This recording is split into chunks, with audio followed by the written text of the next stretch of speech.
news. Now, the latest from KIRO Newsradio and MyNorthwest.com. Good morning. It's 5:02. Here's what's happening. Light rail is running again this morning after a 15-hour shutdown yesterday between Northgate and Capitol Hill. A broken overhead wire knocked out service. The family of Ina Kwan, killed with her unborn daughter in a 2023 Belltown shooting, is suing the King County Regional Homelessness Authority, claiming the agency ignored warning signs about the gunman. Investigators say the 19-year-old shot by Federal Way police last month was holding a realistic-looking BB gun, not a real weapon. Caution Man had called 911 himself during a mental health crisis and remains in critical condition at Harborview. And a judge has ordered a 112-foot abandoned boat off the Ballard waterfront by July 30th. It's 5:03 and time for a check on traffic. Ted Biener is in once again for Sully. Good morning. Good morning. Traffic is moving smoothly at posted speeds for your early Friday morning with no reported crashes or stalls. Ferries are running on schedule and the Narrows bridges, they are moving pretty well. A reminder, northbound I-5, that's going to close starting at 9 p.m. tonight between I-90 and 45th in the U District as Revive I-5 resumes with the Ship Canal Bridge resurfacing project. Early Monday morning, only the left two lanes will cross the bridge. The express lanes will remain only in the northbound direction until near the end of the year. Drive times this morning, Olympia to Tacoma is 30 minutes, Tacoma to Seattle 35, Puyallup to Renton, that is a half hour, Renton to Bellevue is just 12 minutes, and coming in from the north end, Everett to Seattle Bellevue, both of those are just under a half hour. KIRO News Radio, real-time traffic, I'm Ted Biener.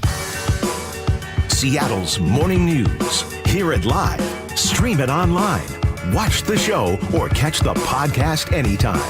Seattle's morning news, wherever you are.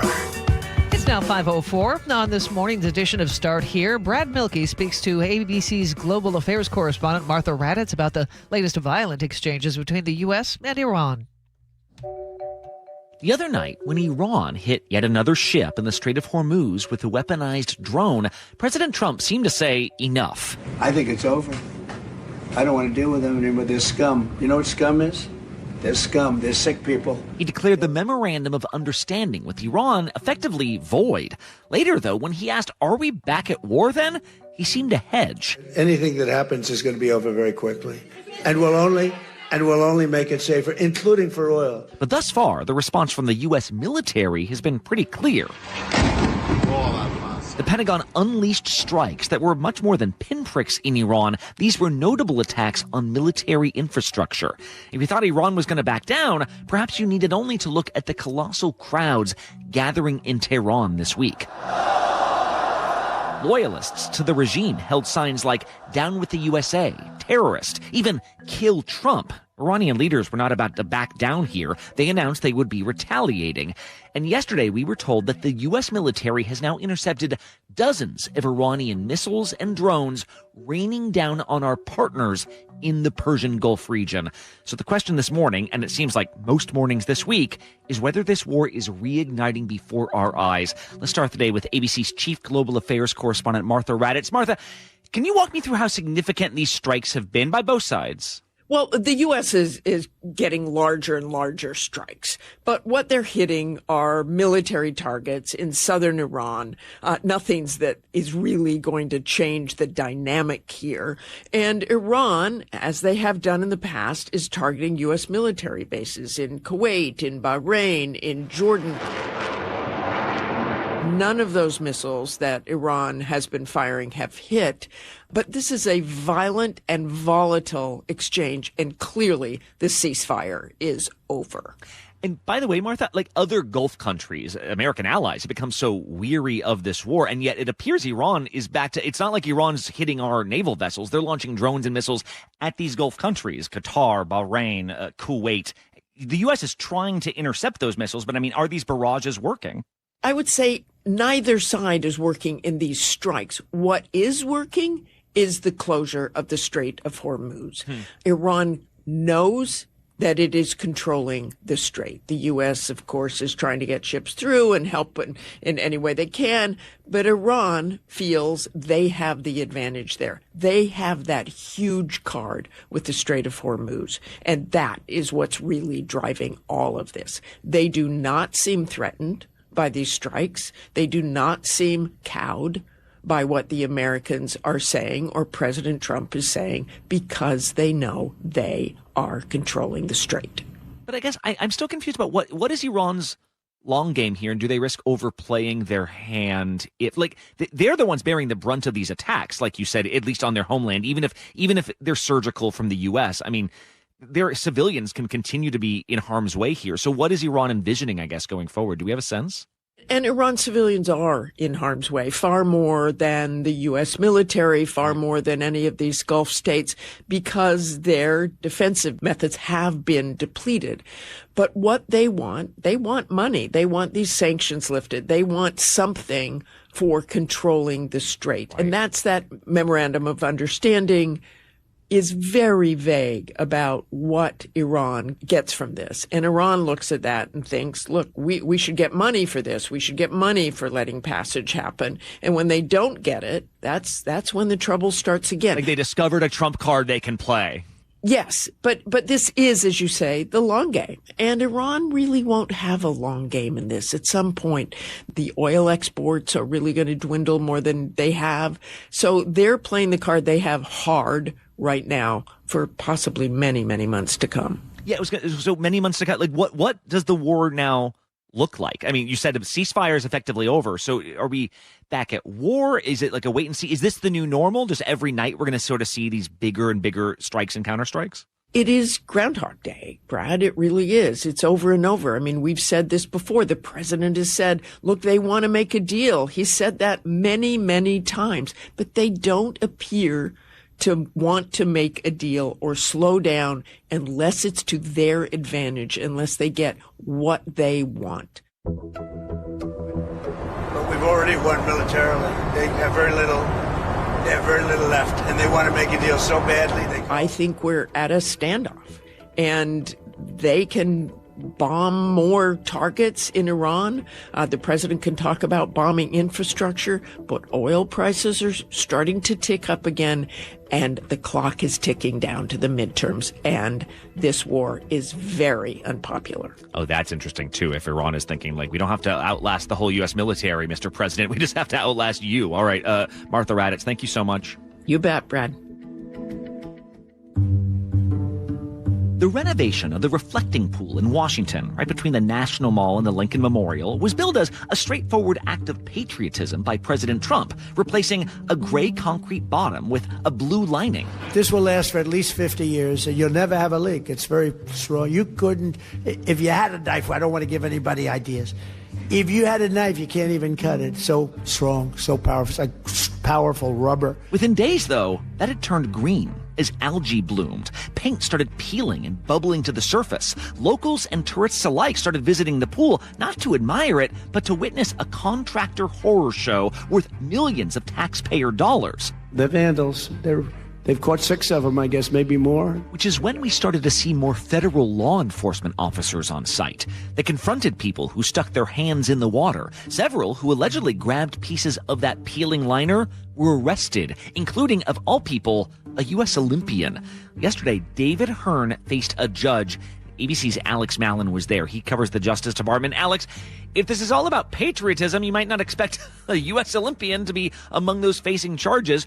Who is this guy and what's he being charged with? Yeah, so this is David Hearn. He's a 67-year-old resident of Bethesda, Maryland. He's a former U.S. Olympic canoeist. He competed for the U.S. Olympic team in the 90s. And, you know, he was basically biking on June 19th, he says, near the reflecting pool, near the Lincoln Memorial, when he stopped and started pulling out from the water some of the paint that was peeling off. He was immediately, as we saw other individuals were, taken into custody. And it took a couple weeks before last week, the U.S. Attorney for D.C., Jeanine Pirro, announced that he was facing a felony indictment. The National Park Service employees observed Hearn actually forcefully and violently pulling up and removing the bottom liner with both hands. One charge of felony destruction of property for allegedly damaging it to the tune of more than $1,000 worth of damages. We can state and prove beyond a reasonable doubt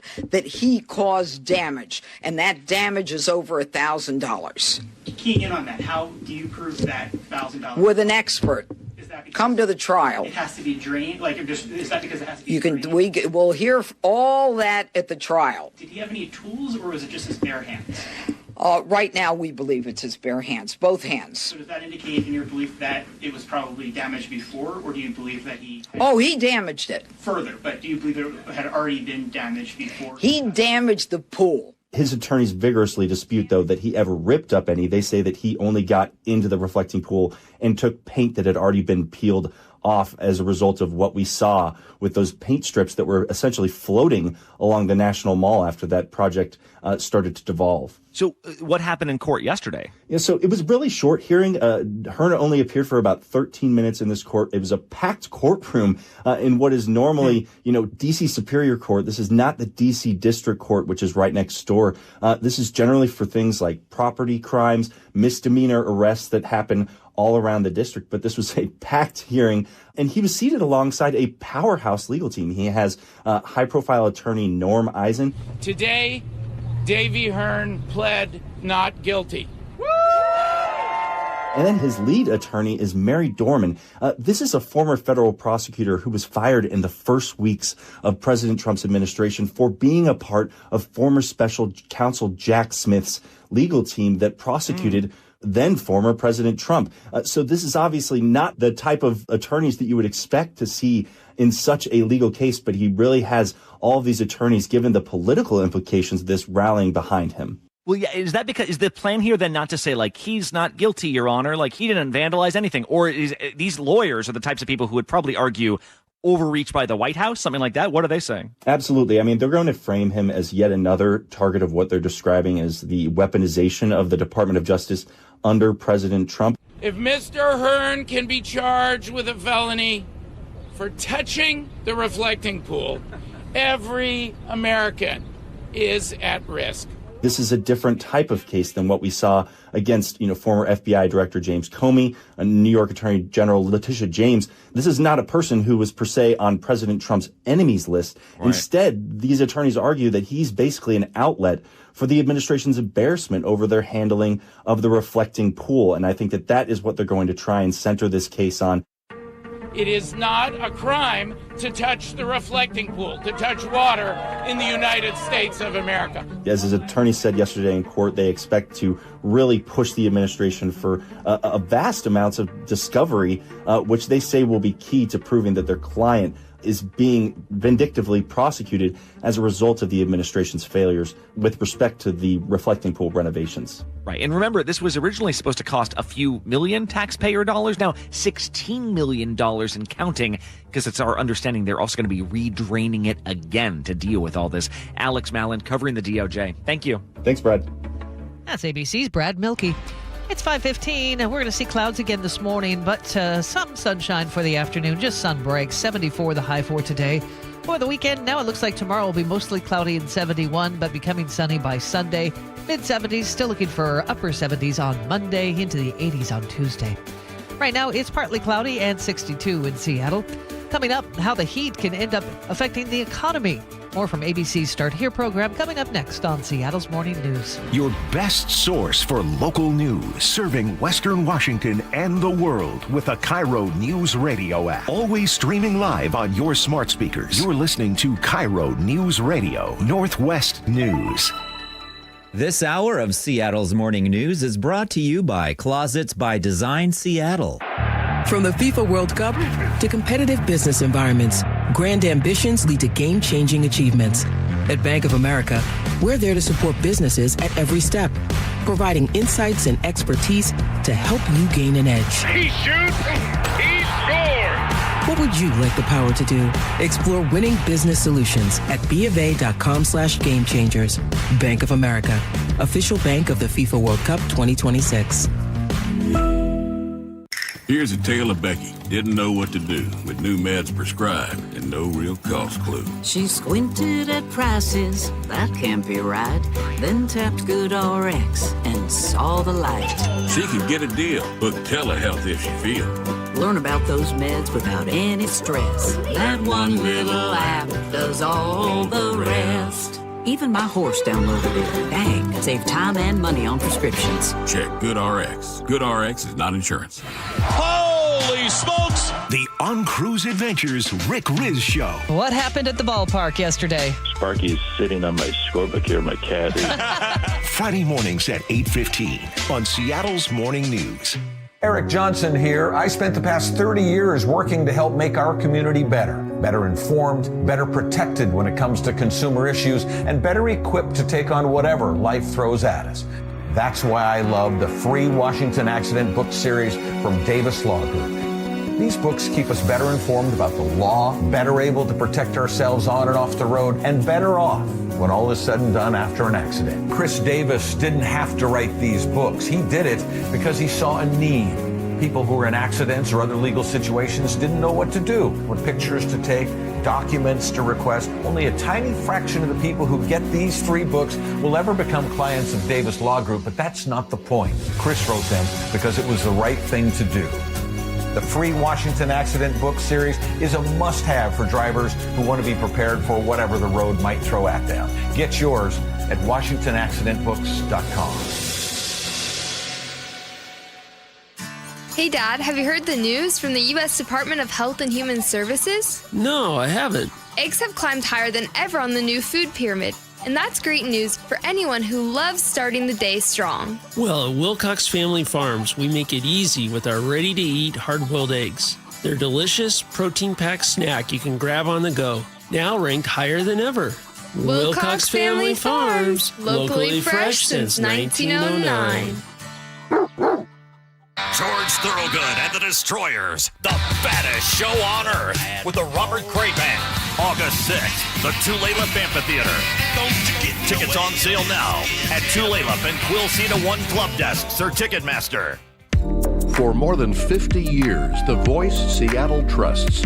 This is Seattle's Morning News on KIRO Newsradio. It's now 5:19. Is there a correlation between heat and the economy? Here's part 2 of Start Here with ABC's Brad Milkey. It's been the talk of the nation, really the talk of much of the northern hemisphere over the last month, the heat. In Orlando, Florida, 100 to 105 degrees 3 days in a row. A day of festivities on the hottest July 4th ever recorded in the nation's capital. With humidity, it will feel even hotter, with a heat index that could peak around 112 degrees. In southern states, temperatures are about to spend much of this week above 100 degrees. When you factor in humidity, cities like Charleston and Savannah will feel like 110. In the south, Phoenix is skyrocketing to 114 degrees. And in Europe, Tour de France riders are battling 106-degree weather and wildfire smoke.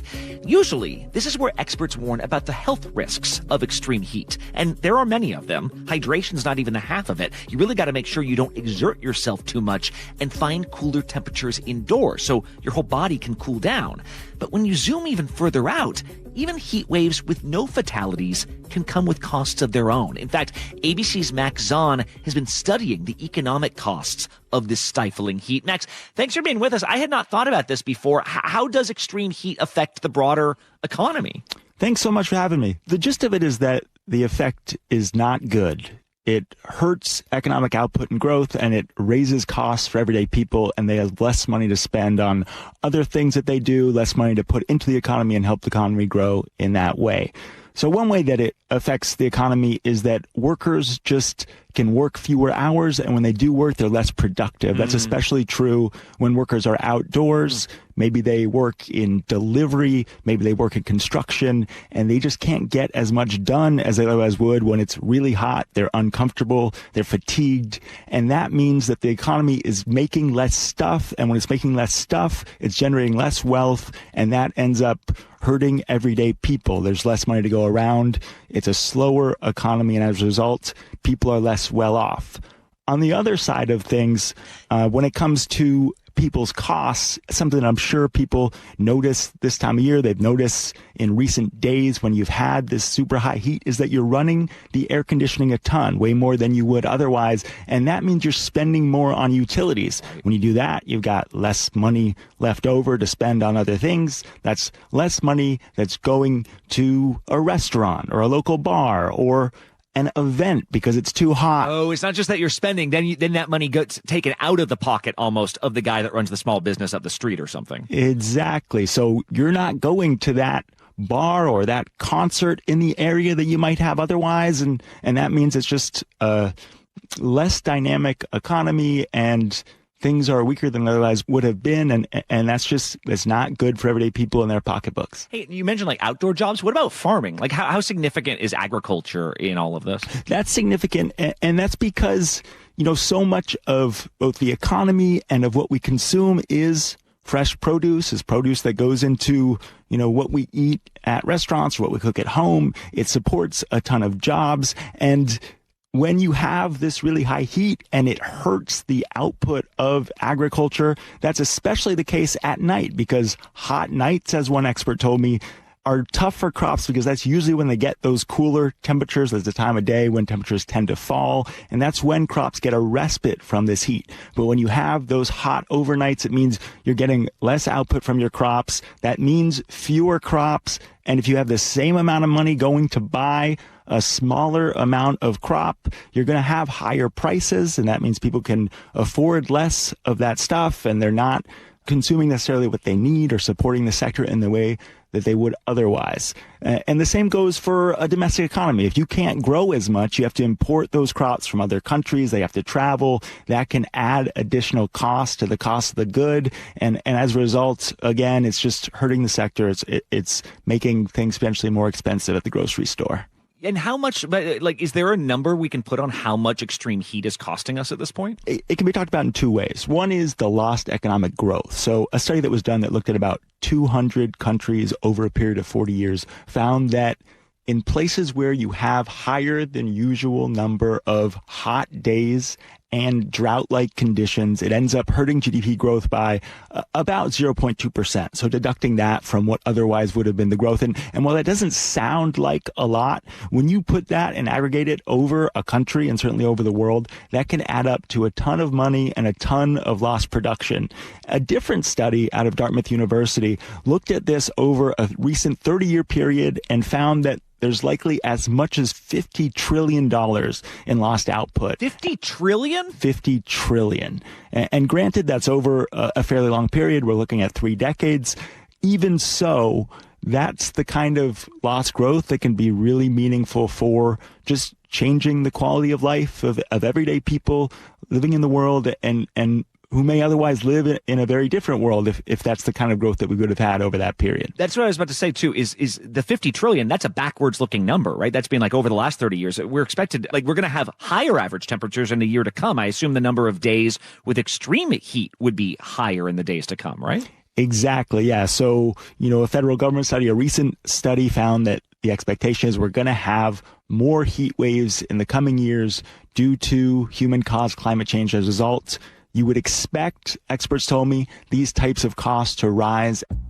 And another thing you hear is that adaptation is an X factor in all this. If we do find ways to respond that mitigate some of these effects on workers or on the economy, a good example is the installation of air conditioning, which has helped indoor workers become productive in the event of really hot weather. That can help mitigate some of these effects. But the expectation overall is that, yes, as you have more heat waves, these costs of lost output are going to go up. Right. And that's what's so interesting, what you said about agriculture, too, is plants, they need to cool down. They're just like us. They need to cool down as well. And if they can't, that hurts everyone. All right.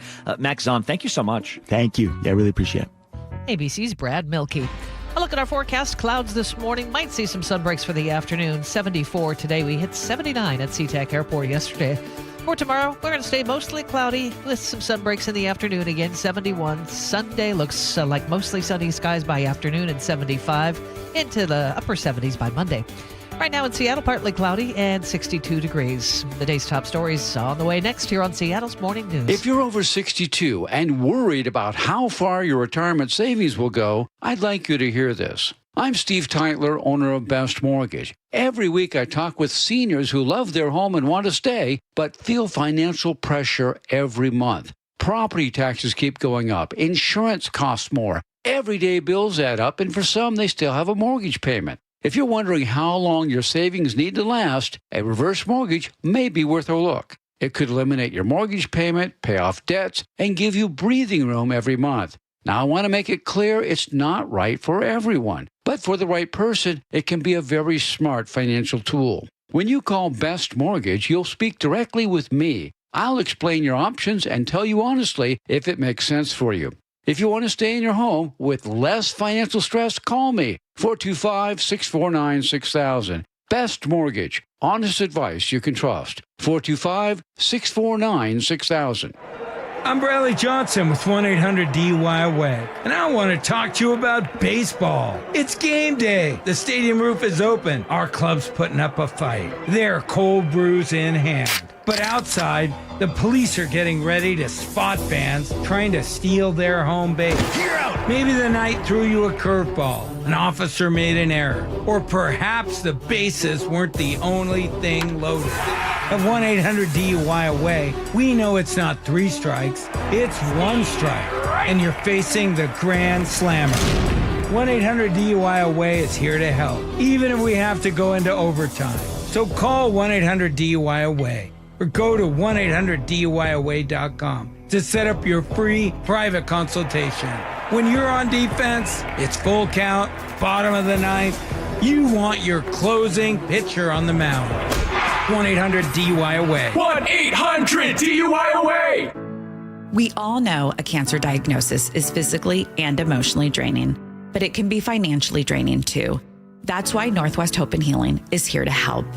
I'm Dr. Suzette Miranda, a plastic surgeon who is proud to be part of Northwest Hope and Healing's mission. We provide a lifeline for breast and gynecologic cancer patients.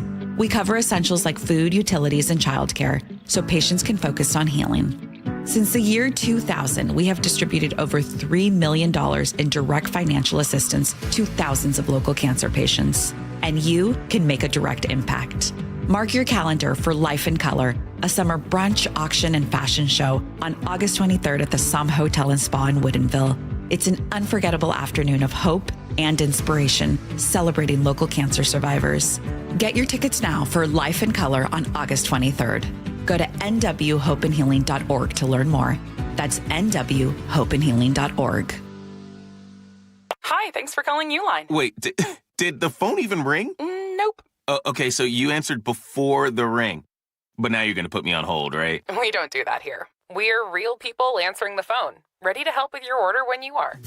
Uline has thousands of quality products for your business and warehouse needs, always in stock, ready to ship same day, and backed by Uline's legendary 24/7 customer service. Uline, we warehouse for you. Do you notice sounds coming from your crawl space or attic, or possibly stale or foul odors in your home? This could be that rodents have gotten into your attic and crawl and have made it their home. They tear up the insulation to make nests to have babies. They contaminate it with their biological waste, which can be harmful to your health. And they ruin your home's energy blanket, costing you thousands of dollars a year. If you even think you may have a problem, call Insulation Northwest today, and we will come to your home as soon as tomorrow and perform a free, no-obligation inspection to determine what the problem is. This inspection normally costs $199, but it's yours free just for calling today. If we discover any problem with rodents in your home, we can get them out and keep them out and restore your home's protective insulation blanket back to brand new condition. Let Insulation Northwest give peace and comfort back to you and your family and save you thousands of dollars in energy savings. Call Insulation Northwest today, the real insulation company. InsulationNorthwest.com. How sweet it is! 50 seasons of moments. 50 seasons of legends. A once-in-a-lifetime event. Join Mariners past and present at T-Mobile Park August 7th through 9th for 50 Season Celebration Weekend. The festivities begin Friday with a post-game slugfest, the Alumni Home Run Derby featuring Ichiro and other former Mariners sluggers, presented by Muckleshoot Casino Resort. Saturday will be a showstopper. 50 Season Celebration Night presented by Daktronics. Arrive early to witness the biggest gathering of franchise icons ever assembled as the 50 greatest Mariners from across all 5 decades are revealed. It just continues. My. The weekend wraps up on Sunday with a collectible 50 Seasons pin giveaway thanks to KeyBank. Seats are going fast. Get yours at mariners.com/tickets. KIRO News Radio 97.3 FM Northwest News. Now, the latest from KIRO News Radio and mynorthwest.com. Good morning. It's 5:31. Developing news right now. A terrifying experience in the skies. A Ryanair plane forced to make an emergency landing in Greece this morning after a window on the Boeing 737 dislodged after takeoff, reportedly because it was hit by a piece that came off the engine. This is breaking news in the Times right now. A window in the passenger cabin apparently dislodged in flight, according to the airline. Several media outlets report one person was almost sucked out of the plane after the glass shattered. A passenger told state radio broadcaster ERT, quote, "The head and shoulders of one passenger were outside the window. Fortunately, he had not taken off his seatbelt." That man is in the hospital with friction burns. We'll undergo a scan to see if he has any fractures. Again, this is developing right now. We'll keep you posted as we get more information. Light rail in Seattle's up and running this morning after trains were suspended almost all day yesterday. This first affected most of the line through the city, but then was concentrated between Northgate and Capitol Hill. Here's KIRO 7 TV's Lindsay Sheldon. Riders were rounded onto shuttles all day yesterday after a mechanical issue took those stops offline. Thankfully, crews were able to restore service a little before 11 o'clock last night. Sound Transit officials say a mechanical issue damaged a small area of the overhead power system near the UW station. They continue to investigate that. Again, things are back to normal this morning. The 19-year-old man shot by Federal Way police last month was holding a realistic-looking BB gun, not a real firearm. Investigators released that finding yesterday. Caution man called 911 himself June 24th, saying he was in a mental health crisis and had a gun. Body cam video shows he ran into a nearby apartment complex, held the weapon to his head, then pointed it at officers. 3 officers fired. The BB gun turned out to be an authentic Glock replica. Man is still in critical condition at Harborview. And that giant rundown boat taking up space on the Ballard waterfront, a judge says it has to go. The Seattle Times reports a King County Superior Court judge declared the Albert, a 112-foot boat that's been illegally moored at a public pier since 2019, a public nuisance. The owner, a Colorado man named Fred Kelly Jr., has until July 30th to get it out. He also owes the city more than $185,000 in fines. If Kelly doesn't act, Seattle can remove, sell, or demolish the boat on his dime. Time for a check on traffic now, and for that we turn to Ted Beener. He's in for Chris Sullivan. Thank you. Good morning, everybody. Puget Sound region traffic is moving well with speed limit drives for your early Friday morning. We don't have any reported blocking issues. Always good news. Some drive times. Everett to Seattle, Bellevue, both of those are just under 30 minutes. Coming in from the south end, Olympia to Tacoma, that is a half hour. Federal Way to Seattle is 22 minutes. 14 of those are from South Center. Puyallup to Renton, 31 minutes, and Renton to Bellevue up 405 is just 12 minutes. Now, if State Route 509 just north of the Port of Tacoma is your commute, be aware the roadway is closed for a power pole replacement following an earlier crash. The road is scheduled to reopen this afternoon. I'm Ted Beener with KIRO News Radio, real-time traffic.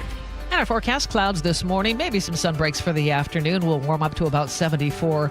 Tomorrow, mix of clouds and sun, 71, turning from mostly sunny by Sunday afternoon, 75. And then Monday, we're going to heat up just a little bit. 79 should be into the low 80s by Tuesday. Right now in Seattle, we have partly cloudy skies. As the sun comes up, it's 62.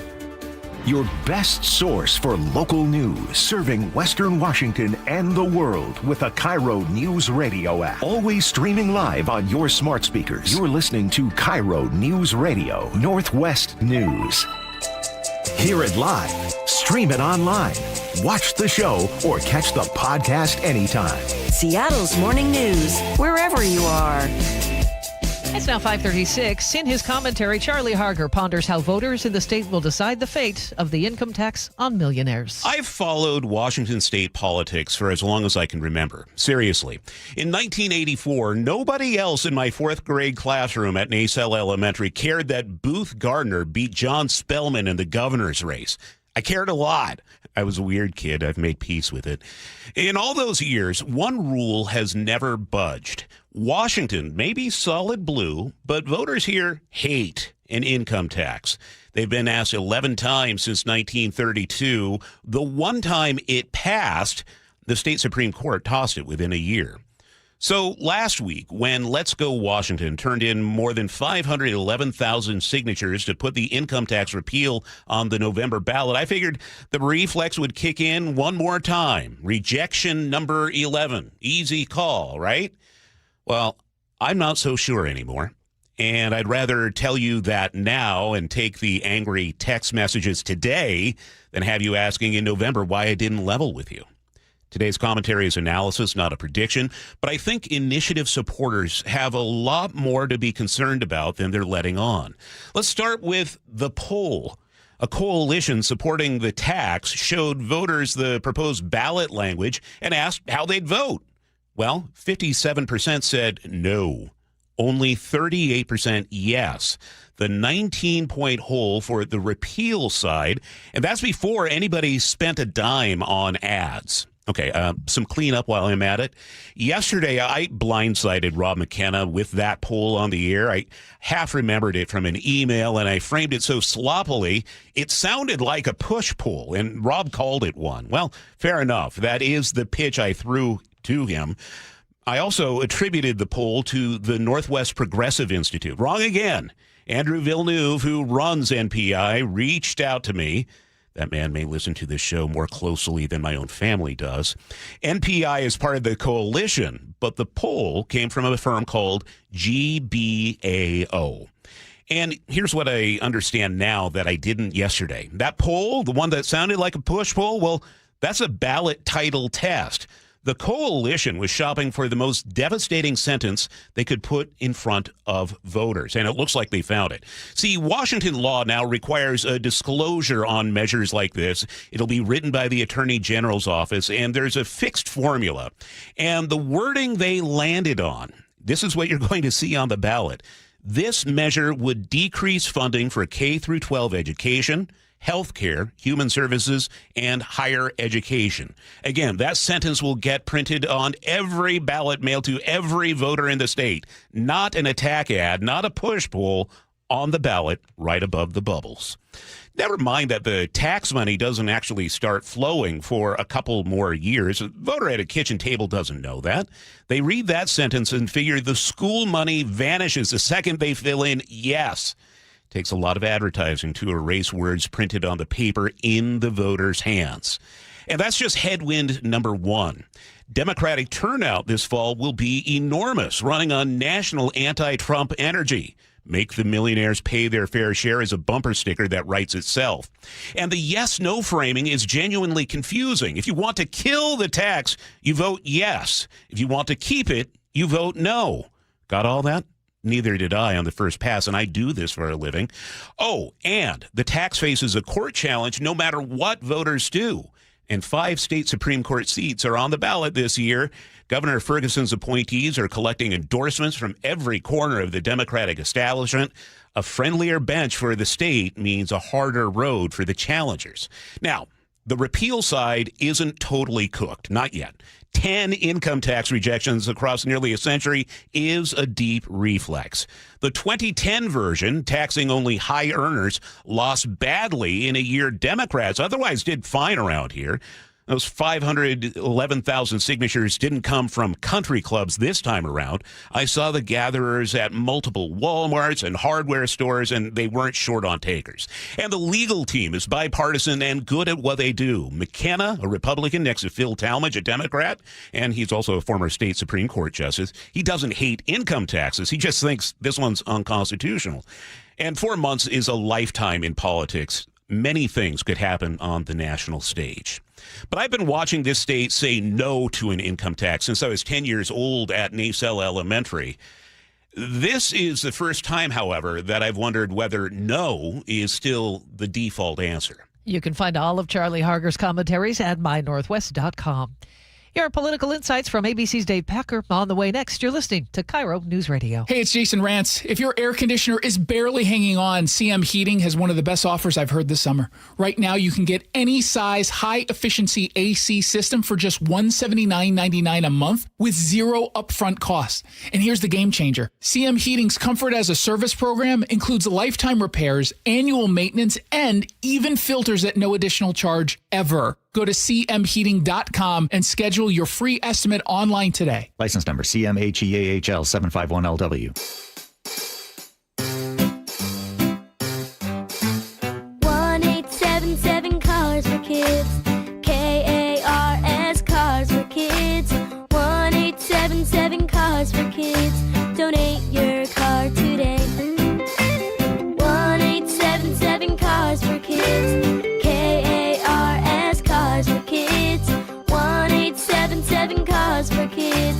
Donate your car today. Ready to get rid of that old car? Donate it to Cars for Kids. Call 877-CARS-4-KIDS to speak to a friendly live agent. Donation is super easy, and your car can be picked up as soon as tomorrow. Go to carsforkids.org now or call 877-CARS-4-KIDS to donate your car today. 1-877-CARS-FOR-KIDS. KARS Cars for Kids. 1-877-CARS-FOR-KIDS. Did you know you can donate real estate too? Go to carsforkids.org. That's cars with a K. At Guardian Roofing, Gutters, and Insulation, a well-insulated attic can be your home's secret weapon. Upgrading attic insulation is a cost-effective way to make your home more energy efficient. It also helps keep your home warm in the winter and cool in the summer. Better insulation equals better air quality, less moisture, and no mold, improving the air quality you and your family breathe. Call now for $300 off attic ceiling and ventilation, and visit us at guardianroofing.com. It's the best time of the year at Staples, with back-to-school supplies as low as 25 cents, up to 40% off select tech and more at staples.com/back-to-school. These are your political insights from ABC News. After announcing Wednesday night that he would do so, a source says that Graham Plattner privately told staff that he plans to officially file paperwork to withdraw from the Maine Senate race on Monday. That's the day of the deadline to get himself off of the November ballot. And hopes that Maine Republican Senator Susan Collins might have about an easy victory after the Plattner turmoil may be a bit premature. A new poll from Z2A Research showing she would face close competition from 3 former gubernatorial candidates for her Senate seat in November. Portland resident Jane Lank was caught outside of her home trying to take a Plattner for Senate bumper sticker off of her vehicle. So I'm going to have to cover it up. So whoever the new person is going to be, that's who I'm going to put on there. President Trump's proposed 250-foot triumphal arch received initial approval on Thursday from Trump's hand-picked National Capital Planning Commission after hours of public testimony against the project. Dave Packer, ABC News. Our forecast, we're seeing some clouds this morning. It's really pretty, though, as the sun comes up. 74 the high for today with a mix of clouds and sun. Tomorrow, pretty much the same, only 71 tomorrow, though. And then on Sunday, becoming mostly sunny, 75. Into the upper 70s Monday, low 80s on Tuesday. The sunshine continues, really no rain in the forecast. Right now in Seattle, we have partly sunny skies at 62 degrees. And coming up, ABC's Peter Haralambous on the opening of more than 20 new Freedom Fuel gas stations on the East Coast. Also, KIRO News Radio's Paul Holden has your weekend planner coming up on Seattle's Morning News. Free consultations, no fee guarantees, 5-star reviews. J.P. Pendergast with Pendergast Law explains the importance of going beyond these familiar offerings. Accident victims want an attorney, Tom, that satisfies their needs. Someone who handles those needs with the highest degree of care. Pendergast Law offers the no-fee guarantees and free consultations, but these only scratch the surface. Okay, explain more. We make sure that every member of our team is genuinely passionate about helping others. Customer service and communication are our top priority. It's how we take care of our clients so they always feel one step ahead of the insurance companies. Our strong reputation for high standards provides comfort and confidence when it's needed most. Pendergast Law offers the free consultations, the no-fee guarantees, and of course, they are 5-star rated. But what really makes them different is their genuine passion for helping others. I can't recommend them enough. If you or a loved one has been injured in a car accident, call Pendergast Law. We can help. That's PendergastLaw.com. Digging in my yard, trying to lay a pipe. I hit a water line and now I have to pay a big fine. I should have called 811. Be advised, this is your opportunity to save up to 40 to 80% on a hot tub or swim spa. This weekend only, today through Sunday. Washington State Fairgrounds Event Center. Be advised, this is your opportunity to save up to 40 to 80% on a hot tub or swim spa. This weekend only, today through Sunday. Washington State Fairgrounds Event Center. 18-month interest-free financing. Our factories have demanded we sell 1,000 hot tubs and swim spas this weekend. Washington State Fairgrounds Event Center. Huge factory incentives, factory rebates, this weekend only. Washington State Fairgrounds Event Center. We can remove your old hot tub. Free delivery of your new hot tub. Deep, deep discounts. Washington State Fairgrounds Event Center. Free delivery of your new hot tub. Just Just relax and enjoy. Washington State Fairgrounds Event Center. Today, 2 p.m. to 8 p.m. Saturday, 10 a.m. to 8 p.m. Sunday, 10 a.m. to 6 p.m. Free admission. Free delivery. Washington State Fairgrounds Event Center. Call 833-SPA-SALE or visit hottubandSwimSpaSale.com. I like it hot. Beg your pardon? Can you make it hot for me, Dan? I think so. Half heated ain't hot enough. No. That's why I called you. Apollo Plumbing. Yeah, my sorry old water heater. Oh. Ain't getting me the hots anymore. You want hot water. That's what I said. That's what we do at Apollo Plumbing. And you're ready? Right now. When can you? How about today? Same day? We'll have you in hot water tonight. Clever.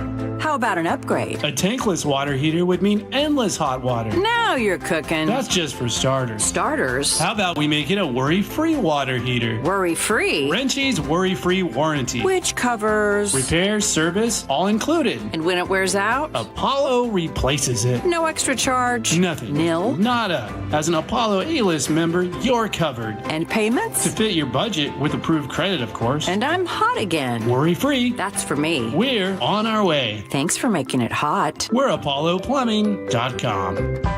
Seattle's morning news on KIRO News Radio. I just checked with AAA, and the average price of unleaded in Washington this morning, $5 a gallon on the nose. There are frustrations over those high gas prices in our state and around the country. Washington state Republicans have been pushing Governor Ferguson to pause the state gas tax. Well, this month, the White House announced the creation of a so-called Freedom Fuel Network. Let's bring in ABC News reporter Peter Haralambous. Peter, how did this come about and what is it? Yeah, good morning. This comes as we're seeing rising gas prices across the country. The White House saying that a coalition of about 25 gas stations in the Northeast, stations in New Jersey and Pennsylvania, were voluntarily lowering the price of gas to relieve consumers. They're selling gas at $3.47 a gallon, a nod to Trump being the 47th president of the United States, though industry experts are really skeptical if this is a viable business strategy or just a kind of promotional effort. Generally speaking, gas stations are a pretty low-margin industry. We're talking about 5 to 10 cents of profit per gallon. The idea that these gas stations could be selling gas voluntarily 35 cents cheaper than that really raises some questions about how they're able to make money about this. Ultimately, the White House is denying that any of these stations are receiving any money or kickbacks from the federal government. Well, this is its own company. Did this expand to any other locations, or are we stuck at 20?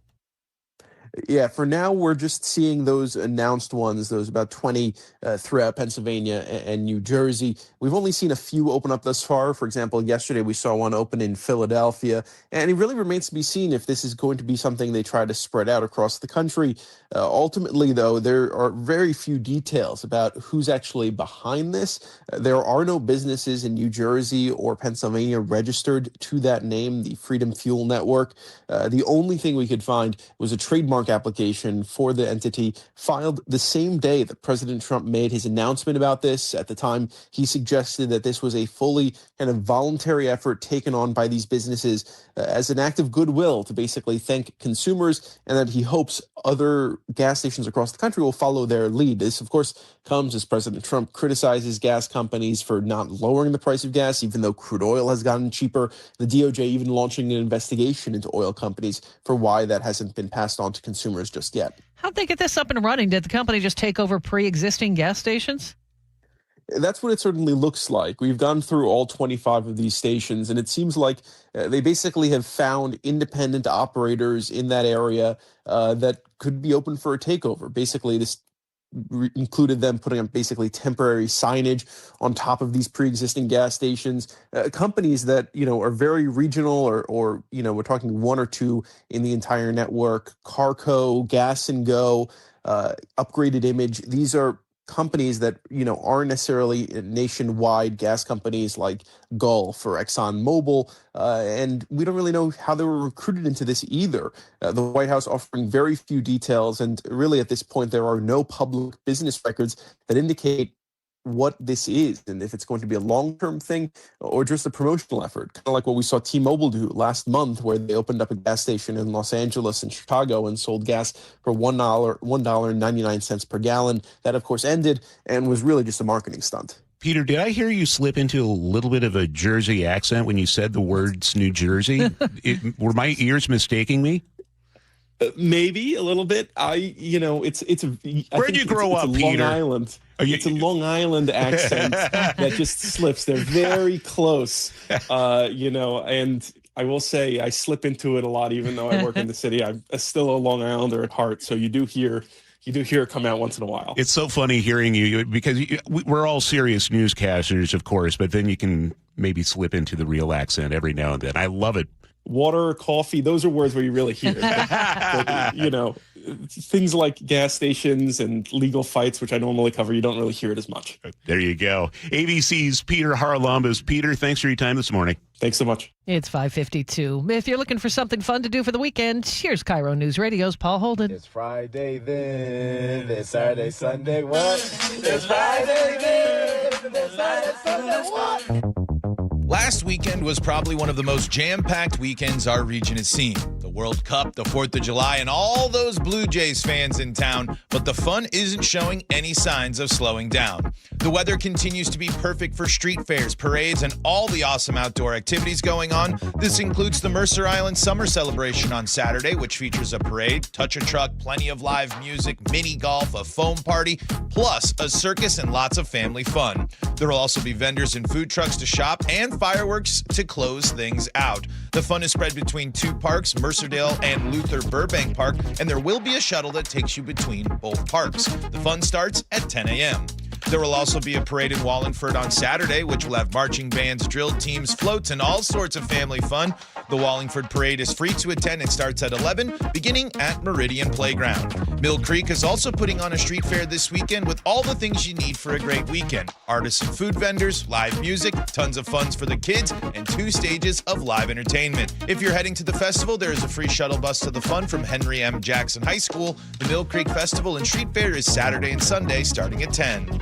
Live music is taking over West Seattle this weekend for the West Seattle Summerfest. At the Junction, you'll find 3 days of live music with 2 stages, shopping from local vendors and food trucks, plenty of spots to grab a drink, and there will also be the Kids Zone, which will have inflatables, arcade games, robots, and even more for all your family fun. The tunes start tonight at 4 o'clock. West Seattle Summerfest is free to attend. You'll want to head to Ballard on an empty stomach this weekend as the Ballard Seafood Festival returns for a weekend full of great food and drinks and, of course, live music. There will be plenty of vendors offering a variety of treats, arts and crafts, and, of course, plenty of seafood, plus the legendary Alder Smoked Salmon Barbecue, a staple of the festival, will take center stage once again. You can try your luck at the Lutefisk Eating Contest, enjoy cold drinks in the beer and cocktail gardens, and there will also be a whole area dedicated to family-friendly fun for you and the kids.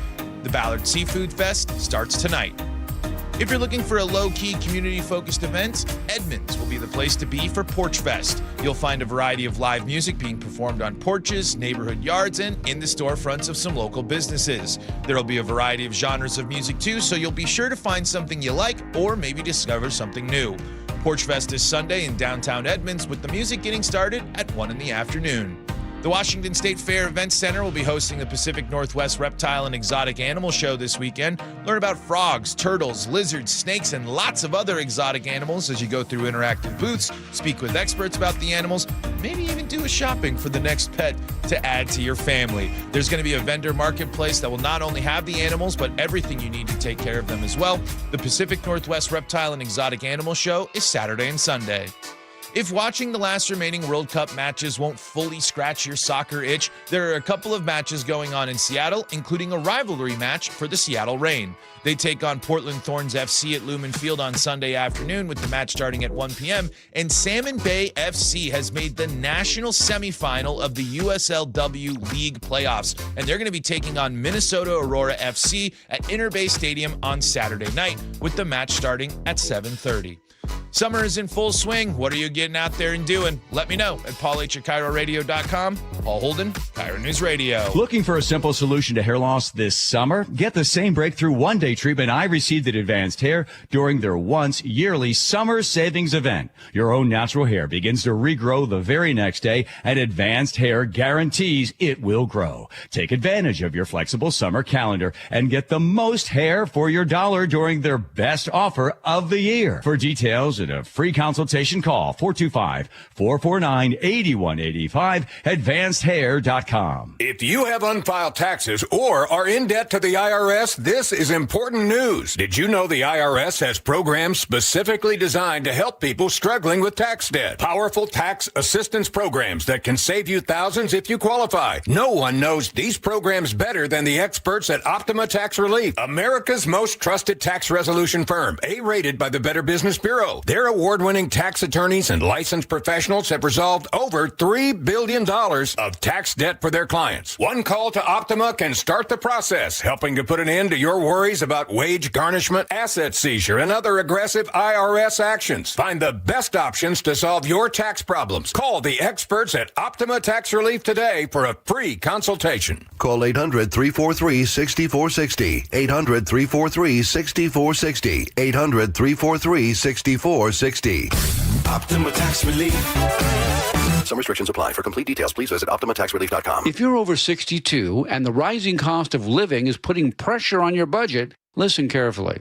I'm Steve Teitler, owner of Best Mortgage. I hear from seniors all the time who love their home, want to stay in it, but are worried about how far their money will go. Property taxes are up, insurance is up, monthly bills keep rising, and some of them still have a mortgage payment. A reverse mortgage could help by eliminating that mortgage payment, paying off debts, and giving you more room in your monthly budget. Now, let me say this, it's not right for everyone, but for the right person, it can make a real difference. When you call Best Mortgage, you work directly with me for a free consultation. I'll explain how it works, answer your questions, and tell you honestly whether it fits your needs. If you're 62 or older and want to learn more about staying in your home with less financial stress, call me today. 425-649-6000. Best Mortgage. Honest advice you can trust. 425-649-6000. We all know a cancer diagnosis is physically and emotionally draining, but it can be financially draining too. That's why Northwest Hope and Healing is here to help. I'm Dr. Suzette Miranda, a plastic surgeon who is proud to be part of Northwest Hope and Healing's mission. We provide a lifeline for breast and gynecologic cancer patients. We cover essentials like food, utilities, and childcare so patients can focus on healing. Since the year 2000, we have distributed over $3 million in direct financial assistance to thousands of local cancer patients. And you can make a direct impact. Mark your calendar for Life in Color, a summer brunch, auction, and fashion show on August 23rd at the Somme Hotel and Spa in Woodinville. It's an unforgettable afternoon of hope and inspiration, celebrating local cancer survivors. Get your tickets now for Life in Color on August 23rd. Go to nwhopeandhealing.org to learn more. That's nwhopeandhealing.org. Carter Subaru is Seattle's only Subaru dealer with the largest selection of Subarus in Washington. With over 800 vehicles in stock, they have exactly what you're looking for with savings you'll love. Visit Carter Subaru in Shoreline and Ballard or anytime at cartersubaru.com. It's the best time of the year at Staples, with back-to-school supplies as low as 25 cents, up to 40% off select tech and more at staples.com/back-to-school. KIRO FM and HD1, Tacoma, Seattle. ABC News, I'm Sherry Preston. The CDC is still trying to trace the source of a parasitic outbreak that has spread to 18 states now. Michigan, right now the hardest hit. ABC's Jim Ryan with more. There's no medication to prevent the illness caused by cyclosporiasis, and treatment once you're infected is aimed at managing the severe stomach bug symptoms. The outbreak has at least one fast food chain, Taco Bell, pulling tomatoes, lettuce, cilantro, and raw onions from its menu in hard-hit Michigan. More travel delays overnight. Hundreds of flights canceled and thousands delayed due to thunderstorms along the East Coast. There was also flash flooding in Missouri that left cars underwater, and there's been heat advisories continuing today for much of the country. In southern Spain, the deadliest wildfires on record have killed 12 people so far as soaring temperatures grip much of the country. Iran bracing for additional strikes from the U.S., but there were no new missiles fired overnight. Renewed fighting coming on the final day of a 6-day funeral for the former Ayatollah. This is ABC News. The world remembering aviation pioneer Wally Funk, the youngest member of the Mercury 13, a group of women who aced grueling training decades ago but never made it into space. That is, until recently. Her dream eventually became a reality, says ABC's Hannah Battah. I never had any bad feelings. I knew I was going. In 2021, we're to fly you up into space. Amazon founder Jeff Bezos surprising the then 82-year-old with a seat on the maiden crewed flight of his Blue Origin rocket. At 82, she became the oldest woman ever to reach space. I love it. It was great. Funk's advice for every dreamer coming up behind her: The only thing a woman needs to compete in a man's world is ability. Go for everything you can. Higher, faster, longer. She was 87. ABC's Hannah Battah. China successfully recapturing the first stage of a rocket to reuse it. Recycling like that, actually a breakthrough for Beijing's space program. Sherry Preston, ABC News. At 6:02, here's what's happening. Developing this morning, a Ryanair plane forced to make an emergency landing in Greece this morning after a window on the Boeing 737 dislodged soon after takeoff. Luke Ducey will have more. An explosion at a Puyallup condo yesterday seriously hurt a man. Investigators say people inside were using some kind of explosive product that ignited. Sound Transit's Line 1 back to normal this morning after a broken wire shut down trains between Northgate and Capitol Hill for 15 hours yesterday. It's time to get a check on traffic. Ted Biener is filling in for Sully this morning with traffic on the 3s. Good morning, everybody. This traffic report is brought to you by Carpet Liquidators. Puget Sound region area, it's moving pretty well this morning. We've got speed limit drives for your Friday morning with no reported blocking issues. I don't see any significant slowdowns at this point. Your drive times, very good. Olympia to Tacoma is 33 minutes. Tacoma to Seattle is 40 minutes. Auburn to Renton, 14 minutes. And Renton to Bellevue up 405 is just 12 minutes. Coming in from the north end, Everett to Seattle or Bellevue, both of those are just under a half hour. Ferries are running on schedule, and the Narrows and Lake Bridges, they are moving well. Why pay retail? Save big with the largest carpet and hardwood flooring selection at Carpet Liquidators. 7 locations. They've got you covered at Carpet Liquidators. I'm Ted Biener with KIRO Newsradio, real-time traffic. Now, the latest from KIRO News Radio and MyNorthwest.com. Live from East Lake Avenue. You're listening to Charlie Harger and Manda Factor, Seattle's morning news. Good morning. Thanks for being with us on this Friday. There is developing news this morning. A frightening mid-air emergency over Greece after a passenger window on board a Boeing 737 shattered shortly after takeoff. One passenger was almost sucked out of the window. Luckily, they had their seatbelts on. KIRO News Radio's Luke Ducey is live with more. Yeah, let's get straight to the video and the photos. If you're watching on our YouTube feed, this is a photo of that missing window, and we also have video of the window. You can see it's not there, and those yellow oxygen masks have dropped down, and you can see passengers wearing them. Really scary. This is a Ryanair Boeing 737 flying from Greece to Germany at 20,000 feet at the time. Witnesses described hearing a loud boom. Greek media is reporting a piece of one of the engines broke off and hit the window and shattered it. The airline says the window became dislodged mid-flight, triggering a rapid decompression, meaning that everything inside the plane was being sucked outside, including a 61-year-old passenger. There are reports he was hanging out the window at 20,000 feet. Thankfully, he was wearing a seatbelt, and the man's wife and other passengers jumped in to help keep him in the cabin as well. The pilots declared an emergency, obviously, and returned to the airport in Thessaloniki, Greece. We don't know what caused this, let's be clear, or what or who is responsible yet. Way too early for that. But again, this was a Boeing 37, which raises more safety questions now for the company on the heels of 2 fatal 737 MAX crashes and that door plug blowout on a flight just 2 years ago. Also, Ryanair is a major Boeing customer. As for this specific flight, passengers got on another flight, made it to Germany okay. In a statement, Ryanair just kind of stuck to the nuts and bolts of this, saying, quote, a passenger window dislodged in flight, and that, quote, the aircraft landed normally and passengers returned to the terminal. That's all they'll say. Much more, though, to do on this story. Stay tuned throughout the morning. How scary would that be? I can't even imagine. Thank you. Luke Ducey reporting live. Well, this comes as Boeing is building its 737 MAX in Everett for the first time ever. Now, Seattle Times reports the company fired up the brand new assembly line Monday, the 4th for the MAX and the first one outside the Renton factory. Boeing calls it the North Line. It's $1 billion investment that starts with about 1,000 workers. The company needs to ramp up production and meet global demand for jets after years of safety problems and production slowdowns. Boeing holds a ribbon cutting at the Everett facility today. Washington State health inspectors will finally be allowed inside the Tacoma Immigration Detention Center. The Seattle Times reports a federal judge ruled yesterday that the GEO Group, a private company running the facility, has to open its doors. The state passed a law in 2023 allowing surprise inspections, but GEO has blocked them ever since. The ruling came after more than 3,500 complaints from detainees about conditions inside, including finding worms in food. GEO Group has 2 weeks to appeal. Now that the World Cup games have concluded in Seattle, the State Department of Transportation plans to continue Revive I-5 across the Ship Canal Bridge.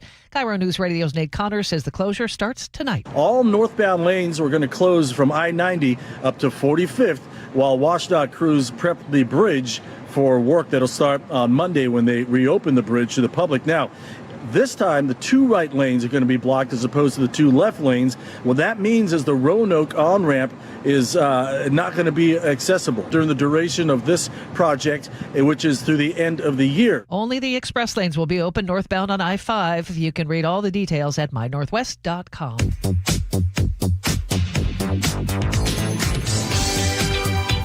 Keeping you informed since 1974. This is the city's longest-running radio news show. Seattle's Morning News on KIRO Newsradio. Happy Friday. Oh, my gosh, it is Friday, isn't it? July 10th. A big weekend in front of us. Yes, indeed. The weather is actually kind of improving. Nick Allard will talk about the updated forecast in just a few minutes. Perfect time to go out and maybe play little youth baseball. Yeah, that's what I was thinking. I'll leave that to you, though. Manda, my son's team, the Elevate Tritons, they have an 8 a.m. start. Who does that to the poor kids? Today. 8 o'clock? In Everett. And now we're down in like the Sumner, Auburn area. So the kids are already on the road. Yeah, they have to be at the field for a 7 a.m. warm-up. Oh, my goodness. So a big baseball weekend for the Hargers. I'll be leaving right after the game. All right, he's Charlie. I'm Manda. Ted Beener is in for Sully again. Keeping an eye on traffic. Producer David Burbank is here in the studio. Coming up this hour, we'll of course be keeping an eye on that Ryanair flight that Luke was just telling about. It hasn't even hit the national headlines yet. Terrifying. So just absolutely terrifying.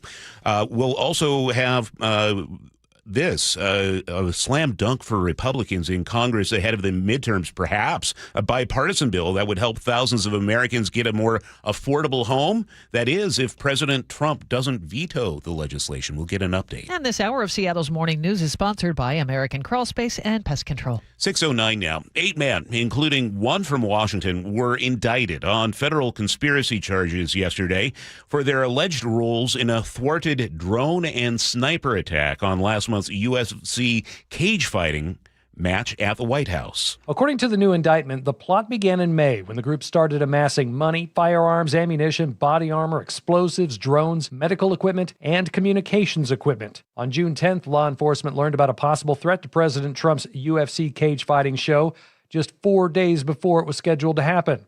The Washington man indicted is 21-year-old William Faulkner, a.k.a. Pepsi. He's from Belfair. Frank Lindsay, KIRO News Radio. New on information on the fire in Vantage Wednesday. The Kittitas County Sheriff's Office now says it burned down 2 homes. KIRO 7 TV's Gary Horker reports the Go Now evacuation orders have been lifted. Investigators believe it was accidentally started by a passing vehicle. That driver has been identified and is so far cooperating with the investigation. At last check, that fire burned roughly 800 acres. Detectives still unraveling what led up to a man who killed 2 family members within a half hour in Pierce County Wednesday. Christina Trujillo heard the gunshots that killed her father outside their Tacoma home.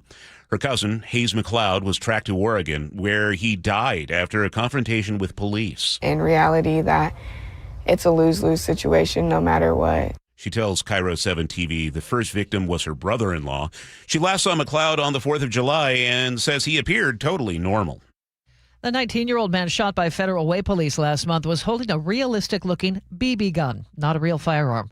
Investigators released that finding yesterday. Caution man called 911 himself June 24th, saying he was in a mental health crisis and had a gun.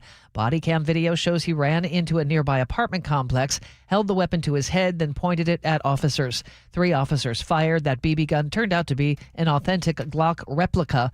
Man is still in critical condition at Harborview. Doctors and pediatricians joining the chorus of warnings about the dangers of high-speed e-bikes.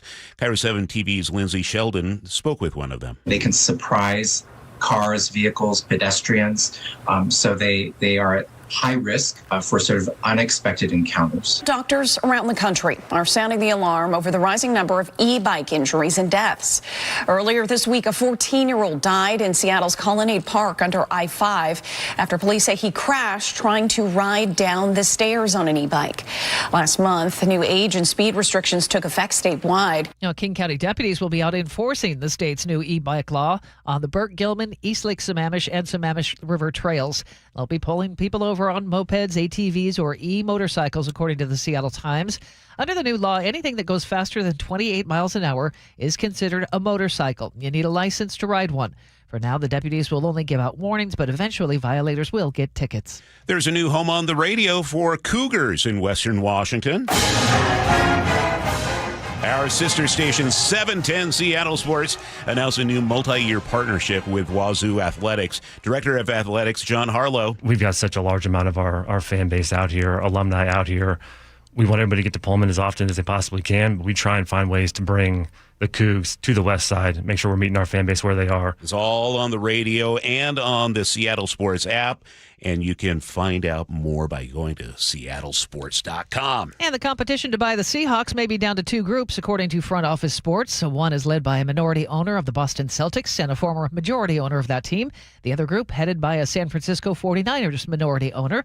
The Paul Allen estate is putting the reigning Super Bowl champs up for sale, hoping to close the deal before the season opener in September. At 6:12, let's get a check on the forecast. KIRO 7 pinpoint meteorologist Nick Allard joins us. Nick, I asked you yesterday if you could talk with somebody about improving the weather forecast for this weekend, maybe make it a little warmer. It looks like you spoke to somebody. I did? Yeah. I don't think yesterday I did. it was like the low 70s. Now it's the 79 at the airport. Yeah, come on. Take some For credit tomorrow? here. Well, I don't change anything for tomorrow. I'm so confused. What's the weather going to be like with Nick? I look good confused, so I'm going to go with it. I have us today at about 74. What I think you'll find is some sun early and then increasing areas of cloud, so kind of a partly cloudy to mostly cloudy day. But it does look like it stays dry. However, the weak wave coming through today is going to produce more clouds tomorrow, so I really don't think we're going to see sunshine tomorrow. And I think we're still going to be in the low 70s, and I think you could even find, some sprinkles or a little bit of drizzle for places like, say, the convergence zone.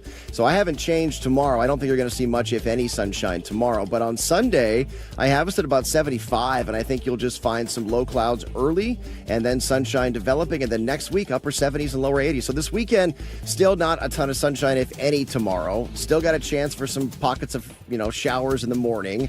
And then I think on Sunday, you're going to see plenty of sunshine in the mid-70s. So no, not yet, but next week, it really does warm up. Yeah, those long-range forecasts. I'm not going to jinx anything by mentioning it, but it could get quite warm in the days ahead. That's something I'm watching, but too far out, so I'm going to focus on French fries. Far out and confused. It is National French Fry Day, Yes, it is. Right now in Seattle, we have cloudy skies. It's 58. 6:14, time for a check on traffic, and for that, we turn it over to Ted Beener. Thank you, Amanda. Charlie, do you like Friday Light or Fast Friday? Yes, I can do either one, but what do you prefer, Ted? You're the traffic guy. I kind of like Friday Light because Friday Fast implies driving fast. Oh, well, don't want to do that. No, we don't want to do that. But I will say, either way, the roads are moving pretty well this morning. We don't have any reported blocking issues.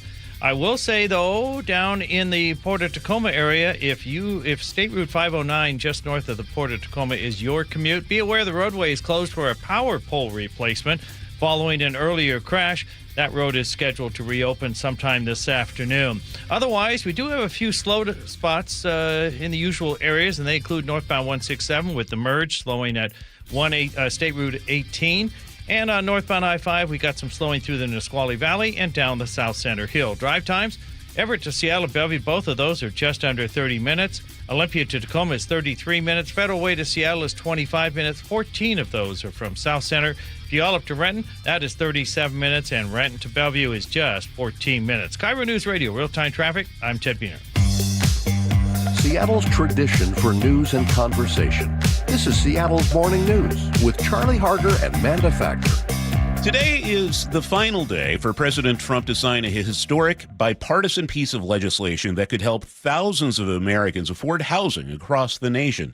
This is after the president delayed the signing of the bill late last month amidst a push to have lawmakers pass the Save America Act. Let's get the latest with ABC News investigative reporter Olivia Rubin. Good morning, Olivia. I was intentionally using the word there that it's his last day to sign the legislation because a lot of things could happen, right? Exactly. There are really three options on the table right now as that bill sits at the president's desk. Not literally, probably, but figuratively. He could sign the bill and put it into law. He could ignore the bill and it would still go into law because that's how it works. If the president doesn't sign it within 10 days of it being transmitted to him, which is the deadline today, then it does automatically go into law. Or he could take a more drastic option, which would actually be to veto the bill. Then, of course, that opens a whole new can of worms of what could happen then. It could go back to Congress. Perhaps they have the votes to override the veto. But the question today really is how far the president is willing to go with this bargaining chip that he's trying to make out of what could be a popular housing bill. It's a bipartisan housing bill. But remember, he says he won't sign it because he wants his voter ID bill passed. That's the bill that requires voter ID, significantly scales back mail-in voting. And the bill that Republicans in the Senate say that they simply don't have the votes to pass, but still he's pushing for it, saying he won't sign this bipartisan housing bill, which he has said is so unimportant and a yawn compared to the voting bill. But again, a lot of eyes going to be on what he decides to do today. What are some of the things inside this housing bill that got so much bipartisan support? Well, this legislation is trying to address the nation's housing shortage. It's trying to increase the supply of homes, overall home ownership. It does that in a few ways. Really, it's trying to loosen regulations that sort of slow down home building, increase the speed of construction, and also limit the way that Wall Street investors are able to come in and buy up homes that could go to families instead, either, leasing them out, driving up prices, and lowering availability. So there's a number of ways that it's trying to get at this. And remember, it comes at a time when Americans say increasingly that they're just worried about affordability, whether that's in buying a home, at the grocery store, at the gas pump. So again, a bipartisan bill that could address an issue that Americans say is top of mind. Is there any scenario in which Democrats go, you know what, you're right, Mr. President, let's pass the Save America bill and then we'll get the housing bill done? I think that is so far out. I don't think we have heard any widespread support from Democrats for this bill when it comes to the SAVE Act. They say that what it's going to do is it's going to limit people from being able to vote, people who are legally able to vote because of the documentation issue. There is some steep documentation that you need when it comes to this bill. Also, Democrats don't want to get rid of mail-in voting. It's widely popular. Of course, it surged in popularity during the COVID-19 pandemic and the 2020 election, but they don't want to get rid of it. And this has been sort of a signpost issue for Democrats that they are trying to, preserve democracy, make sure that everyone can vote. And it's been a real talking point for them. So I don't think there's really any appetite for them to go along with this, although I would say in Washington, never say never on anything. But I do think that Democrats joining President Trump in scaling back voter accessibility, in their words, is not really on the table for them right now. What will be the indication whether he plans to sign it, veto it, or let it pass? What are you watching for today? Well, the president's schedule has come out. There's no public availability. He has a few things on his schedule, but certainly there's no public bill signing that's been on his public schedule that's been put out. The president was asked in recent days what he's going to do with this bill when he gets back from his trip his NATO trip to Turkey, which of course he's back from now. And again, he didn't give an indication. He went back to that talking point that it's not as important as the voter ID bill. So again, it's really anyone's guess today what he's going to end up doing. But so far, it seems like it's going to be a quiet day for the president in terms of coming in or appearing before the cameras or appearing before reporters or appearing at a public event. So we'll see how it goes. Olivia Rubin, ABC News. Olivia, thanks, and you come back again soon, okay? Thanks so much. Have a good one. It's now 6:21. A new report says Iran has been actively working on a plan to assassinate President Trump.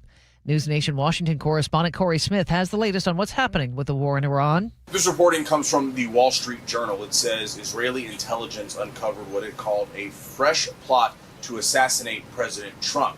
Now look, these threats are nothing new. Iran has openly vowed to retaliate against President Trump for assassinating some of its top generals, even going back to 2020 and the killing of Qasem Soleimani. The president seemingly making reference to this latest threat Wednesday at the NATO summit in Turkey. No, I'm number one on the kill list for Iran. I'm number one on the list for killing. Both the Israeli embassy in Washington and Iran's mission to the UN declined to comment on the new claims. President Trump spoke with Prime Minister Benjamin Netanyahu Thursday, and according to Netanyahu's office, the two men agreed to continue working together in the region.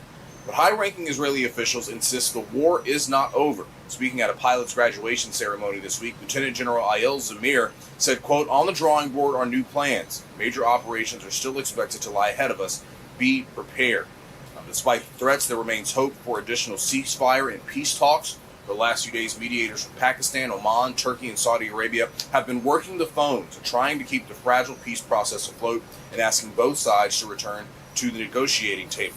Now, next week, Congress returns to the Hill, and we could see more attempts to rein in President Trump, potentially through another War Powers Act resolution. We spoke to a Democrat and Republican lawmaker about the current state of the conflict. We're looking at a war that President Trump effectively started. I think the difficulty for him is explaining to the American people why he has not gone to Congress with a credible appeal that would garner support from legislators. You have to hold these bad actors accountable, and I think the president and the vice president are doing the right thing. Now, ahead of lawmakers' return, there have been talks about possibly taking the Trump administration to court over its activity in Iran, much of that coming from Virginia Senator Tim Kaine. So we will be watching to see whether Congress once again tries to step in and rein in the president. At the White House, Corey Smith, News Nation. At 6:23, let's check in with Ted Beener for traffic on the threes. Thanks, Charlie. This traffic report is brought to you by the KIRO Newsradio App. Well, your Friday morning commute overall is moving well. There are a few slowdowns in the usual spots, though, and they include northbound I-5 down the South Center Hill. Northbound 167 has State Route 18 merge slowing and again approaching 405. And northbound 405 now pauses at times as you go through the Renton curves. Some drive times, Everett to Seattle, Bellevue, both of those are just under a half hour. Very good. Coming in from the south end, Olympia to Tacoma is 30 minutes. Federal Way to Seattle is 26 minutes. 14 of those are from South Center. Puyallup to Renton, that is 38 minutes, and Renton to Bellevue, that has risen to 21 minutes. Now, a reminder, northbound I-5 will close starting at 9 p.m. tonight between I-90 and 45th in the U District as Revive I-5 resumes with the Ship Canal Bridge resurfacing project. Early Monday morning, only the left two lanes will cross the bridge. The express lanes will remain only in the northbound direction until near the end of the year. Text APP to 888-973-5476 to download the KIRO News Radio app. Listen to your favorite shows and get the latest news and updates sent straight to your phone. KIRO News Radio, real-time traffic. I'm Ted Beener. It's going to be a nice weekend weather-wise. The clouds this morning, some sun breaks for the afternoon, 74 today. Tomorrow, mix of clouds and sun, 71, 75 on Sunday. Then Monday, right on through Thursday, we're going to see mostly sunny skies with highs on either side of 80. Right now in Seattle, it's partly cloudy and 59. Coming up, KIRO News Radio's Luke Ducey reports on a lawsuit against the King County Regional Homelessness Authority. We'll also get to your opening bell report here on Seattle's Morning News. KIRO News Radio, the first place you turn for the news you trust. State Senator Jamie Peterson drafted one of the state's most progressive taxes to date, the income tax on millionaires. Engaging conversation. We pay teachers the fourth highest of any state in the country. And your Super Bowl champion Seahawks. Seahawks, they're bringing it home again. Streaming everywhere on the KIRO Newsradio app. Always here, always with you. KIRO Newsradio, 97.3 FM.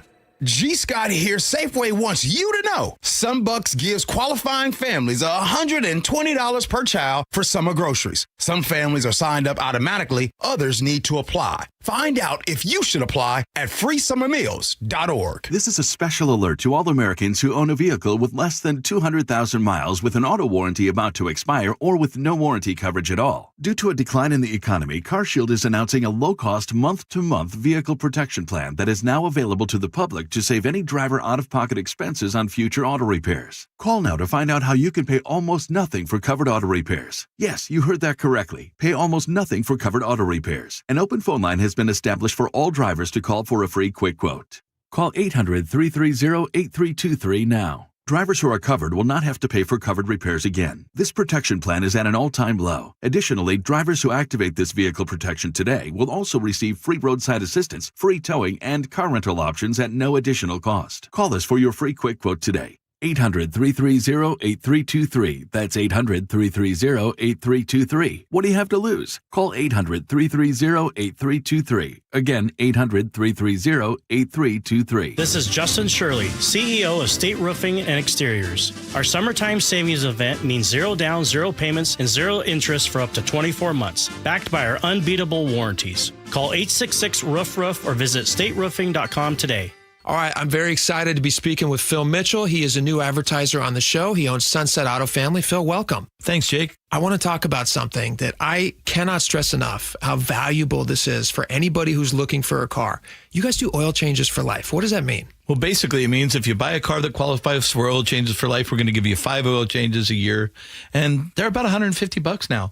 You know, oil goes up and down, but guess what? We're going to change the oil for as long as you own that vehicle on us. Like you're saying, oil changes are $150. They're even more if you're driving a diesel. And so you hold on to a vehicle for 10 years, that's like $10,000. Oh, it can be even more than that. We've got a guy that's been changing his oil since 1985. He's gotten more oil changes than the car cost, and we're still changing it for him because that's what we do. And we're your lifetime dealer. And this is what people are going to get at Sunset Auto Family. That's right. Great service for as long as you own the vehicle. Oil changes for life. Only at Sunset Kia in Auburn, Sunset Ford, and Sunset Chevrolet in Sumner.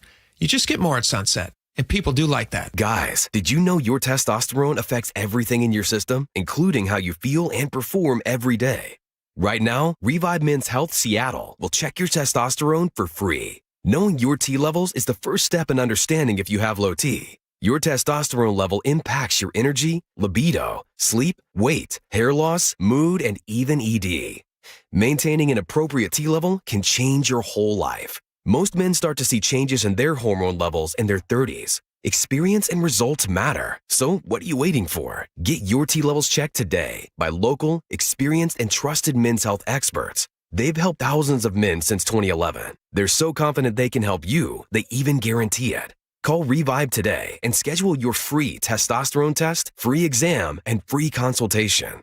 Call Revive Men's Health at 206-529-1111. That's 206-529-1111. Or visit ReviveMen'sHealth.com. There are 5 things money can do for you: growth, liquidity, cash flow, protection, and tax advantages. Don't miss an opportunity because your current retirement plan only focuses on 2 or 3 of them. Hi, Jeff here with Madrona Financial and CPAs. Don't settle for a partial plan. Get the real deal by requesting your no-cost Madrona analysis today and discover what you may be missing. Call 833-673-7373 right now to request your analysis. That's 833-673-7373. For over 50 years, Bucky's Complete Auto Repair has been the one locals trust for fast, friendly service with guaranteed repairs. With 16 family-owned locations and a Carfax preferred badge, Bucky's makes it easy with same-day service and available financing. Visit Bucky's.com. Experience the thrill of seeing orcas and humpback whales with Puget Sound Express. Join their family-run tours for guaranteed whale sightings departing daily from Edmonds. These are Seattle's most popular and well-reviewed whale tours. Book now at PugetSoundExpress.com. Man, I love this place. I've been surfing here since I was a kid. Now, seeing my grandson out on the water, it means everything to me. Watching him and taking in the blue waves, the sea breeze, the blurry horizon. If you have geographic atrophy, or GA, subtle changes in vision could mean it's progressing toward irreversible vision loss. Izervay is proven to slow GA progression and could help preserve your vision for longer, so you may keep seeing the world around you. Izervay, or avacincaptad pegol, is an eye injection. Don't take it if you have an infection or active swelling in or around your eye. Izervay can cause eye infection, retinal detachment, or increased risk of wet AMD. Izervay may cause blood in the white of the eye, blurred vision, or a temporary increase in eye pressure. Do not drive or use machinery until vision has recovered after an eye injection or exam. Ask your retina specialist how you can slow your GA with Izervay. To learn more, call 1-855-IZERVAY or go to izervay.com. Paid for by Astellas Pharma. Now, the latest from KIRO Newsradio and MyNorthwest.com. Live from East Lake Avenue. You're listening to Charlie Harger and Manda Factor, Seattle's morning news. Good morning, it's 6:31. A widower and his family are suing the King County Regional Homelessness Authority. They claim the agency ignored warning signs from the man who shot and killed their loved one and her unborn daughter. KIRO News Radio's Luke Ducey joins us live with details. Ina Kwan and her husband were stopped at a red light in Seattle's Belltown neighborhood back in 2023. Court documents say the suspect, Cordell Gooseby, ran up to their car and opened fire. Here's body cam footage and audio of an officer talking to Gooseby at the scene there. My partner read you your Miranda rights, right? Did you want to talk to us? Pretty much all I need to say is my life has been a failure. Sounds like he was saying my life has been a failure there. Kwan's family says she died at the scene. Her baby, she was 32 weeks pregnant, died at a hospital. The family's attorney tells KIRO 7 TV the suspect was in the care of the King County Regional Homelessness Authority at the time, and the lawsuit claims caregivers there did nothing when he asked for help as his mental health declined. There was a pretty clear systemic failure here, and this tragedy was completely preventable if people had done their jobs. The suspect, Gooseby, was found not guilty by reason of insanity and remains at Western State Hospital. According to the suit, KCRHA was providing the suspect case management and housing, and they failed to act on repeated warning signs involving the suspect, including lawyers' claim the suspect had been talking about shooting people. KCRHA has been in the headlines recently after an audit revealed the agency mishandled some $13 million, which is now missing. It also found things like 84 whole accounts not labeled. They didn't keep track of cash advancements. They didn't use software at times to warn them about overspending, and now they're $45 million in the hole. In response in April, you'll remember 2 city council members in Seattle called for KCRHA to be dissolved. Rob Dembowski got straight to the point back then. They say that the road to hell is paved with good intentions. And the King County Regional Homelessness Authority was set up 6 years ago with the best of intentions. But the tool that was set up has been given more chances than it deserves at this point, and it has failed again and again and again. Back to the lawsuit, Charlie and Manda, KCRHA says it cannot comment on pending litigation. Luke Ducey reporting live. It's now 6:33. That's time for a check on traffic. We do that every 10 minutes on the threes. Chris Sullivan is off. Here's Ted Beener. Thank you, Manda. On northbound 405, just north of 30th, we've got a new crash reported. Not seeing it directly on the cams, but it has created a backup. Goes all the way into Renton. Your Renton to Bellevue drive time has popped up to about 35 minutes. That's about a 20-minute delay, and that may be growing. Otherwise, there are a few other slowdowns in the usual spots, and they include northbound 167 from State Route 18 to near Willis, and again approaching 405, and northbound I-5 down the South Center Hill, and now from Albro into downtown.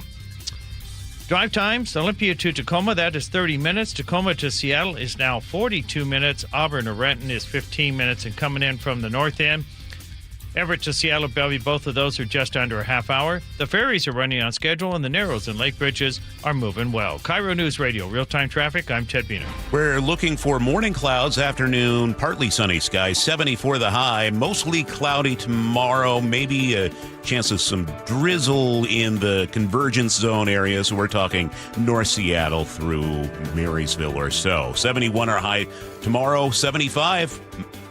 Partly to mostly sunny on Sunday. Right now in Seattle, it's 58 and cloudy.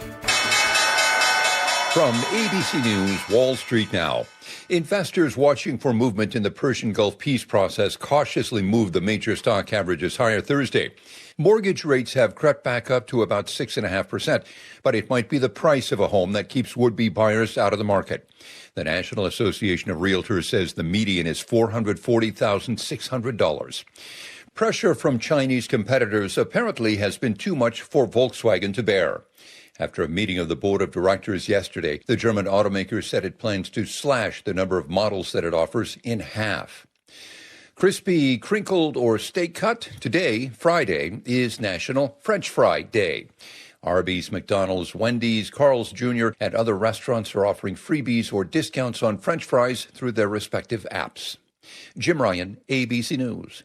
It's 6:35 now. We're also following this in Everett. The new plant is open for business with the 737 MAX. Seattle Times reports the company fired up the brand new assembly line earlier this week, the fourth for the MAX and the first one outside the Renton factory. Boeing calls it the North Line. It's $1 billion investment that starts with about 1,000 workers. Companies to ramp up production to meet global demand for jets after years of safety problems. Are already willing to buy these seats. Something like 75% of travelers, I think, that are flying in the first class cabin on a flight today, actually paid full price for that ticket, versus a decade ago, most of those travelers were free upgrades. Each part of the continental U.S. had its turn under the heat dome so far this summer. It's still dangerously stifling in Europe. According to data from the Copernicus Climate Change Service, last month's deadly Western European heat wave occurred during the hottest June on record for Western Europe and the second warmest globally. The extreme temperatures aren't just dangerous to a person's health, they're bad for the economy.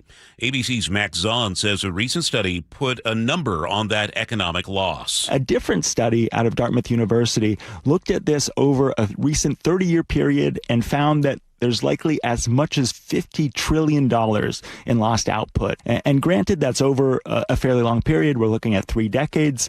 Even so, that's the kind of lost growth that can be really meaningful for just changing the quality of life of everyday people. From ABC News, Tech Trends. It is the biggest test for soccer's best, and the World Cup is also a massive test for keeping legions of fans connected. You've got people in there that are doing video. You've got people that are on all their apps, the betting apps. They're calling people. They're sending videos around. They're hitting the send and end button. 90,000 of these people are doing that. Michael Brennan, a principal engineer at Verizon Wireless, gave us an inside look at the technologies it takes to make sure every call, every text, every picture goes through at MetLife Stadium, home of the championship game. The under seats, we've got overhead antennas, the matching antennas for the parking lots. Those under seats, hundreds of antennas literally under the seats. One of the trickiest tests, handling crowds at the entrance gates. We installed antennas in the pylons and then antennas on the actual stadium itself. Verizon estimating fans will use 50 terabytes of data at every game. With Tech Trends, Michelle Franzen, ABC News. Opening of Wall Street this morning, very slightly changed. The Dow is up 70 points. The S&P 500 is ahead by 11 points. And the NASDAQ has gained, now it's just dropped just 3. Right on top of it. It's 6:39, a word for KIRO 7. KIRO 7 pinpoint alert days, your advance notice to stay safe. Heat, smoke, and summer storms. When weather threatens to disrupt your day and your plans, KIRO 7 sounds the alarm and alerts you days in advance. Stay informed, stay ready with KIRO 7 pinpoint weather only on KIRO 7 TV. You know who else is right on top of it? Ted Beener. Ted, what's coming up in traffic? Well, I'm going to give you an update on that crash on northbound 405 near 30th. Tell you more all the details here in just a few moments. The opening bell is brought to you by Legacy Group Capital Common Sense Lending. Dear Ursula, I have a group of friends who have bonded over... Hi, I'm Ursula Boytine from the G and Ursula Show, and I'm launching a new podcast called Ask Ursula. This is your space. Real life, real questions, whether it's about family, friendships, love, and yes, even the fun stuff like travel and finding your signature scent. Hit me up and ask your questions at mynorthwest.com/Ursula. I look forward to connecting with you. At mynorthwest.com and the G and Ursula YouTube channel. Be advised, this is your opportunity to save up to 40 to 80% on a hot tub or swim spa this weekend only, today through Sunday. Washington State Fairgrounds Event Center. Be advised, this is your opportunity to save up to 40 to 80% on a hot tub or swim spa this weekend only, today through Sunday. Washington State Fairgrounds Event Center. 18-month interest-free financing. Our factories have demanded we sell 1,000 hot tubs and swim spas this weekend. Washington State Fairgrounds Event Center. Huge factory incentives, factory rebates this weekend only. Washington State Fairgrounds Event Center. We can remove your old hot tub. Free delivery of your new hot tub. Deep discounts. Washington State Fairgrounds Event Center. Free delivery of your new hot tub. Just relax and enjoy. Washington State Fairgrounds Event Center. Today, 2 p.m. to 8 p.m. Saturday, 10 a.m. to 8 p.m. Sunday, 10 a.m. to 6 p.m. Free admission. Free delivery. Washington State Fairgrounds Event Center. Call 833-SPA-SALE or visit hottubandswimspasale.com. Hey, I'm not one to say I told you so, but do you remember last year when I told you that Pure Talk was hands down the best wireless company that I'd ever used? Well, some of you were skeptical, but Consumer Reports just asked 120,000 people to rate every wireless company in America, including the big boys. Well, guess which company was the only company to get 5 stars in every category? Yeah, Pure Talk. Coverage, support, value, data. 5 stars across the board. No service contracts, no cancellation fees, just great U.S. customer service on a crazy fast 5G network for a fraction of what you've been paying. I'm not going to say I told you so, but I will encourage you one more time to dial pound 250, say micro, and switch to a 5-star American wireless company that won't let you down. Pure Talk. I like it hot. Beg your pardon? Can you make it hot for me, Dan? I think so. Half heated ain't hot enough. No. That's why I called you. Apollo Plumbing. Yeah, my sorry old water heater. Oh. Ain't getting me the hots anymore. You want hot water. That's what I said. That's what we do at Apollo Plumbing. And you're ready? Right now. When can you? How about today? Same day? We'll have you in hot water tonight. Clever. How about an upgrade? A tankless water heater would mean endless hot water. Now you're cooking. That's just for starters. Starters? How about we make it a worry-free water heater? Worry-free? Wrenchie's worry-free warranty. Which covers? Repair, service, all included. And when it wears out? Apollo replaces it. No extra charge? Nothing. Nil? Nada. As an Apollo A-list member, you're covered. And payments? To fit your budget with approved credit, of course. And I'm hot again. Worry-free. That's for me. We're on our way. Thanks for making it hot. We're ApolloPlumbing.com. 6:43 now. We check in with Ted Beener for traffic on the 3s. Okay, here's an update on that northbound 405 incident just north of 30th. TJ on the text line, thank you, my man, reports the blocking issue is not a crash, but rather a disabled vehicle, and we have a backup that goes into the Renton curves. That disabled vehicle is in the HOV lane. Your Renton to Bellevue drive time, that is now up to 40 minutes. That's a 25-minute delay. Now, if you're coming in from the north end, well, traffic is moving pretty well there. Otherwise, there are a few areas of slowing, and they include northbound I-5 from Marlboro into downtown and northbound 167 from State Route 18 to Willis, and again, approaching 405. Drive times, Everett to Seattle, Bellevue, both of those are just under 30 minutes. Coming in from the south end, Olympia to Tacoma is also a half hour. Federal Way to Seattle, 28 minutes. 19 of those are from South Center, and Puyallup to Renton, that is close to 40 minutes. Now, if State Route 509 just north of the Port of Tacoma Road is your commute, be aware the roadway is closed for a power pole replacement. Following an earlier crash, the road is scheduled to reopen this afternoon. KIRO News Radio, real-time traffic. I'm Ted Beener. And our forecast on this Friday morning, we're seeing some clouds to start the day, eventually a mix of clouds and sun. 74 for today, overnight low in the mid-50s. Tomorrow looks like a mostly cloudy day with some sun breaks in 71. Turning mostly sunny by Sunday, then we're into a really sunny stretch through at least Thursday. 75 Sunday, either side of 80 Monday through Thursday. Lots of sunshine. Right now in Seattle, it's partly sunny and 59. Coming up, KIRO News Radio's Paul Holden with your weekend planner. This is Seattle's Morning News. Do you get sinus infections, congestion, sinus pressure and pain, sinus headaches? You've gone to the doctor. You visit urgent care over and over again. And it's always the same thing, right?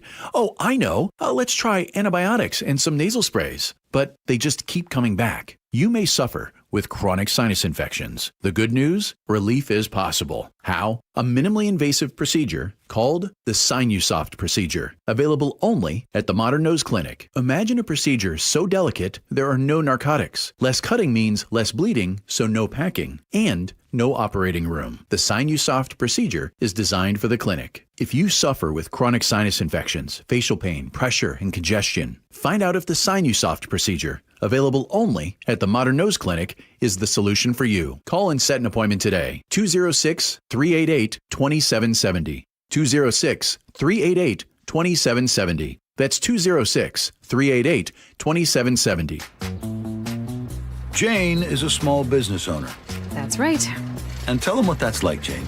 Yeah, well, it's like a roller coaster with a lot of ups and downs, and some days things can feel like they're flying off the rails.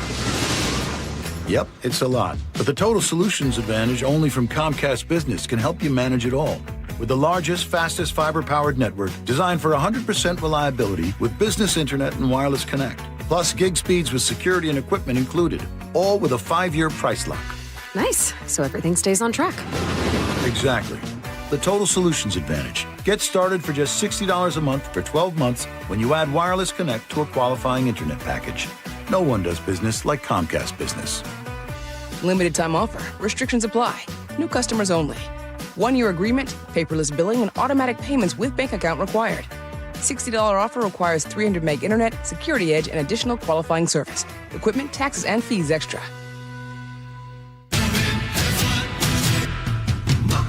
Step inside and let the excitement take you places. This is Muckleshoot Casino Resort, the ultimate spot for action that reaches incredible heights, luxury that knows no bounds, and live entertainment that always thrills. It's all at one incredible destination. So when you look for the best, look nowhere else. Muckleshoot Casino Resort, the biggest and best in the Northwest. Muckleshoot. This is the city's longest-running radio news show, Seattle's morning news on KIRO Newsradio. Well, another summer weekend ahead, and if you're still looking for something fun to do, KIRO News Radio's Paul Holden has you covered. It's Friday then, it's Saturday, Sunday, what? It's Friday then, it's Saturday, Sunday, what? Last weekend was probably one of the most jam-packed weekends our region has seen. The World Cup, the 4th of July, and all those Blue Jays fans in town, but the fun isn't showing any signs of slowing down. The weather continues to be perfect for street fairs, parades, and all the awesome outdoor activities going on. This includes the Mercer Island Summer Celebration on Saturday, which features a parade, touch-a-truck, plenty of live music, mini golf, a foam party, plus a circus and lots of family fun. There will also be vendors and food trucks to shop and fireworks to close things out. The fun is spread between 2 parks, Mercerdale and Luther Burbank Park, and there will be a shuttle that takes you between both parks. The fun starts at 10 a.m. There will also be a parade in Wallingford on Saturday, which will have marching bands, drill teams, floats, and all sorts of family fun. The Wallingford Parade is free to attend and starts at 11, beginning at Meridian Playground. Mill Creek is also putting on a street fair this weekend with all the things you need for a great weekend. Artists and food vendors, live music, tons of funs for the kids, and 2 stages of live entertainment. If you're heading to the festival, there is a free shuttle bus to the fun from Henry M. Jackson High School. The Mill Creek Festival and Street Fair is Saturday and Sunday starting at 10. Live music is taking over West Seattle this weekend for the West Seattle Summerfest. At the Junction, you'll find 3 days of live music with 2 stages, shopping from local vendors and food trucks, plenty of spots to grab a drink, and there will also be the Kids Zone, which will have inflatables, arcade games, robots, and even more for all your family fun. The tunes start tonight at 4 o'clock. West Seattle Summerfest is free to attend. You'll want to head to Ballard on an empty stomach this weekend as the Ballard Seafood Festival returns for a weekend full of great food and drinks and, of course, live music. There will be plenty of vendors offering a variety of treats, arts and crafts, and, of course, plenty of seafood, plus the legendary Alder Smoked Salmon Barbecue, a staple of the festival, will take center stage once again. You can try your luck at the Lutefisk Eating Contest, enjoy cold drinks in the beer and cocktail gardens, and there will also be a whole area dedicated to family-friendly fun for you and the kids. The Ballard Seafood Fest starts tonight. If you're looking for a low-key, community-focused event, Edmonds will be the place to be for Porch Fest. You'll find a variety of live music being performed on porches, neighborhood yards, and in the storefronts of some local businesses. There'll be a variety of genres of music too, so you'll be sure to find something you like or maybe discover something new. Porch Fest is Sunday in downtown Edmonds, with the music getting started at 1 in the afternoon. The Washington State Fair Event Center will be hosting the Pacific Northwest Reptile and Exotic Animal Show this weekend. Learn about frogs, turtles, lizards, snakes, and lots of other exotic animals as you go through interactive booths, speak with experts about the animals, maybe even do a shopping for the next pet to add to your family. There's going to be a vendor marketplace that will not only have the animals, but everything you need to take care of them as well. The Pacific Northwest Reptile and Exotic Animal Show is Saturday and Sunday. If watching the last remaining World Cup matches won't fully scratch your soccer itch, there are a couple of matches going on in Seattle, including a rivalry match for the Seattle Reign. They take on Portland Thorns FC at Lumen Field on Sunday afternoon, with the match starting at 1 p.m. And Salmon Bay FC has made the national semifinal of the USLW League playoffs, and they're going to be taking on Minnesota Aurora FC at Inter Bay Stadium on Saturday night, with the match starting at 7:30. Summer is in full swing. What are you getting out there and doing? Let me know at paulh@KIROradio.com. Paul Holden, KIRO News Radio. It is 6:51. A California family is lucky to be alive after a close encounter with a bear. It charged Cortland Karowitz at his Lake Tahoe home as he and his family were loading up for a boating trip on the 4th of July. Coward's grabbing bear spray he keeps by the garage door, and then it was rushing me. The bear spray worked, and it worked on me too. It definitely worked, because as the cloud of spray kind of came back towards me, gotta get the mask on. He says he sees bears all the time near their Lake Tahoe vacation home, but this is the first time he's seen one acting aggressively.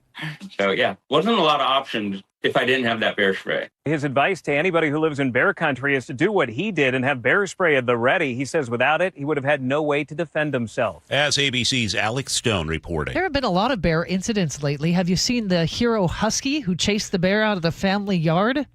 Yes, that is some fun video to watch. Ooh, I know my buddy Chris and CJ, they were climbing Mount Si last weekend, and remember there's been a lot of bear activity, and so they brought some bear spray with them. Smart. 13 people seriously hurt yesterday during the third bull run of this year's San Fermin Festival in Pamplona, Spain. Here's News Nation's Blake Berman. Organizers saying a 29-year-old from the U.S. was gored through his left arm. Another 23-year-old concussed. The other injuries range from bruises, cuts, and broken bones. The bull run in Pamplona, Spain began Monday and runs through next Tuesday. The annual tradition still incredibly popular 100 years after Ernest Hemingway's novel made it famous. All those injured were men ages between 18 and 68. The organizers said most were taken to the hospital for treatment. All men who did that, huh? Yeah. Huh. That's weird. 6:53, we check traffic on the threes. Here's Ted Beener. All right, thank you, Charlie. On northbound 405, just north of 30th, we've got a disabled vehicle blocking the HOV lane. The backup extends into the Renton curves to the 167 merge. Your Renton to Bellevue drive time is now 41 minutes. That's about a 25-minute delay. In addition, northbound 167 at 15th Southwest, we've got a new crash. It's over on the right shoulder, not blocking. Now, if you're coming in from the north end, traffic is moving well. Elsewhere, got a few slowdowns in the usual spots, and they include eastbound 512 down the hill through Puyallup. Northbound 167, got some slowing with that State Route 18 merge, and again approaching 405. And on northbound I-5, we've got some braking from 320th to past 200th, and again from Albro into downtown. Drive times, Olympia to Tacoma is 30 minutes. Tacoma to Seattle is now 47 minutes. Auburn to Renton, 18 minutes. And coming in from the north end, Everett to Seattle Bellevue, both of those are doing really well at just under a half hour. Now, a reminder, northbound I-5 will close starting at 9 p.m. tonight between I-90 and 45th in the U District as Revive I-5 resumes with the Ship Canal Bridge resurfacing project. Now, early Monday morning, only the left two lanes will cross the bridge. They're working on those right two lanes, and the express lanes will remain only in the northbound direction until near the end of the year. KIRO News Radio, real-time traffic. I'm Ted Beener. Mix of clouds and sun. Very pleasant day. 74 for your Friday. Tomorrow looks like we'll see more in the way of cloud cover. 71. Still some sun breaks, though. Mix of sun and clouds on Sunday. Becoming mostly sunny by afternoon. 75. And then Monday right on through Thursday. Highs around 80. Right now in Seattle, the sun is up. It's shining. It's 59 degrees. Coming up, KIRO News Radio's Luke Ducey reports on a scary incident that took place on a Ryanair flight this morning.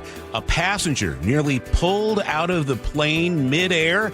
Luke will have the details coming up. We'd love to hear from you on the Muckleshoot Casino Resort text line. That's 888-973-5476. This is Seattle's Morning News. The first few steps that I took in the morning were pretty painful. This is Carlos. I mean, I had been told by multiple orthopedic surgeons that there was no alternative for me. That wasn't what he wanted to hear. You see, Carlos is an active guy. I played basketball, and for 3 to 4 days after, my knees would just be so swollen. And now I can play basketball, and there is no swelling. There is no pain in the knees. No swelling, no pain, because Carlos went to see Dr. Mark Wagner, MD, at Seattle Sports and Regenerative Medicine for stem cell therapy. I'm just happy to be able to be out there, and then knowing that tomorrow I am not going to suffer for this. What do you say to your friends and family who are in pain? I say, I had horrible knee pain, and stem cells really worked for me. You might want to go to Dr. Wagner, just get a consultation before you have surgery. Consider stem cell therapy with Dr. Mark Wagner, MD, at Seattle Sports and Regenerative Medicine. Schedule your consultation at drmarkwagnermd.com. KIRO FM and HD1, Tacoma, Seattle.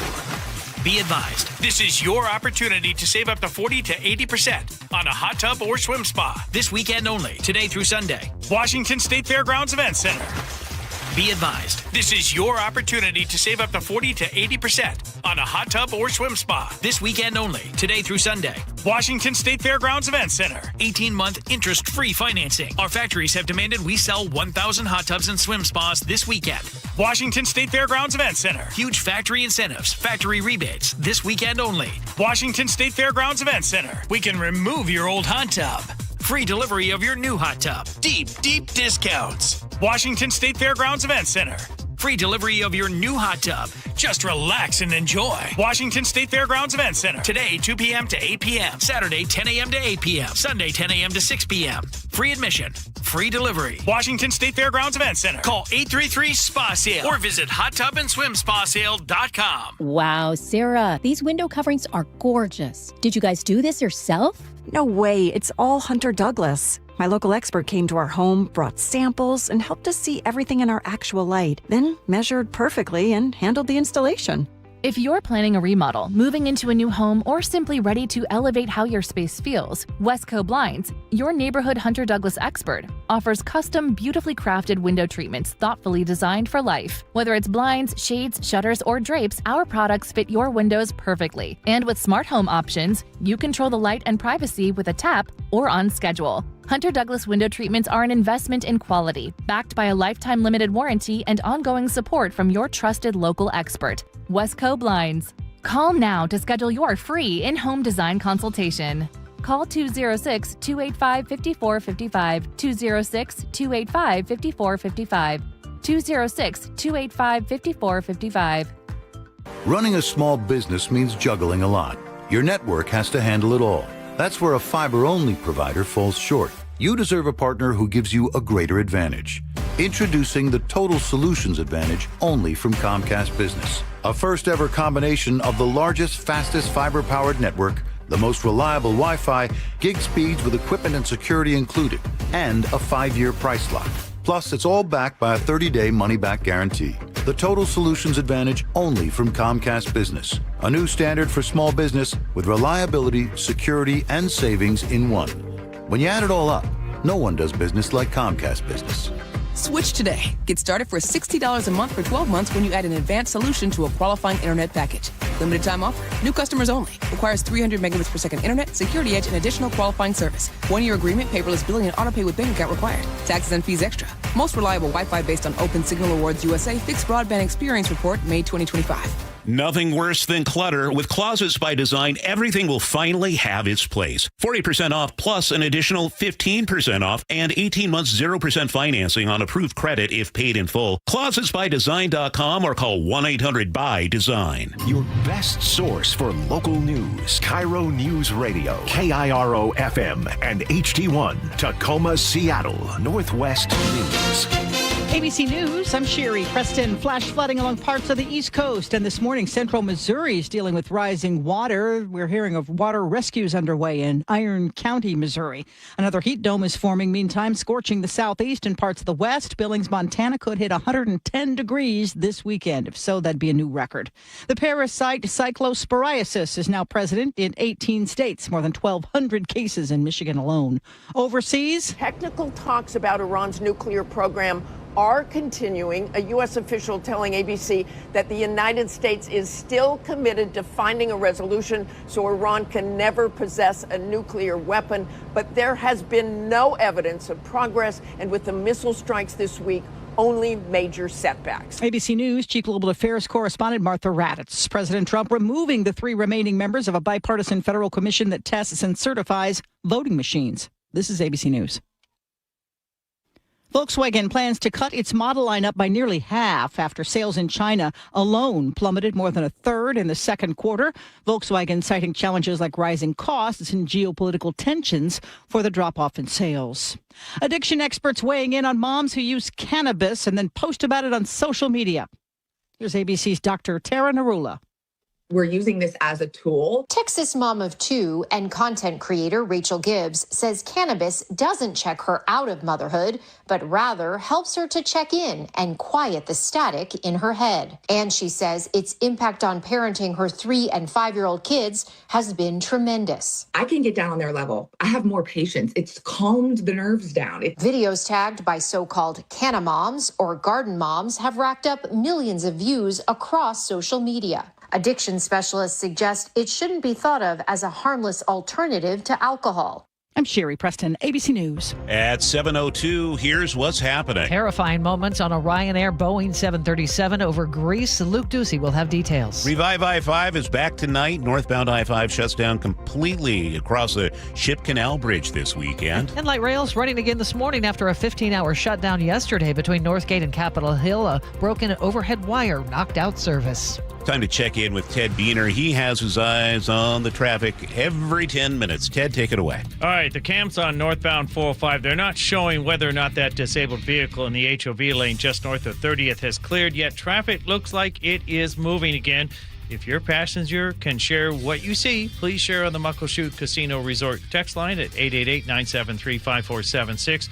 The backup extends into the Renton curves. Your Renton to Bellevue drive time now is close to 50 minutes. That's a 30-minute delay. In addition, northbound 167 at 15th Southwest got a crash. It's over on the right shoulder, and traffic's moving pretty well past that scene.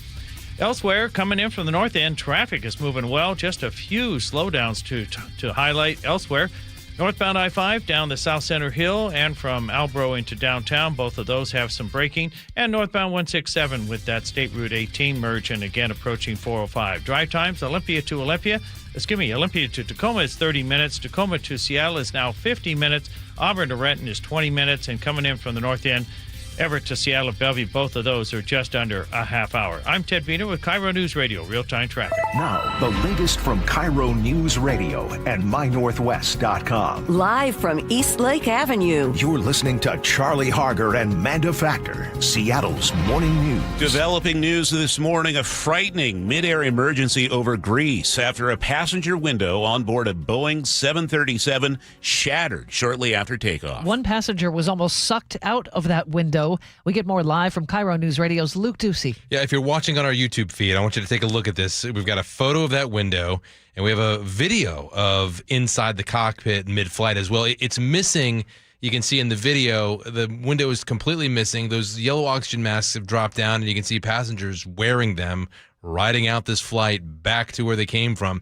This was a Ryanair flight, but there are reports now that it was being operated by their partner, Malta Air.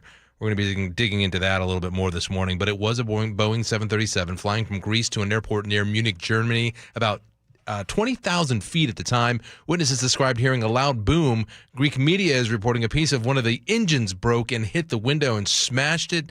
The airline says the window became dislodged mid-flight, triggering a rapid decompression, meaning everything inside was being sucked out, including a 61-year-old Serbian passenger. One witness says his head and his shoulders were hanging out the window. Thankfully, he was wearing a seatbelt. The man's wife and other passengers rushed in and started holding on to his legs to keep him inside the airplane. The pilots declared an emergency. And on FlightAware, I could see the plane immediately drop down to 6,000 feet and slowed from about 400 miles per hour to 250 miles per hour. It was in the air a total of 1 hour and 14 minutes and returned to an airport in Thessaloniki in Greece. Now, we don't know what caused this or who is responsible for this yet. But again, this was a Boeing 37, which raises more safety questions, of course, for the company on the heels of 2 fatal 737 MAX crashes and that door plug blowout on a flight some 2 years ago. Also, Ryanair is a major Boeing customer. We're looking into Malta Air as well.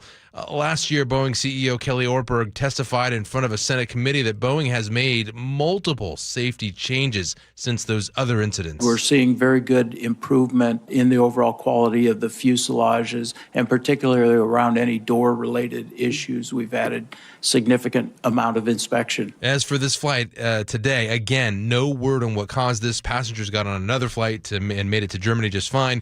In a statement, Ryanair kind of stuck to the basics, saying a passenger window dislodged in flight and that, quote, the aircraft landed normally and passengers returned to the terminal. We're going to have much more on this story, of course, throughout the morning. All right, Luke Ducey, and that plane was assembled at the Renton assembly plant for the 737 MAX. This all comes as Boeing is actually celebrating a new chapter in Everett today, the first 737 MAX assembly line outside of Renton. The Seattle Times reports the so-called North Line started running Monday in a space that used to build 787 Dreamliners. It's the fourth MAX production line, represents $1 billion investment from Boeing. About 1,000 workers are on the line now, with more coming as production ramps up. The move is part of Boeing's push to build as many as 52 jets a month by early next year. The family of a Seattle woman killed along with her unborn daughter in a 2023 Belltown shooting is suing the King County Regional Homelessness Authority. The lawsuit claims the agency failed to act on repeated warning signs involving the accused gunman, Cordell Gooseby, who was eventually found not guilty by reason of insanity and committed to a psychiatric hospital. The Seattle Times reports the KCRHA was providing him with case management and housing, but according to the lawsuit, the agency did nothing when he asked for help as his mental health declined. This is from Seattle police body camera footage on the day Quan died. My life has been in fear. The KCRHA says it cannot comment on pending litigation. Frank Lindsay, KIRO News Radio.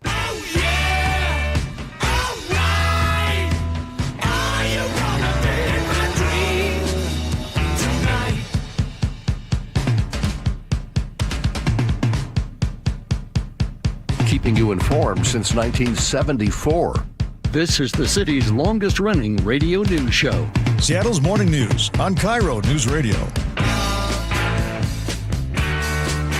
If Sully were here, that would have been a sick drum solo. No, Sully... he doesn't like the Beatles. That's why the Beatles. He would have protested. Never mind. I love that drum solo, though. Yeah, Ringo. I was just watching a video this week where these famous drummers, Dave Grohl, Chad Smith, they were all kind of praising the style of Ringo because it's very distinctive. Definitely his own. Can make it out. You made it to Friday. It's July 10th. He's Charlie Harger. I'm Manda Factor. And Ted Boehner is here keeping an eye on traffic for us. You heard Nick Cretia over there. He is picking the music and playing the songs. Producer David Burbank is producing the show today. And Jillian Raftery filling in for Katrina Gashard following all the big stories. Glad to have you with us. What's coming up in the 7:35 commentary? Well, we need to begin calling for a big change in our criminal justice system. I'll talk about that at 7:35. It's 7:09 right now. A travel headache for light rail riders in North Seattle yesterday. Service was shut down between the Northgate and Capitol Hill stations for 15 hours. Sound Transit's Henry Bendon tells KIRO 7 TV crews had to repair a broken power supply. We work very hard and we do a lot of maintenance during our overnight periods and during extended maintenance periods to make sure that we are as resilient as possible, but sometimes things just happen. Service resumed just before 10 o'clock last night. Revive I-5 resumes tonight across a Ship Canal Bridge. I-5 northbound will be completely shut down all weekend, so crews can set up a work zone. Then from Monday until possibly the end of the year, the two right northbound lanes will be closed. The Roanoke on-ramp is not going to be accessible. It's going to be inaccessible during this time, which is a major on-ramp. That's the one I use to get home every night. The northbound express lanes will be open 24/7 through the duration of this project. You can read more about it at mynorthwest.com. That's KIRO News Radio's Nate Connors. A fast-moving fire that swept through Okanagan in eastern Washington has destroyed at least a few homes and outbuildings now. The flames appear to have sparked yesterday on Pogue Mountain, that's above Vic Smith Road. Level 3 go-now evacuations were ordered around 6:30 last night. Strike teams slowed the progress of the fire at night, but maps show almost 2,500 acres burned, 0% containment. Those evacuation orders are still in place, as are a lot of road closures. County emergency managers are still assessing the damage. There's now a reward for anyone who can tell investigators who sparked the deadly Chelan Hills fire in Orondo. Here's KIRO News Radio's Jillian Raftery. McNeil Canyon Road is now considered a crime scene. That's the hardest hit area, which is still closed, near where a man was found dead in a burned-out car that slid off the road as he likely tried to outrun the flames. That fire started last Saturday night and was fanned by hot weather and high winds. Investigators say they have evidence the fire was caused by a person. That evidence has not been released. Douglas County is now offering a $25,000 reward for information leading to the identification, arrest, and conviction of the perpetrator. Jillian Raftery for KIRO News Radio. The 19-year-old man shot by Federal Way police last month was holding a realistic-looking BB gun, not a real firearm. Investigators released that finding yesterday. Caution man called 911 himself June 24th, saying he was in a mental health crisis and had a gun. Body cam video shows he ran into a nearby apartment complex, held the weapon to his head, then pointed it at officers. 3 officers fired. The BB gun turned out to be an authentic Glock replica. Man is still in critical condition at Harborview. Bothell has a poopy problem. I'm sorry?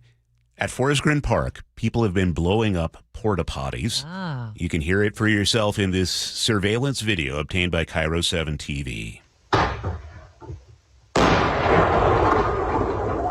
Oh, yeah. I'm Jason Sloss. Pieces of porta potty all over this park in Bothell. We're told vandals used a mortar to blow this thing up late last night.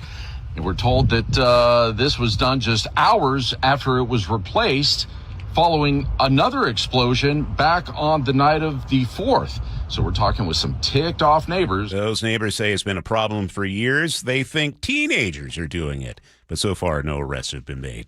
Yeah, they do have a problem. Yep. It's 7:12. Time for a check on the forecast, and we bring in KIRO 7 TV's Nick Allard. It's going to be a nice Friday, Nick. It is. I do think you're going to see some increasing clouds, and that's okay. Just look for some low marine clouds to increase a little bit, and that just means you'll see more than you have outside right now, but I do think you're going to see some decent sunshine. Call it a partly cloudy day to mostly cloudy farther south, and let's say a partly cloudy day in Seattle. Highs are going to be into the mid-70s. It looks like a really nice one. Just not as much sunshine as yesterday. Tomorrow is cloudy or mostly cloudy pretty much all day.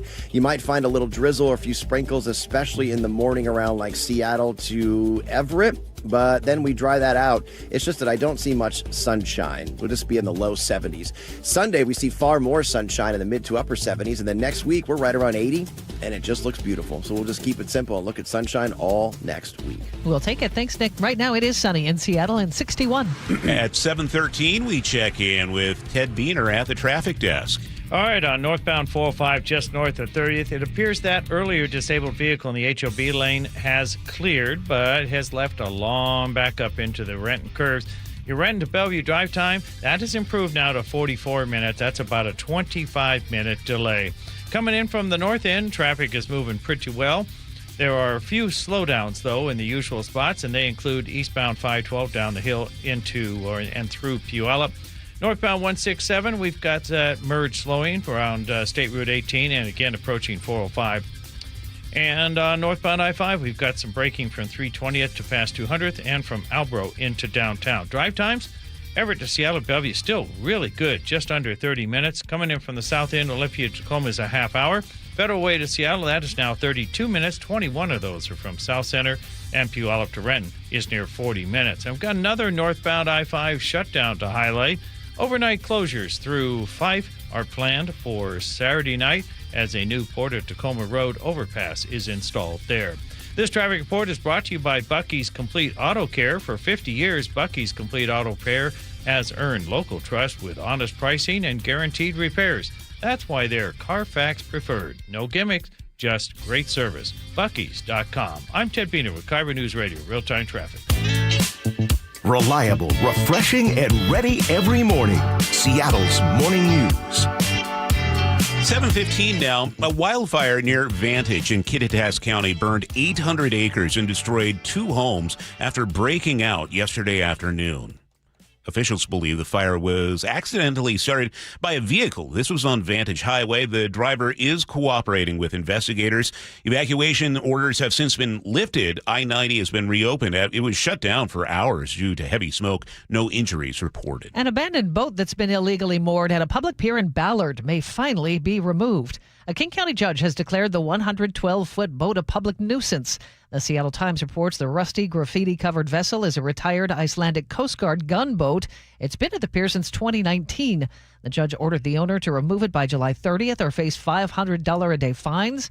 If the owner doesn't act, the city can remove or demolish it at his expense. She spent 4 years in an Italian prison after being arrested for her roommate's murder, a conviction that was later overturned. Now Seattle native Amanda Knox tells the News Tribune she's processing it all through stand-up comedy. It's very gratifying to be like, see, we're not all that different after all. I have enjoyed the experience of sharing my story with others, both in serious and in comedic capacities, because of that connection. Her one-woman show, Cartwheel, hits the Tacoma Little Theater July 28th. She'll take it to Scotland next month. Rising salaries, $21 million in athlete revenue sharing, and massive stadium debt driving another year of red ink for UW athletics. The Seattle Times reports the Huskies are projecting a $16 million deficit for the 2027 fiscal year, though that's down from $19 million in 2026. UW won't earn a full Big Ten revenue share until 2030. From UW to Wazoo sports just got a lot closer to home. Starting this fall, you can catch Cougar football and men's basketball on our sister station 710 Seattle Sports. Wazoo Athletic Director John Harlow says it brings a piece of Pullman to Puget Sound. As much as we want people to get back there, we also understand they got some lives that they got to lead too. We try and get out here in person as much as we can, but when we can't always be there, this is the best thing for it to happen. Multi-year partnership also includes women's basketball through the Seattle Sports app and one baseball game on the air each season. You can listen to every football and basketball game on the Seattle Sports app.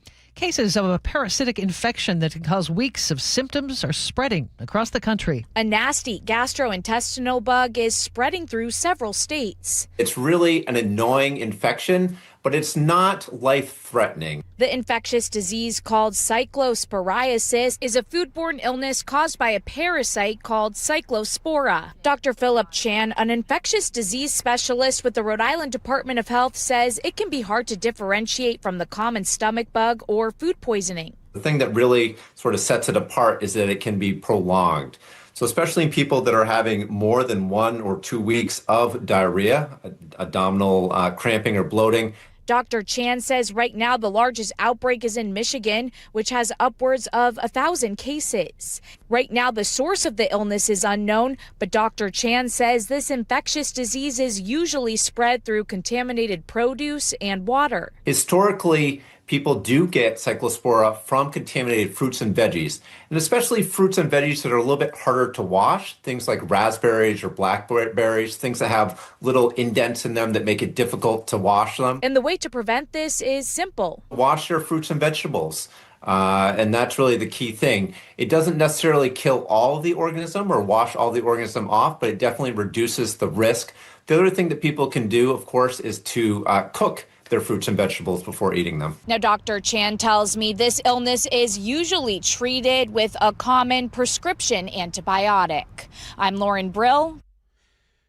It's 7:19 now. Well, it was a surprise for many when Seattle Mayor Katie Wilson last month indicated she would be endorsing progressive activist Hannah Sabio Howell to take over the Senate seat currently held by Senate Majority Leader Jamie Peterson. And Hannah joins us live in the studio this morning. She's running for Seattle's 43rd Legislative District. As Charlie mentioned, it was a surprise to some. Have you had a lot of contact with the mayor since she took office, and was it surprising to you?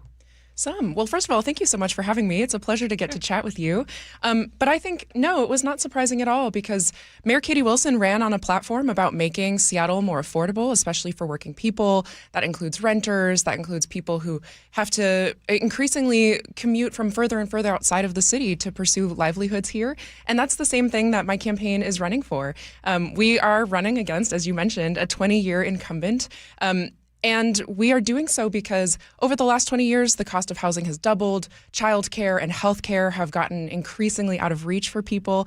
And we want to raise the question about whether that's good enough and whether the fact that we can hardly now afford to build lives here is what delivering looks like for people in our city and in our state. So I think Mayor Katie Wilson stepping in to say, this is a campaign that aligns with my values and my vision of an affordable city makes a lot of sense. So you would be replacing the most powerful Democrat in the Senate if you do get this position. You'd be on the back bench. What's in it for your district if you were to become the next state senator? Sure. Great question. So he may be the most powerful, but he's not the most progressive. And the 43rd district is. This is a district that has over and over again, by large margins, approved things like the Seattle social housing developer and the high earners payroll tax to fund it. We have elected groundbreaking politicians like Mayor Katie Wilson and Councilmember Alexis Rink and Representative Sean Scott, people who have who ran on a vision of, again, not only making our city and our state more affordable, but also pursuing that, building that path by making our especially tax code more fair and uplifting working people who for so long have been disenfranchised by our current status quo politicians. So when running against, like you mentioned, a very powerful 20-year incumbent, part of what we are saying is, what should a Democratic trifecta state be able to deliver for us? And is the 43rd district getting the progressive representation that we deserve and demand? Hannah, I think our reporter Luke Ducey had a question for you, too. I do, really quickly, and I don't want to put you on the spot, but I am asking for clarity because one of the things I wanted to touch on again was Katie Wilson's recent endorsement. At a press conference a couple of weeks ago, I asked her in an interview about her endorsement, and she told me she made that endorsement as a private citizen, not as in the full capacity of mayor of the city. So for transparency, is that your understanding that private citizen Katie Wilson gave you that endorsement, or are you under the impression that the mayor in the largest city in the state gave you that endorsement? Oh, great question. And transparency is super important to me. So what I'll clarify is that Mayor Katie Wilson not only is the mayor of the city of Seattle, but is also a voter and a resident of the 43rd district, and is a renter, and is a young mom, someone who has experienced what it costs and how difficult it is to raise a kid in a city as expensive as this one. So her private citizen capacity and her mayor capacity are the driving factors behind how our values align. But we're talking about the endorsement specifically. Is there a difference in your mind? I mean, I'm sure as a candidate, I would presume that you would like the endorsement of the mayor of Seattle, not a private citizen. Is there a difference in your mind? Well, I think both really matter. I think what I'm really excited about is that our campaign has represented a large community in especially the 43rd district, where 75% of us are renters, and one that's one that Mayor Katie Wilson identifies with, uplifted during her run. And I think part of why she won her election is because she articulated both a clear vision as a leader, as an organizer, but also as a person, as a renter, as a mom. And those are some of the things that align our not only campaigns, but our entire careers of work and the things that we have done in our professional and personal capacities. Hannah, I've been speaking with a lot of people. I think there is going to be a very blue wave this November, and I also happen to think that socialists are going to win a lot of seats. You are one of those socialists. And I think that might come as a surprise to a lot of, people in the suburbs, people my age. What is the pitch for current socialism that we may not be aware of? Well, while I am a Democratic Socialist, I'm running as a Democrat because it's really important to me that the Democratic Party step into the future. And I think it's one that we can only, that's a step we can only take if we are retiring status quo leadership that for too long has been bankrolled by the large corporations, not only in our state, but in our country, that are getting richer and richer while things like our childcare, our healthcare, and our housing get more expensive. And I think the challengers that we're seeing winning elections, especially against incumbents like the one I'm challenging across the country, are saying, believe your eyes. If it is getting and clearly feeling more expensive and more difficult to achieve basic opportunities like buying a home and starting a family and retiring, that's a product of leadership that has failed us.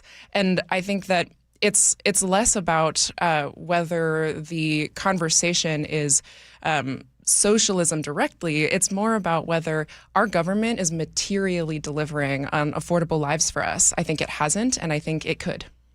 All right. Hannah Sabio Howell, we have the election coming up in 4 months. That's plenty of time for you to join us again. I can't wait to see you again. Thanks for stopping by. Appreciate it. We need to get to traffic. Sorry about that, Ted. Stand by. Here we go. All right, here we go. This traffic report is brought to you by Seattle Sports. On northbound 405, just north of 30th, that disabled vehicle, it's still in the HOV lane, I have learned, and it's left a long backup into the Renton curves. Your Renton to Bellevue drive time is 45 minutes. That's a 25-minute delay.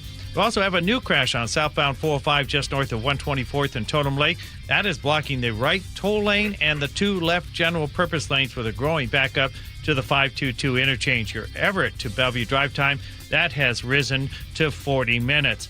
I'll give you more details in my next report in 10 minutes. In the meantime, download the Seattle Sports app to stay in the know with the latest news, scores, and opinions about your favorite teams. KIRO Newsradio Real-Time Traffic, I'm Ted Biener. This hour is brought to you by CM Heating. Wesley Financial Group is not a law firm, and Chuck McDowell, definitely not an attorney. This is Chuck. If someone talked you into buying something really silly and you want to get out of that silly little thing, my advice, get the facts. Call me and I'll send you our timeshare exit kit absolutely free. Inside, you'll learn how timeshare works and all your options for cancellation. Call Wesley now for your free exit info kit. 800-572-3344. That's 800-572-3344. Liberty Mutual customizes your car and home insurance. And now we're customizing this ad for your morning commute to wake you up, which could help your driving. Science says that stimulating the brain increases alertness. So here's a pop quiz. How many months have 28 days? What gets wetter as it dries? What has keys but can't open locks? If you don't want to hear the answers, turn off this Liberty Mutual ad now. 12 months, a towel, piano. Enjoy being fully alert. Liberty, liberty, liberty, liberty. Nick, you know what my dad always used to say? Oh, which thing? Let me guess. If you put anything on a hot dog besides mustard, it's un-American? Okay, that's true. Okay, but no, about the word worry. Remember he used to say about the word worry? Yes, that it's not a verb, but it actually is. I know it's a verb, but Nick, his point was nothing comes from worrying. You can sit here and worry about all the news and all about the chaos in the world. You worry about your health, but nothing comes of it. You have to take action. Right. Like, for instance, you and I, we go into Longevity Medical Clinic. That's an action. It's about taking that action. Like, people can go to Longevity Medical Clinic to get the free health analysis, and then they can find out how they're aging and the things they can do in order to slow down the process to have a big, full, rich life so you can enjoy a hot dog with whatever you want on it. And now worry is a verb. See, there you go. So it all starts for you taking action. I was a patient at Longevity long before I started doing these commercials. So get your free health analysis. Go to lmclinic.com. That's lmclinic.com. Don't wait. Insulate. Last year, American Crawl Space and Pest Services gave over $2 million in insulation rebates from PSE, more than any provider in the state. If your home was built before 1990, you're eligible for recouping up to 95% of insulation replacement costs. Insulate with American Crawl Space and keep your home warm during the winter and cool during the summer. American Crawl, the heroes you call. Let's say you get into a car accident. You end up getting hurt. You're missing work, and now the insurance company wants you to handle the paperwork yourself while you're still recovering. Here's what happens when you go it alone. They throw out a lowball offer. You're on defense from minute one, and you're scraping for a fair shake against people who do this for a living. But here's what happens when you call Harold Carr Law Offices. They handle everything. The paperwork, the negotiation, the insurance company, all of it. You focus on getting better. They focus on getting you what you actually deserve. And trust me, that number is almost always higher than what you would have walked away with on your own. 7 locations across Western Washington, a huge qualified team, and a free consultation at carlaw.com. Carr is spelled with 2 R's, C-A-R-R. They'll actually listen to you and give you an honest assessment without any pressure. That's carlaw.com. 2 R's in car. Car accident? Call Carr. C-A-R-R. carlaw.com. If the world were like a Sleep Number mattress, everything would adapt for your comfort. Your coffee would never get cold. Your flight would always be on time. And your mattress would always respond to you and your unique sleep needs. Sleep Number mattresses are designed to respond to your body and shift with your changing life, helping you fall asleep faster and stay asleep longer. To experience a whole new world of comfort, visit a Sleep Number store or go to sleepnumber.com. Sleep Number. To a good life sleep. This is the story of the one. As a maintenance engineer at a beverage manufacturing plant, he starts his day knowing every line is ready to run because Grainger delivers the industrial-grade products he needs to keep mixers, conveyors, and packaging equipment moving. With Grainger's vast selection of bearings, belts, and motors, he keeps operations running smoothly, so nothing grinds to a halt. Call 1-800-GRAINGER, click Grainger.com, or just stop by. Grainger, for the ones who get it done. Did you know that 4,000 women are diagnosed with breast cancer every year in Washington state? I'm Dr. Suzette Miranda with Northwest Hope and Healing. We provide financial support for breast and gynecologic cancer patients in our community. Join us at Life in Color, a summer brunch, auction, and fashion show on August 23rd at the Somme Hotel in Woodinville for an unforgettable afternoon of inspiration. Get your tickets now for Life in Color on August 23rd at nwhopeandhealing.org. That's nwhopeandhealing.org. Best Mortgage is proud to be the longest-running mortgage company on KIRO Radio. For 34 years, they've been giving honest advice you can trust as your VA loan and reverse mortgage experts and debt consolidation specialists, too. Just web search Best Mortgage. Now, the latest from KIRO Newsradio and MyNorthwest.com. Live from East Lake Avenue. You're listening to Charlie Harger and Manda Factor, Seattle's morning news. Good morning. Here's what's happening. A widower and his family are suing the King County Regional Homelessness Authority. They claim the agency ignored warning signs from the man who shot and killed their loved one and her unborn daughter. KIRO News Radio's Luke Ducey here with details. Ina Kwan, Charlie, and Manda and her husband were stopped at a red light in Seattle's Belltown neighborhood back in 2023. Court documents say the suspect, Cordell Gooseby, ran up to their car and opened fire. Here's police body cam audio of an officer talking with Gooseby at the scene. My partner read you your Miranda rights, right? Did you want to talk to us? Pretty much all I need to say is my life has been unfair. Yeah, sadly, Kwan's family says that she died at the scene and her baby, she was 32 weeks pregnant, died at a hospital. The family's attorney tells KIRO 7 TV now the suspect was in the care of the King County Regional Homelessness Authority at the time, and the lawsuit claims caregivers there did nothing when he asked for help about his mental health declining. There was a pretty clear systemic failure here, and this tragedy was completely preventable if people had done their jobs. Gooseby, the suspect, was found not guilty by reason of insanity and remains at Western State Hospital. According to the suit, KCRHA was providing the suspect case management and housing and failed to act on repeated warning signs involving the suspect, including lawyers claim the suspect had been talking about shooting people. KCRHA has been in the headlines recently after an audit recently revealed the agency mishandled some $13 million, which is now missing. It also found things like 84 whole accounts not labeled. They didn't keep track of cash advancements, and they didn't use software at times to warn them about overspending, and they're now $45 million in the hole. In response, in April, 2 city council members in Seattle called for KCRHA to be dissolved completely. Rod Dembowski got straight to the point in a press conference. They say that the road to hell is paved with good intentions. And the King County Regional Homelessness Authority was set up 6 years ago with the best of intentions, but the tool that was set up has been given more chances than it deserves at this point, and it has failed again and again and again. back to that lawsuit. KCRHA says it cannot comment on pending litigation. Charlie, Manda. Time to check traffic every 10 minutes. Here's Ted Beener. All right, thank you. This traffic report is brought to you by D.R. Horton. And taking a look at overall traffic here, the crash on southbound 405 just north of 124th in Totem Lake. That now blocks both the express toll lanes and the left general purpose lane. Backup goes to 522.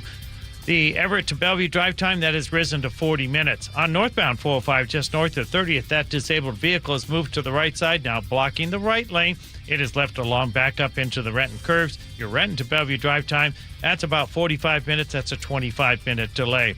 Elsewhere, there are just a few areas of slowing. Northbound I-5 from Midway down the South Center Hill and from Albro into downtown, and northbound 167 has State Route 18 merged, slowing through that area. Drive times, Olympia to Tacoma is 30 minutes. Tacoma to Seattle is now 52 minutes, and Auburn to Renton is 16 minutes. Ferries are running on schedule, though there is only one vessel running on the Bremerton run due to staff shortage. That will resume about 8:30.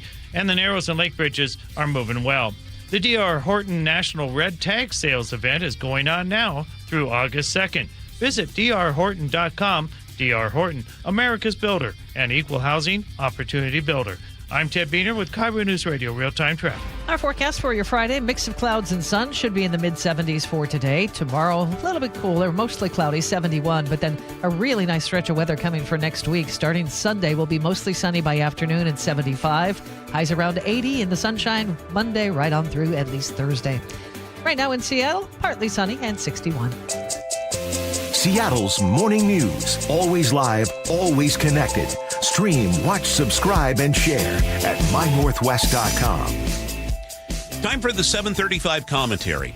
At 1:19 in the morning on June 27th, according to the police report, a Seattle police officer on routine patrol spotted a man walking along the shoulder of the westbound lanes of the West Seattle Bridge.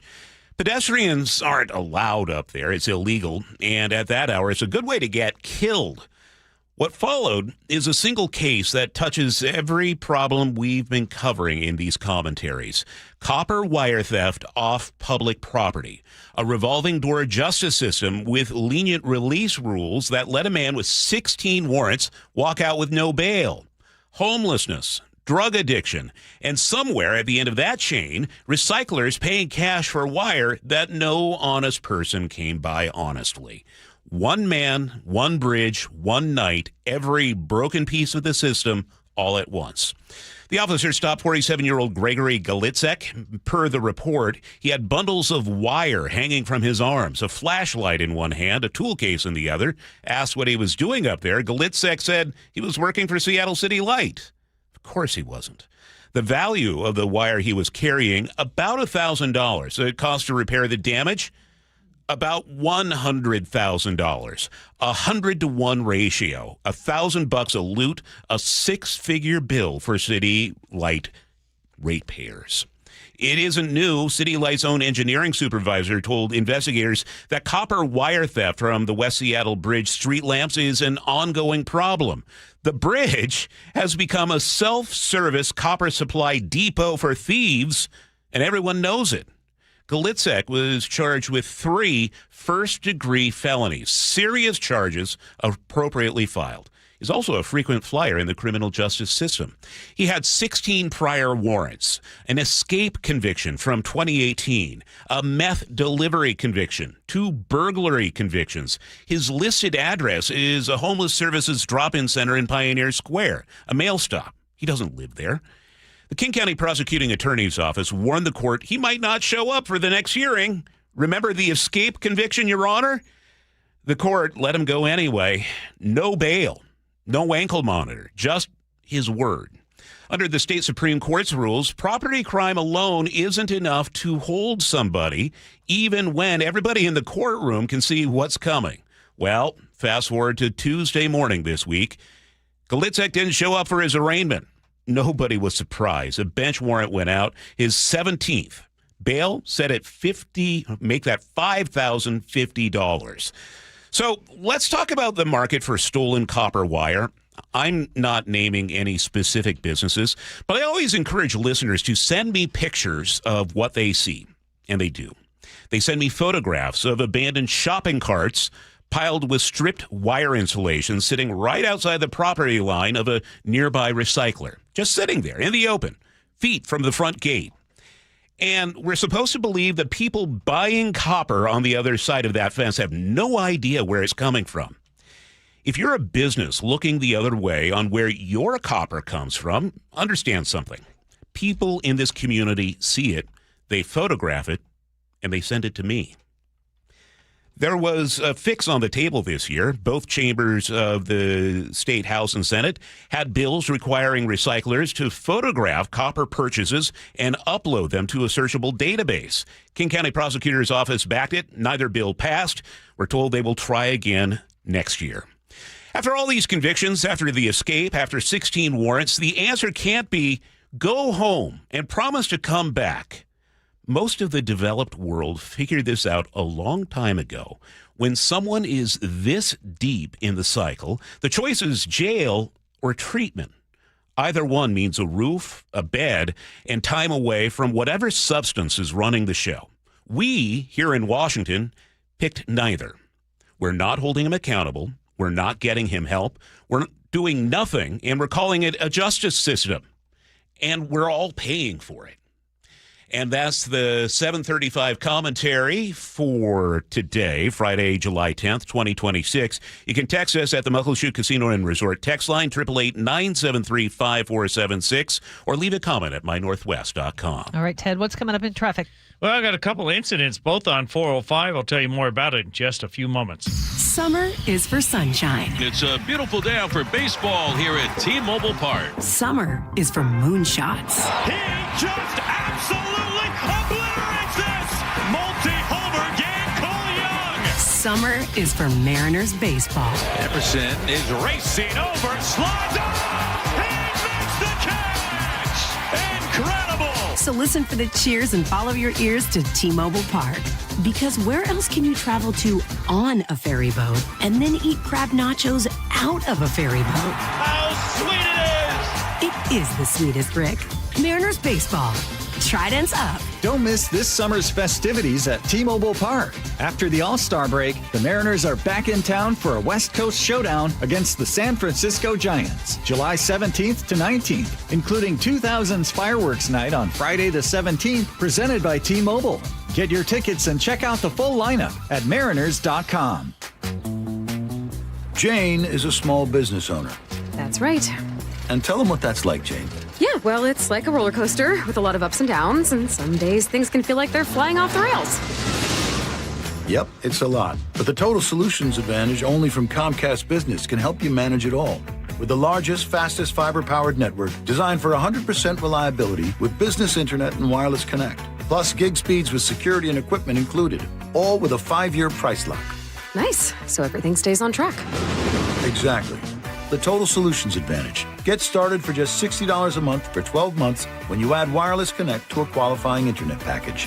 No one does business like Comcast Business. Limited time offer. Restrictions apply. New customers only. 1-year agreement, paperless billing, and automatic payments with bank account required. $60 offer requires 300 meg internet, security edge, and additional qualifying service. Equipment, taxes, and fees extra. Les Schwab Tires has always believed that taking care of people is the right thing to do. Today, that means more than trusted service. It means delivering real value, too. That's why we're lowering prices on hundreds of tires without changing the service and expertise you've always counted on. Consumer Reports named Les Schwab the best tire retailer for 2026. We'll keep working every day to earn your trust. See leschwab.com for details. 7:43 now. Traffic on the 3s. Sully's off today, so we check in with Ted Beener. All right, this traffic report is brought to you by Bradley Johnson Lawyers and 1-800-DUI-AWAY. The crash on southbound 405 just north of 124th in Tonum Lake now blocks both express toll lanes and the left 2 general purpose lanes. That backup goes to the 522 interchange. Your Everett to Bellevue drive time, that is now up to 55 minutes. That's about a 15-minute delay. Now, on northbound 405, just north of 30th, we've got a disabled vehicle. This is a new one. It is blocking the right lane. It has left a long backup into the Renton curves. Your Renton to Bellevue drive time is 53 minutes. That's about a 25-minute delay. Elsewhere, things are moving along reasonably well. Just a few slowdowns northbound I-5 from Midway down the South Center Hill and from Albro into downtown. And northbound 167 has that merge slowing around State Route 18. Drive times, Olympia to Tacoma is 30 minutes. Tacoma to Seattle is 51 minutes. And Auburn to Renton is just 14 minutes. A reminder, northbound I-5 will close starting at 9 p.m. tonight between I-90 and 45th in the U District as Revive I-5 resumes with the Shift Canal Bridge resurfacing project. Early Monday morning, only the left 2 lanes will cross the bridge. The express lanes will remain only in the northbound direction until near the end of the year. Serving the Pacific Northwest for over 30 years with hundreds of 5-star reviews, 1-800-DUI-AWAY.com. KIRO News Radio, real-time traffic. I'm Ted Biener. And our forecast, mix of clouds and sun for your Friday. 74 the high, very pleasant. Mostly cloudy for tomorrow, some sun breaks in 71, and then we're going to rebound on Sunday. Mostly sunny by afternoon, 75. Highs will be around 80 in the sunshine Monday, right on through Thursday. Right now in Seattle, it's sunny and 61. Coming up, an update on the conflict with Iran. We're going to check in with retired Lieutenant General Richard Newton next on Seattle's Morning News. Remember when you didn't have to think about energy? You just had it? Well, now it's the midday crash, the sleepless nights, the moments where you catch yourself thinking, what happened to me?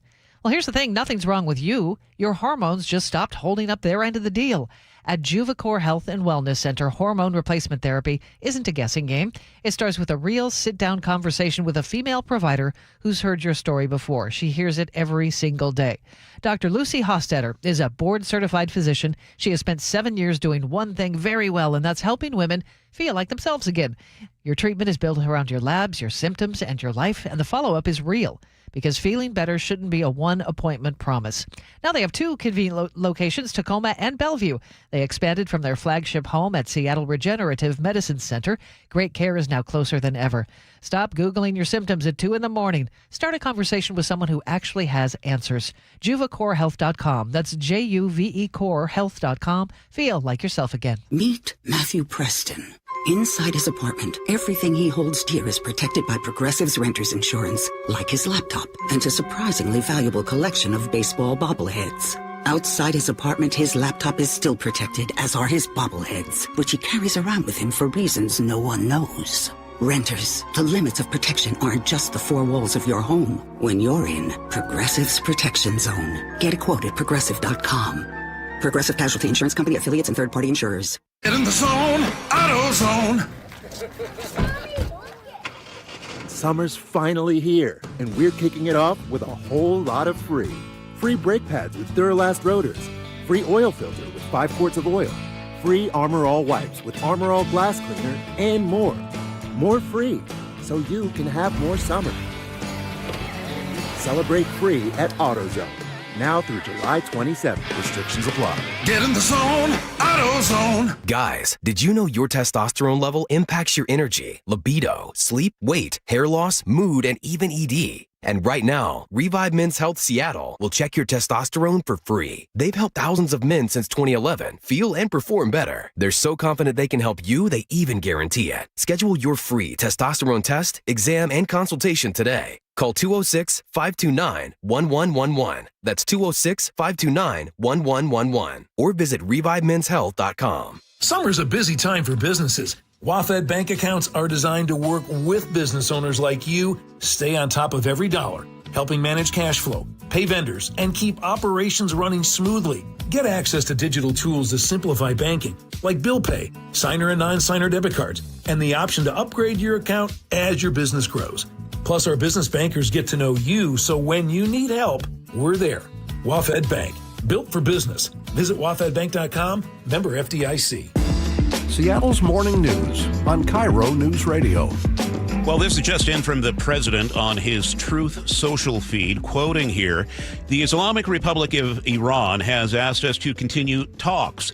We've agreed to do so, but the United States has stated to them in no uncertain terms that the ceasefire is over. Thank you for your attention to this matter, President Donald J. Trump. Meanwhile, Israel is warning the U.S. that Iran has been plotting to kill President Trump. Let's bring in retired Lieutenant General Richard Newton once again, a national security contributor at News Nation. So great to have you, General. Let's start with the threats against President Trump's life. What do we know?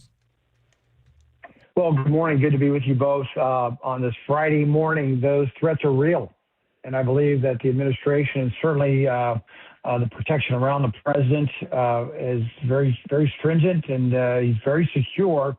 But Iran, for many years, has not only threatened other, presidents, but certainly this president, particularly if you go back to the first Trump administration, circa 2017 through 2020. But recall back in January 2020 when the administration took out General Soleimani, who at the time was reportedly the head of the Islamic Revolutionary Guard Corps, outside of Baghdad International Airport. And so there's been a bounty on the president's head ever since. Saw a massive banner in that funeral procession for the Ayatollah yesterday, written in English, mourners carrying it, and it said, "We will kill Trump." Is this an escalation of these threats, or have they always been this serious since Soleimani was killed? I think they've always been this serious, Charlie, and I believe it's associated with certainly the current state of play in the Strait of Hormuz, all the way back to Epicuric when it kicked off on February 28th, and then back farther even with regard to the United States on Midnight Hammer struck their nuclear weapons development capabilities with those B-2 bombers and Tomahawk cruise missiles, as I mentioned back in June. So this is, I don't want to say it's nothing new, but the threat, I think, has actually increased. But part of that, obviously, that funeral procession for the Ayatollah Khamenei in this case, this is part of their their psychological warfare campaign to galvanize not only the domestic audience, but to put fear and trepidation inside the regional Gulf Arab partners of the United States, as well as to threaten the United States from its still death to America. So nothing new here in that regard. Charlie mentioned the recent Truth Social post. The Islamic Republic of Iran has asked us to continue talks. We have agreed to do so, says the president. What do talks look like going forward now that we know about this threat? Well, there's still technical talks going on between, mid to, junior level negotiators between the United States and Iran, probably through mediators such as either with the Qataris or the Pakistanis and so forth. And so that's been ongoing. What the president's referring to, or perhaps what Iran may be thinking about or contemplating, is getting back to more senior level talks. But frankly, I don't see any of this quieting down in terms of the kinetic strikes that we had in the last couple nights with regard to those 170, 150, or 170, 180 targets that were hit by U.S. Central Command on Tuesday and Wednesday evenings. And frankly, there's no indication that the Iranian hardliners, and I'm referring now to the hardliners being led by the Islamic Revolutionary Guard Corps, specifically General Von Hedy, I just don't believe that they're prepared or willing to, frankly, to accept any type of a ceasefire deal with the United States, certainly not on our terms. And I believe that's really where the change of, I think, the president's perspective on this. It's always been clear-eyed who we're dealing with, but now more so trying to compel the regime to bend towards U.S. national security interests in any further ongoing dialogues. General, I'll be blunt with you here. What the hell are we supposed to do about this?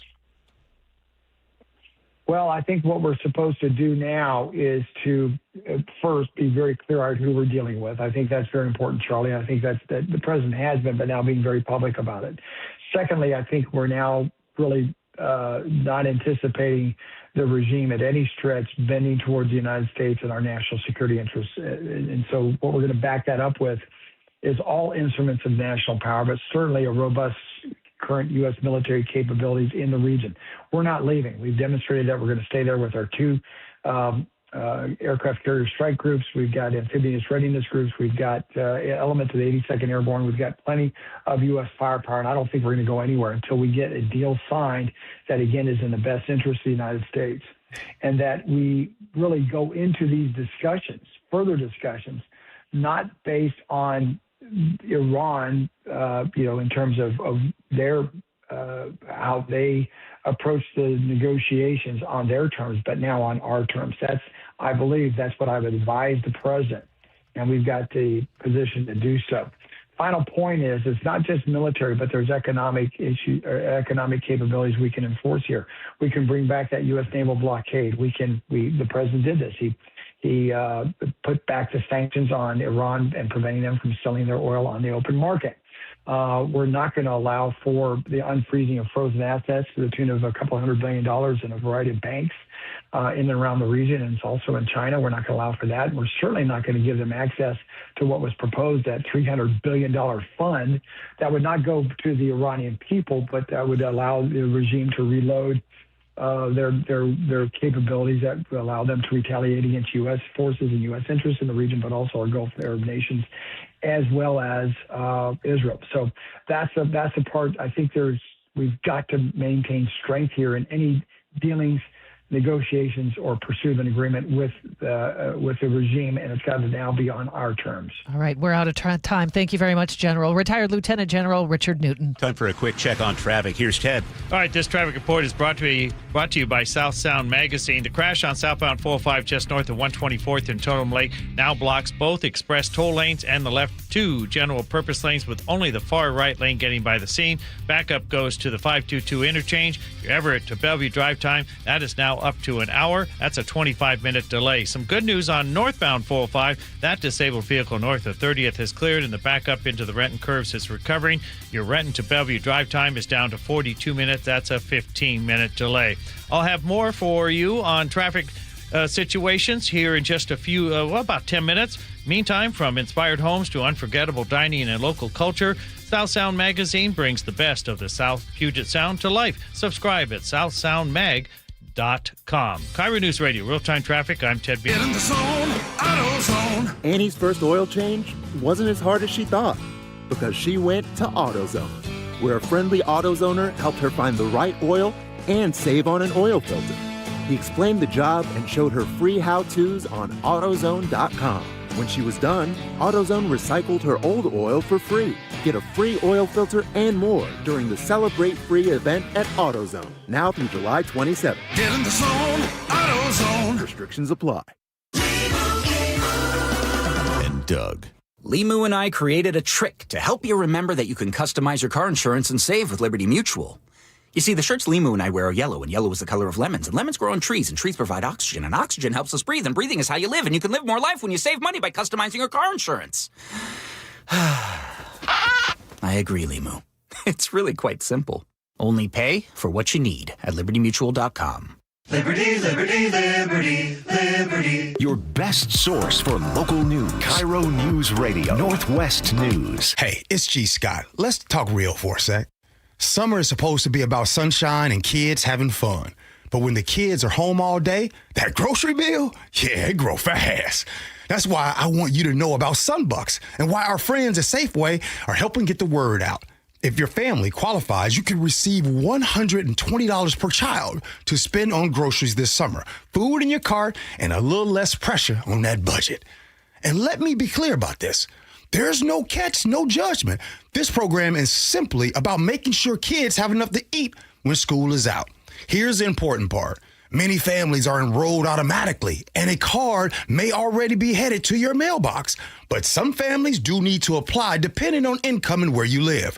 So take a couple minutes and check. Visit freesummermeals.org. That's freesummermeals.org. Safeway, looking out for your family this summer. Once again, that's freesummermeals.org. You're in charge of ordering boxes. Small boxes, big boxes, really big boxes. You're in charge of tape, labels, mailers, bubble wrap, extra bubble wrap, just for fun. You're in charge of warehouse cleaning and safety supplies. Good thing there's Uline. Thousands of quality products for your business and warehouse needs, always in stock, ready to ship same day, and backed by Uline's legendary 24/7 customer service. Uline makes it easy because you already do enough. Uline, we warehouse for you. Healthcare costs are rising, and a major driver is hospital prices. They've increased more than 250% over the past 25 years. Families and local businesses are feeling it. At Premera Blue Cross, we're working to change that by negotiating with hospitals to secure fair, responsible prices so you can get the care you need at a cost you can afford. That's coverage that counts. Learn more at coveragethatcounts.premera.com. Someone had a birthday. Yep, 50. Can't believe it. 50 years of wisdom. Great segue. We have a health reminder from the CDC.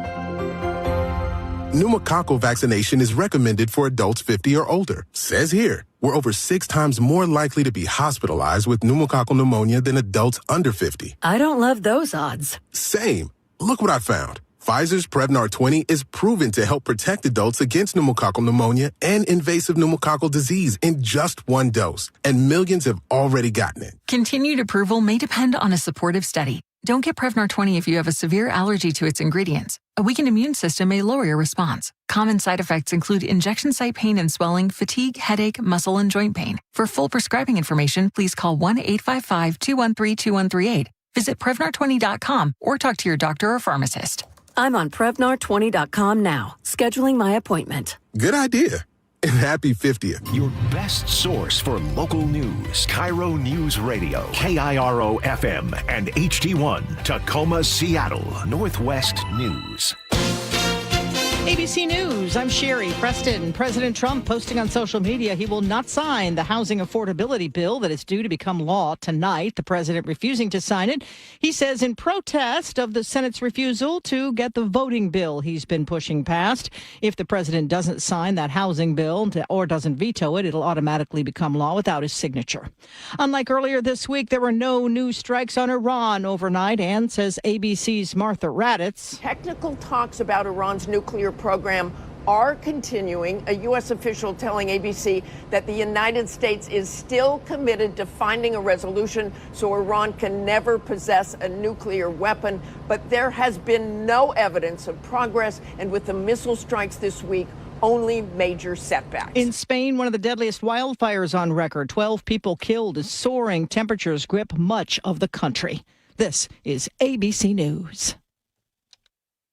The family of Mississippi teenager Nolan Wells is calling for answers. He and his friends went out on the 4th of July to an undeveloped island off the coast of Mississippi.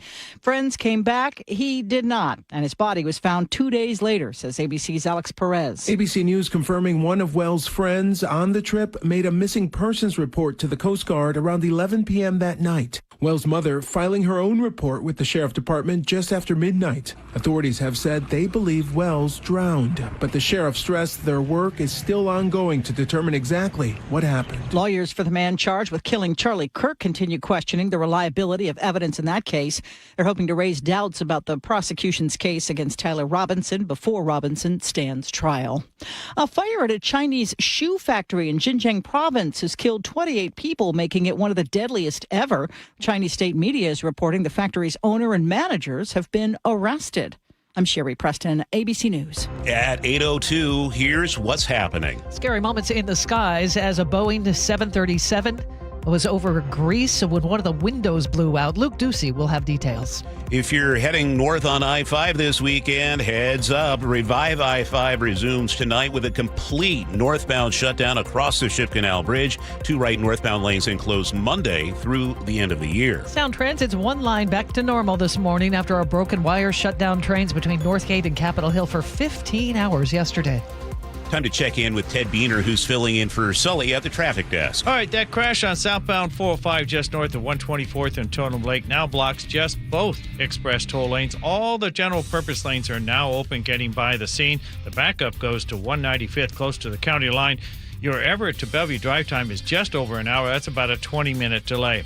Now on northbound 405, the earlier disabled vehicle north of 30th, it is gone and that backup continues to recover. Your Renton to Bellevue drive time is down to 35 minutes. That's a 10-minute delay. Elsewhere, just got a few other slowdowns such as northbound I-5. Got some braking down the hill on South Center and from Albro into downtown. And southbound 405 slows from the 405 split down into Shoreline. Some drive times, Everett to Seattle is 35 minutes. Olympia to Tacoma is a half hour. Federal Way to Seattle, that's improved now to about 36 minutes. and it's about 20 minutes of those are from South Center and Puyallup to Renton. That is just under 40 minutes. Another northbound I-5 shutdown to highlight. Overnight closures through Fife are planned for tomorrow night as we got a new Port of Tacoma Road overpass that's in the process of being installed. KIRO News Radio, real-time traffic. I'm Ted Vino.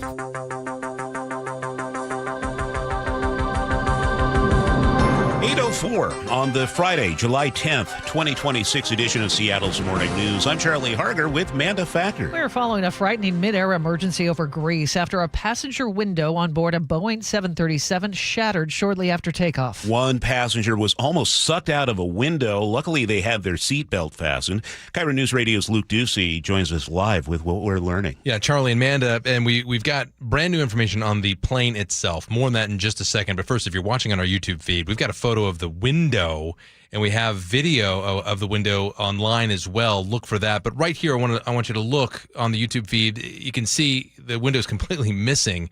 We've also got the flight path from Flight Aware of the plane. You can see it abruptly turned around and then it circled around a little bit and returned to the airport. This was a Ryanair Boeing 737 flying from Greece to Germany at about 20,000 feet. Witnesses described hearing a big boom at that altitude, and multiple reports say there was an engine failure and debris hit the window. The airline says the window became dislodged mid-flight, triggering a rapid decompression, meaning everything inside was being sucked outside, including a 61-year-old passenger from Serbia. There are reports he was hanging out the window. His shoulders and head were out the window at 20,000 feet, flying at about 450 miles per hour. There are reports also that he was wearing his seatbelt, thankfully, and his wife and other passengers helped keep him in by grabbing his legs and holding him down. Now, for that new information, the pilots declared an emergency, and data from FlightAware shows they returned to the airport in Greece where they took off from. This was, again, a Ryanair flight operated, though, by Malta Air, which is a company that is owned by Ryanair. Again, on our YouTube feed, according to the plane's registration, this is an 18-year-old Boeing 737-800 built in Renton. And you can see the actual plane from stock footage we have. It's painted in Ryanair livery. We don't know what caused this or who's responsible yet, but again, this was a Boeing 737, which raises more safety questions for that company on the heels of two fatal 737 MAX crashes and a door plug blowout on a flight 2 years ago. Also, Ryanair is a major Boeing customer. As for the flight, again, no word on what caused this, but passengers got on another flight and made it to Germany safely. In a statement, Ryanair said the aircraft landed normally and passengers returned to the terminal in Greece, and then they were put on another plane. Much more on this story. Stay tuned throughout the day. This comes as Boeing is building its 737 MAX in Everett for the first time ever. The Seattle Times reports the company fired up a brand new assembly line Monday, the fourth for the MAX, the first one outside the Renton factory. Boeing calls it the North Line. It's a $1 billion investment that starts with about 1,000 workers. The company needs to ramp up production to meet global demand for jets after years of safety problems and production slowdowns. Boeing holds a ribbon cutting at the Everett facility today. Washington State health inspectors will finally be allowed inside a Tacoma Immigration Detention Center. Seattle Times reports a federal judge ruled yesterday that the GEO Group, a private company running the facility, has to open its doors. State passed a law in 2023 allowing surprise inspections, but GEO has blocked them ever since. The ruling came after more than 3,500 complaints from detainees about conditions inside, including finding worms in food. GEO Group has 2 weeks to appeal. Now that the World Cup games have concluded in Seattle, the State Department of Transportation plans to continue Revive I-5 across the Ship Canal Bridge. KIRO News Radio's Nate Connors says the closure starts tonight. All northbound lanes are going to close from I-90 up to 45th, while WashDOT crews prep the bridge for work that'll start on Monday when they reopen the bridge to the public. Now, this time, the two right lanes are going to be blocked as opposed to the two left lanes. What that means is the Roanoke on-ramp is not going to be accessible during the duration of this project, which is through the end of the year. Only the express lanes will be open northbound on I-5. You can read much more about this at mynorthwest.com.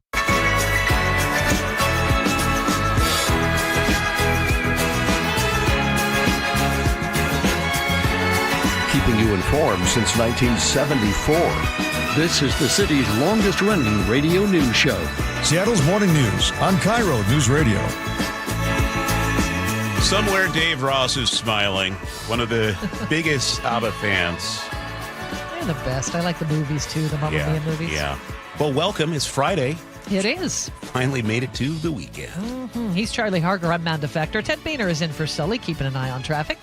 And I'll be a little distracted. I have the game on my phone right now. The Elevate Tridents have taken a 1-0 lead. Didn't it just start at 8? Yeah.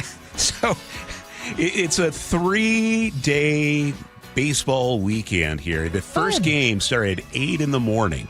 So got family up there right now. I'll be headed out right after the show. Sounds like a fun weekend. Do they stream those? Oh, yeah. Come on. So you don't have to go to another game ever again, maybe? I'll try explaining that to Sam. Okay. He's not at bat yet, but I'm kind of paying attention to it. You can hear the cheer of the crowd. Wow, nice picture, too. Yeah. Well, speaking of baseball... Yeah. We have Rick Riz show coming up. That we do at 8:15. The Mariners are going to try to turn things around today. And we'll also have consumer man Herb Weisbaum breaking down why more and more American consumers are turning to outlet stores. Of course, we'll round out the show with our Paul Holden and his weekend planner. It's 8:09 on Seattle's Morning News. 8 men, including one from Washington, were indicted on federal conspiracy charges yesterday for their alleged roles in a thwarted drone and sniper attack on last month's UFC cage fight at the White House. According to the new indictment, the plot began in May when the group started amassing money, firearms, ammunition, body armor, explosives, drones, medical equipment, and communications equipment. On June 10th, law enforcement learned about a possible threat to President Trump's UFC cage fighting show just 4 days before it was scheduled to happen. The Washington man indicted is 21-year-old William Faulkner, a.k.a. Pepsi. He's from Belfair. Frank Lindsay, KIRO Newsradio. The Kittitas County Sheriff's Office says a fire in Vantage Wednesday night burned down 2 homes. KIRO 7 TV's Gary Horker reports the go-now evacuation orders have been lifted. Investigators believe it was accidentally started by a passing vehicle. That driver has been identified and is so far cooperating with the investigation. At last check, the fire had burned roughly 800 acres. 19-year-old man shot by Federal Way police last month was holding a realistic-looking BB gun, not a real firearm. Investigators released that finding yesterday. Caution: man called 911 himself on June 24th, saying he was in a mental health crisis and had a gun. Body cam video shows he ran into a nearby apartment complex, held the weapon to his head, then pointed it at officers. 3 officers fired. The BB gun turned out to be an authentic Glock replica. Man is still in critical condition at Harborview. Doctors and pediatricians are joining the chorus of warnings about the dangers of high-speed e-bikes. KIRO 7 TV's Lindsay Sheldon heard from one of them. They can surprise cars, vehicles, pedestrians, so they are at high risk for sort of unexpected encounters. Doctors around the country are sounding the alarm over the rising number of e-bike injuries and deaths. Earlier this week, a 14-year-old died in Seattle's Colonnade Park under I-5 after police say he crashed trying to ride down the stairs on an e-bike. Last month, new age and speed restrictions took effect statewide. And heads up, King County deputies will be out enforcing the state's new e-bike law on the Burke-Gilman, East Lake Sammamish, and Sammamish River trails.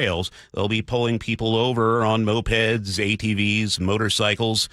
This is all according to the Seattle Times. For now, the deputies will only be giving out warnings, but eventually violators will get tickets. And the Mariners are bringing even more mojo to their ballpark menu. The team is adding a bunch of new items for the second half of the season. Local favorites front and center, Pierogi, the Pike Place Market staple. It's new this year. Rolling Smoke Barbecue is serving up a half-rack rib platter with all the fixings.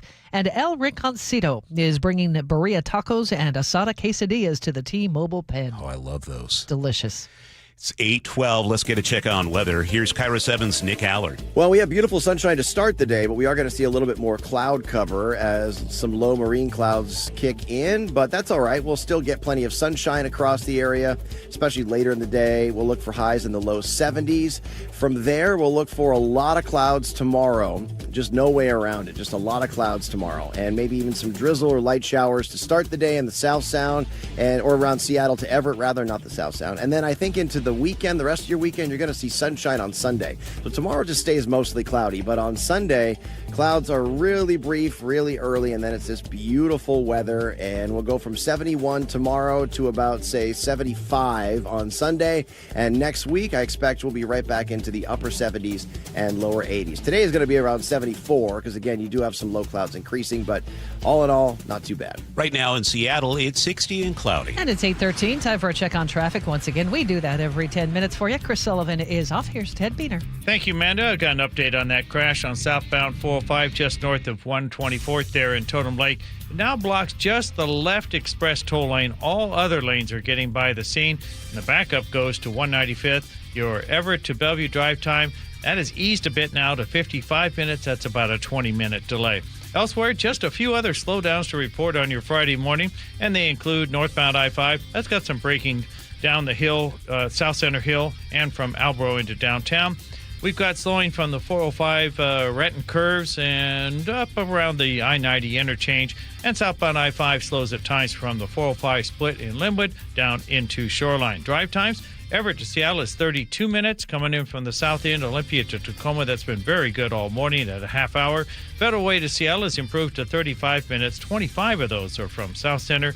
Puyallup to Renton is 37 minutes, and Renton to Bellevue, that is now 35 minutes. KIRO Newsradio, real-time traffic. I'm Ted Beener. We are underway. There's only one, Rick Riz. The Grippies with back-to-back home runs. Number 258, a Major League record for Ichiro. The On Cruise Adventures Rick Riz Show on Seattle's Morning News.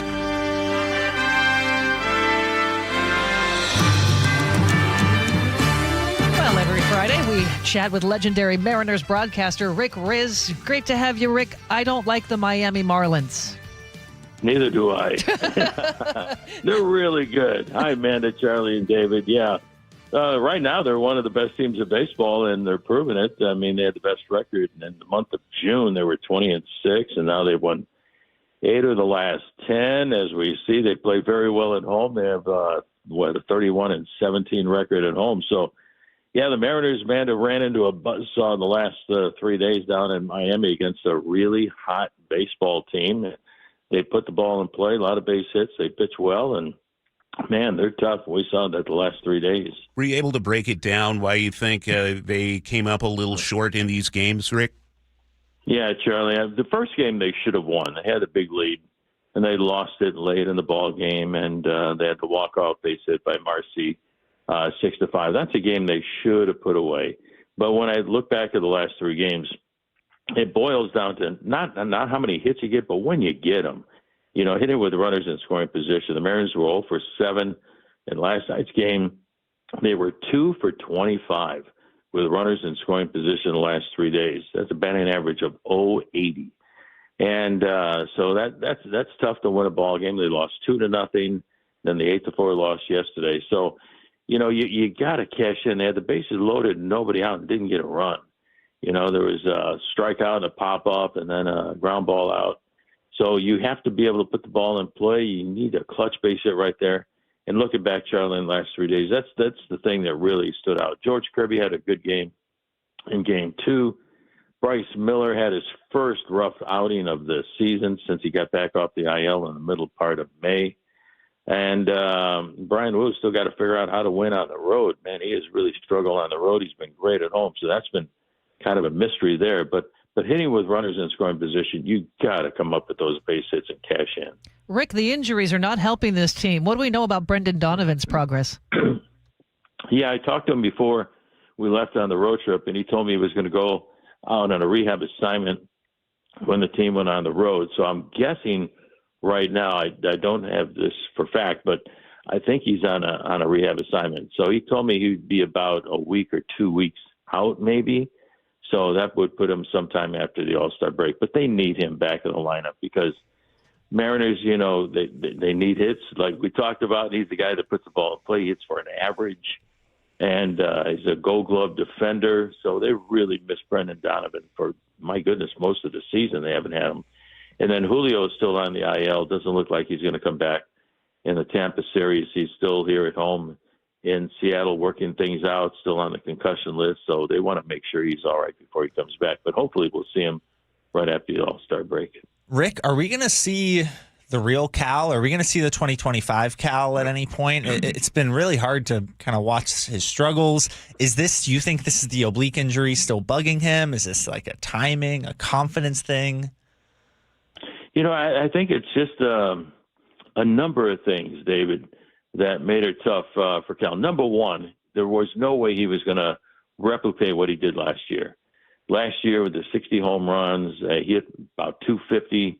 That was the greatest season in the history of Major League Baseball for a catcher.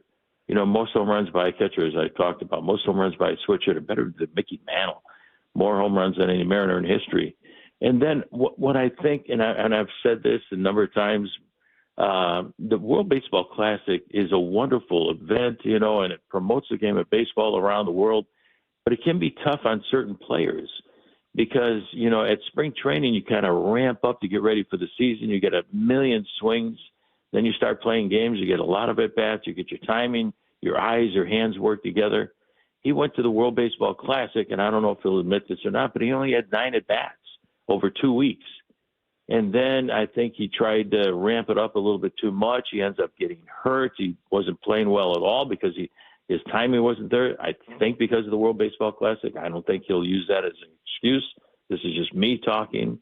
And then he gets hurt, and then he's out for a month. And then when you're out for a month, it's like you missed and all the spring training. You got to start back with spring training at the big league level against guys throwing 100 miles an hour and throwing sliders and things like that. So the timing is just off for Cal. He'll get there. Once he gets those at-bats, steady at-bats, and I'm seeing it, he hit it safely in, I think, 5 of his last 10 games, and then he's hit a couple of home runs. So he's getting there. And I think in the second half, we're going to see a version of Cal Raleigh in the second half of the season. Excuse me. I was talking about Cal Ripken earlier today. But we'll see a really good version of Cal Raleigh in the second half of the season. There's no question. So speaking to that, we have the All-Star break coming up. Randy Arozarena, the only Mariner going to the All-Star game. Is it almost a blessing in disguise that the guys have a few days here to rest up? Yeah, there's no doubt about it. We'd like to have a few more guys. I mean, you could take at least 2 or 3 pitchers, to the All-Star game. The guy that I think should have been there, though, is Cole Young. Charlie. Cole Young had a great first half of the season. He's played every game. He's the Mariners' best hitter with runners in scoring position. He's got some power for a little guy. He's strong. He's a lot stronger than he looks, and he's played great defense. He's had a better first half than Travis Bazzana, who is going to the All-Star game from the Cleveland Guardians. Nothing against Travis Bazzana, but I think Cole Young has had a better first half. So I think, Randy deserves to be there. He's been the most consistent hitter on this ball club. Dom Canzone is really playing well right now. Logan Gilbert had, great stretch. But Cole Young, I think, deserves to be in the All-Star game. But, not everybody can make it. They only have so many guys on the roster. Even though they've expanded the rosters, it's still tough to get on there for a lot of guys. Rick, we only have about a minute left, but I always want to point out the awesome part of the community you are. And you, of course, founded Toys for Kids, and it is now Christmas in July. Tell us a little bit about it and how people can get involved. Yeah, Mandy. Last homestand we had Christmas in July. Normally every year it's Christmas in July, but my executive director for our Toys for Kids charity, Heather Jones, decided to call it Christmas in July. And we sold a lot of T-shirts. We gave away a lot of T-shirts. We had about 350 kids from various organizations, homeless agencies, and agencies that help out kids during the course of the year to come out to the ballpark, maybe for the very first time. And so that's always a joy. We had a bunch of Santa Clauses there. We had our silent auction where we raised almost $20,000 from that. So overall, with the sales of tickets that we were allowed to sell through the Mariners website, we raised about $27,000. That money will go to buying brand new toys for homeless kids and underserved children through our Toys for Kids charity during the off season. We have our big gala coming up in November, where we raised $1 million last year and bought toys for over 20,000 kids. But Christmas in July was a lot of fun and a great success. And we're just trying to make an impact in the community, make sure these kids have a toy at Christmas time, baseball equipment through Rick's Locker, a scholarship through Dave Henderson's scholarship program through Toys for Kids. So we're just trying to make an impact in the community, and it was a great success. I can't thank all the people who enough about who helped us out with our success a few days ago. Just to clarify, you meant a lot of Santa's helpers, right? Since there's really only one Santa. Yeah, we had a lot of Santa's helpers. We had 10 of them from the NORPAC Santas. They made me an official Santa Claus, before the game. But it was a lot of fun, and just to see the kids there, maybe seeing a baseball game for the first time, made all of us feel very, very happy. See, he won't be on the naughty list. No. You can find more at tfkseattle.org/donate, by the way. Rick, always great talking to you. Yeah. We'll check in with you next week. All right. Thank you, guys. Take care. Time to check traffic now. Ted Biener is standing by. This traffic report is brought to you by Seattle Sports. The crash on southbound 405 just north of 124th and Totem Lake continues to block just the now left express toll lane. All other lanes are getting by the scene. Backup goes to 195th. Your Everett to Bellevue drive time is 55 minutes. That's about a 20-minute delay. And now on westbound 18, we've got a new crash that's over on the right shoulder. It's a bit shy of Weyerhaeuser Way. Elsewhere, got a few areas of slowing, such as southbound I-5 at times from the 405 split down into Shoreline and from Lake City Way to the Ship Canal Bridge. From the south end, northbound I-5 has braking from Albro into downtown, and northbound 405's got occasional slowing from the Renton curves all the way to past I-90, and eastbound 18 slows approaching I-90 itself. Drive times, Olympia to Tacoma is 30 minutes, Tacoma to Seattle is east to 47 minutes, Auburn to Renton is 20 minutes, Renton to Bellevue is 37 minutes, that's about a 10-minute delay, and Everett to Seattle, that is at 32 minutes. Search Seattle Sports on YouTube and click subscribe to get fresh video content daily. I'm Ted Biener with KIRO News Radio, real-time traffic. Mix of sun and clouds for your Friday. 74 the high. Will stay more cloudy tomorrow. 71. Still some sun breaks, but then Sunday, mostly sunny by afternoon and 75. Right now in Seattle, sunshine and 61. Coming up, we'll have more of the day's top stories, including Luke Ducey on a lawsuit being filed against the King County Regional Homelessness Authority. Also, consumer man Herb Weisbaum will stop by with why outlet stores are becoming more popular. This is Seattle's Morning News. Subscribe to the G and Ursula Show on YouTube and watch live or later. This was a massive moment. First, let me ask a question. Have you ever had gumbo? Yes. Goodies. All different flavors. Goodness. That's what 6 matches here. Everything around the stadium, something you can tell us about as well, you around the stadium, has been nothing but a big old pot of gumbo. G and Ursula, 9 to noon on KIRO News Radio. Carter Subaru is Seattle's only Subaru dealer with the largest selection of Subarus in Washington. With over 800 vehicles in stock, they have exactly what you're looking for with savings you'll love. Visit Carter Subaru in Shoreline and Ballard or anytime at cartersubaru.com. Hey, cruise fans, you want to see more of the destination you came to explore? Try Uncruise Adventures. With only 22 to 86 guests, your ship is your floating base camp, a launch pad into wild bays, quiet coves, and places big ships can't go. Trade Vegas-style shows for Mother Nature's show. All-inclusive, award-winning adventures in Alaska, Mexico, Hawaii, Costa Rica, and the Galapagos. Visit uncruise.com and talk to an adventure specialist today. Tell them you heard it from Rick Riz for exclusive savings. Running a small business means juggling a lot. Your network has to handle it all. That's where a fiber-only provider falls short. You deserve a partner who gives you a greater advantage.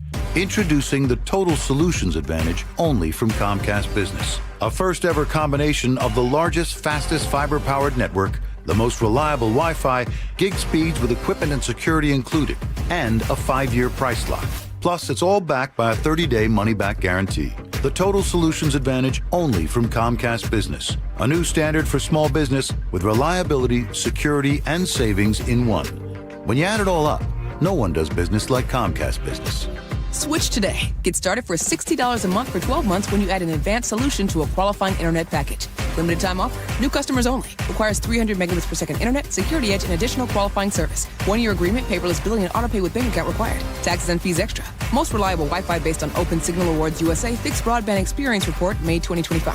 Hi, Hi, I'm Marla at Sky Nursery with a heads up that gardening in July has its challenges. Seattle summer drought can cause plants to droop in just a matter of hours, and rabbits and aphids can get a little out of hand in your garden, especially if you have any travel plans this summer. That's where an experienced Sky gardener can make a difference with down-to-earth and sustainable solutions to all manner of gardening quagmires. After all, you deserve to enjoy a beautiful, thriving summer garden without having to learn the hard way first. We can help. Head to skynursery.com. Be advised, this is your opportunity to save up to 40 to 80% on a hot tub or swim spa. This weekend only, today through Sunday. Washington State Fairgrounds Event Center. Be advised, this is your opportunity to save up to 40 to 80% on a hot tub or swim spa. This weekend only, today through Sunday. Washington State Fairgrounds Event Center. 18-month interest-free financing. Our factories have demanded we sell 1,000 hot tubs and swim spas this weekend. Washington State Fairgrounds Event Center. Huge factory incentives, factory rebates, this weekend only. Washington State Fairgrounds Event Center. We can remove your old hot tub. Free delivery of your new hot tub. Deep, deep discounts. Washington State Fairgrounds Event Center. Free delivery of your new hot tub. Just relax and enjoy. Washington State Fairgrounds Event Center. Today, 2 p.m. to 8 p.m. Saturday, 10 a.m. to 8 p.m. Sunday, 10 a.m. to 6 p.m. Free admission. Free delivery. Washington State Fairgrounds Event Center. Call 833-SPA-SALE or visit hottubandSwimSpaSale.com. Do you get sinus infections, congestion, sinus pressure and pain, sinus headaches? You've gone to the doctor. You visit urgent care over and over again. And it's always the same thing, right?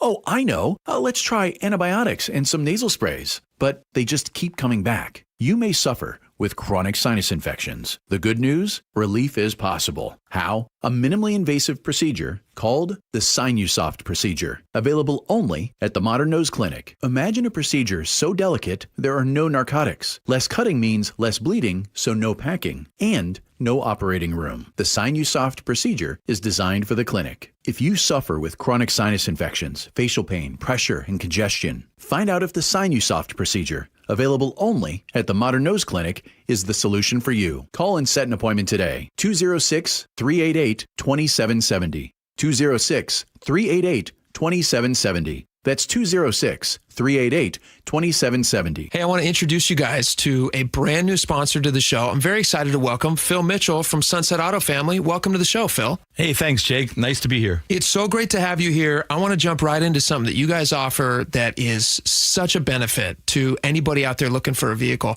You guys have 48-hour used vehicle exchange. Tell me a little bit about how that works. Well, basically, we want to take the fear out of buying a pre-owned vehicle. So we give you 48 hours. You take the car home, you decide if you like it. And if you like it, you keep it. If you don't, you bring it back, and we try to find you something you do like. All right. So let's say a scenario. I see something I love. I'm worried that it's not going to be there next time. So I jump on it real fast. And then I get it home to my garage, and it doesn't fit.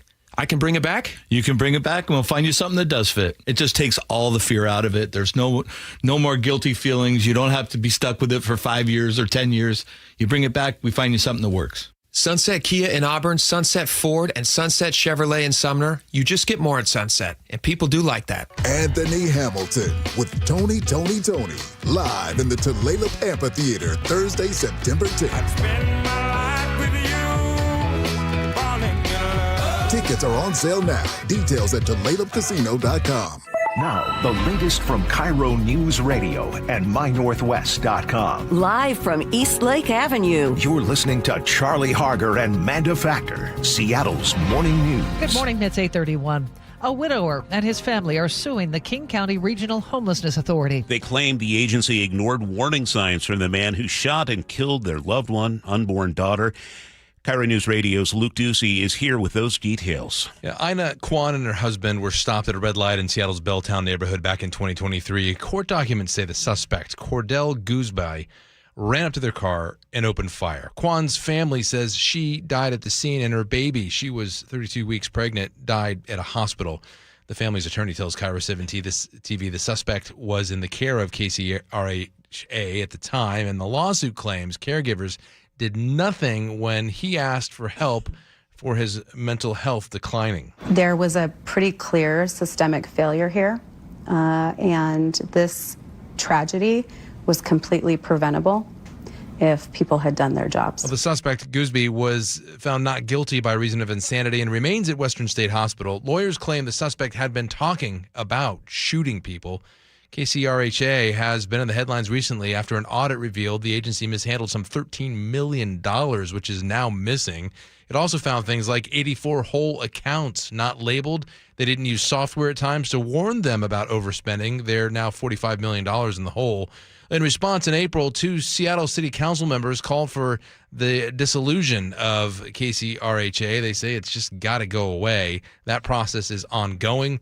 Back to the lawsuit, Charlie and Manda. KCRHA says it will not and cannot comment on pending litigation. Luke Ducey reporting live. As crews get a handle on the devastating Chelan Hills fire in Douglas County, Central Washington is bracing for more fire danger this week. KIRO 7 meteorologist Nick Allard says a fire weather watch is in effect for tomorrow. I expect the wind to pop up a little bit each day. Today it will get breezy in the afternoon. Tomorrow it's going to get breezy in the afternoon. Saturday it's going to get breezy in the afternoon, although mainly east of the Cascades. The Weather Service is urging people to avoid campfires, target shooting, and fireworks. At 8:33, we need to check traffic on the 3s. Sully's off this morning. Ted Biener's filling in. Thank you, Charlie. This traffic report is brought to you by the KIRO Newsradio App. The crash on southbound 405 just north of 124th and Totem Lake continues to block the left express toll lane. All other lanes are getting by the scene. The backup, it goes to 195th, but your Everett to Bellevue drive time, that is improving now. It's down to 50 minutes. That's just about a 10-minute delay. Elsewhere, just a few slowdowns in the usual spots. Northbound 405 has occasional braking from the Renton curves up to past I-90. Northbound I-5 slows from Albro into downtown, and southbound I-5 slows at times from the 405 split into Shoreline and again from Northgate into downtown. Your drive time's not too bad. Everett to Seattle is just 33 minutes. Federal Way to Seattle, that has improved to 35 minutes. 27 of those are from South Center. Puyallup to Renton is 35 minutes, and Renton to Bellevue, that has improved to 32 minutes. Now, if State Route 509 just north of the Port of Tacoma is your commute, be aware the roadway is closed for a power pole replacement following an earlier crash. The road is scheduled to reopen this afternoon. Text APP to 888-973-5476 to download the KIRO News Radio app. Listen to your favorite shows and get the latest news and updates sent straight to your phone. I'm Ted Biener with KIRO News Radio, real-time traffic. A very nice weather day for today. We're going to see some clouds in spots. Otherwise, sun breaks in 74. Tomorrow staying mostly cloudy with sun breaks in 71, but then improving weather Sunday. It'll be mostly sunny by afternoon, 75, and up around 80 in the sunshine from Monday right on through Thursday. Right now in Seattle, sunny and 62. News matters. Experience counts. You're listening to Charlie Harger and Manda Factor, Seattle's morning news. Outlet stores have become a popular way for millions to save money on a variety of products, especially clothing. We've come to expect prices significantly lower than at traditional retail stores. But what about the quality of the merchandise? I have thoughts. I know who we should ask. Okay. What are your thoughts? I'm not crazy about the quality of any clothing lately. Consumer man Herb Weisbaum has the answer. He's a contributing editor at checkbook.org. Checkbook did an enormous amount of work for this investigation, and what did you find, Herb? Well, Amanda and Charlie, the fashion maven, we looked at 40 different brands that have outlet stores, from Adidas to Zales. You know, outlet stores used to be a way for companies to get rid of last season's merchandise, overstocks, or slightly damaged products, and for some brands, that still is the case. But more often than not, we found you'll find items that were made specifically for these discount stores. About half the 40 brands studied by Checkbook sell only or mostly merchandise that's more cheaply made for their factory outlet stores and therefore priced lower. Some stores, such as houseware chains, Pottery Barn, and Restoration Hardware, now called RH, and some high-end designers like Burberry, do tend to operate genuine clearance centers that are taking stuff from the main store. Jen Barger was our staff member here at Checkbook who did this research, and here's what she had to say. There are 93 regular Nordstroms and there are 300 Nordstrom racks. So you can't tell me that everything at Nordstrom Rack was once at a Nordstrom store, because the math just doesn't add up. And we found similar things for J. Crew, Ann Taylor, Banana Republic. They're operating more quote unquote off-price stores than regular price stores. They've all got the same label on them, though, Herb. How do we tell what's made for the outlet and what's coming off the retail store shelves?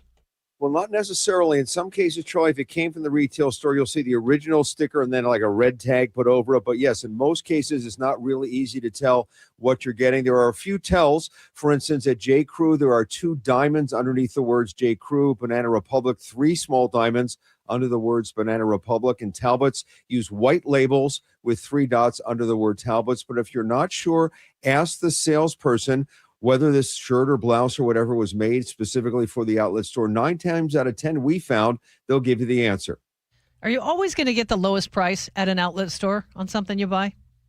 No, not necessarily. If it's a big name brand like Adidas or Nike or some product that's sold at a regular store, you should check, because you may actually find out, if you like, just get on your smartphone here in the store, that if it's on sale at a regular retail store, you might actually get the real product for less if you bought it from the main retail store. So if you want the lowest price, you always got to check. So let's say it's me. I'm heading into the outlet collection there in Auburn, strolling the aisles. But I want to be a savvy shopper, Herb. What should I be doing? Oh, Charlie. First of all, don't believe the tags that have the compare at price or the MSRP, as we've talked about on this program before. The $75 blouse was probably never sold for $75. It says sold at or compare at, and it's already crossed out on the tag. It's a $30 blouse for $30 and not the $75. Know your brands. If you're going to buy something, that know just what it should look like, what it's made like, and you can check the quality and compare prices, as we said, and check for coupons. Some of these stores and malls do run coupons. They also have certain sales day. Tuesday, every blue tag is another 10% off or something like that. Herb, can you give me another, oh, Charlie? Oh, Charlie. I don't know why it made me giggle. And by the way, there's nothing wrong with shopping at an off-brand store. I mean, if you're Charlie and don't care about fashion. No, I mean... hey, I'm right here, Herb. He shops at Costco. No, seriously, if Mikey, Ralph Lauren, they're not going to make lousy stuff for these stores. It's just going to be less quality. Maybe it's a poly cotton blend instead of all cotton. Maybe there's less stitching around the collar, around the buttons or whatever. So the lining in the purse may not be as good as the one you'd find at the retail store. If you know what you're getting, if you're not being fooled and you're fine with it and do the couple of tips I gave you, that's fine. It's a great way to save money. Just don't think everything in that store is coming from the real store and being sold at a discount price. Some of it's being made to be sold at that price, and you're getting what you're sort of paying for. I don't know. After all that intolerable cruelty from Herb, should we ask him to plug where I can find out more? Yes. Sure, Charlie. I'll come to Auburn sometime. We'll go shopping together. Oh, my goodness.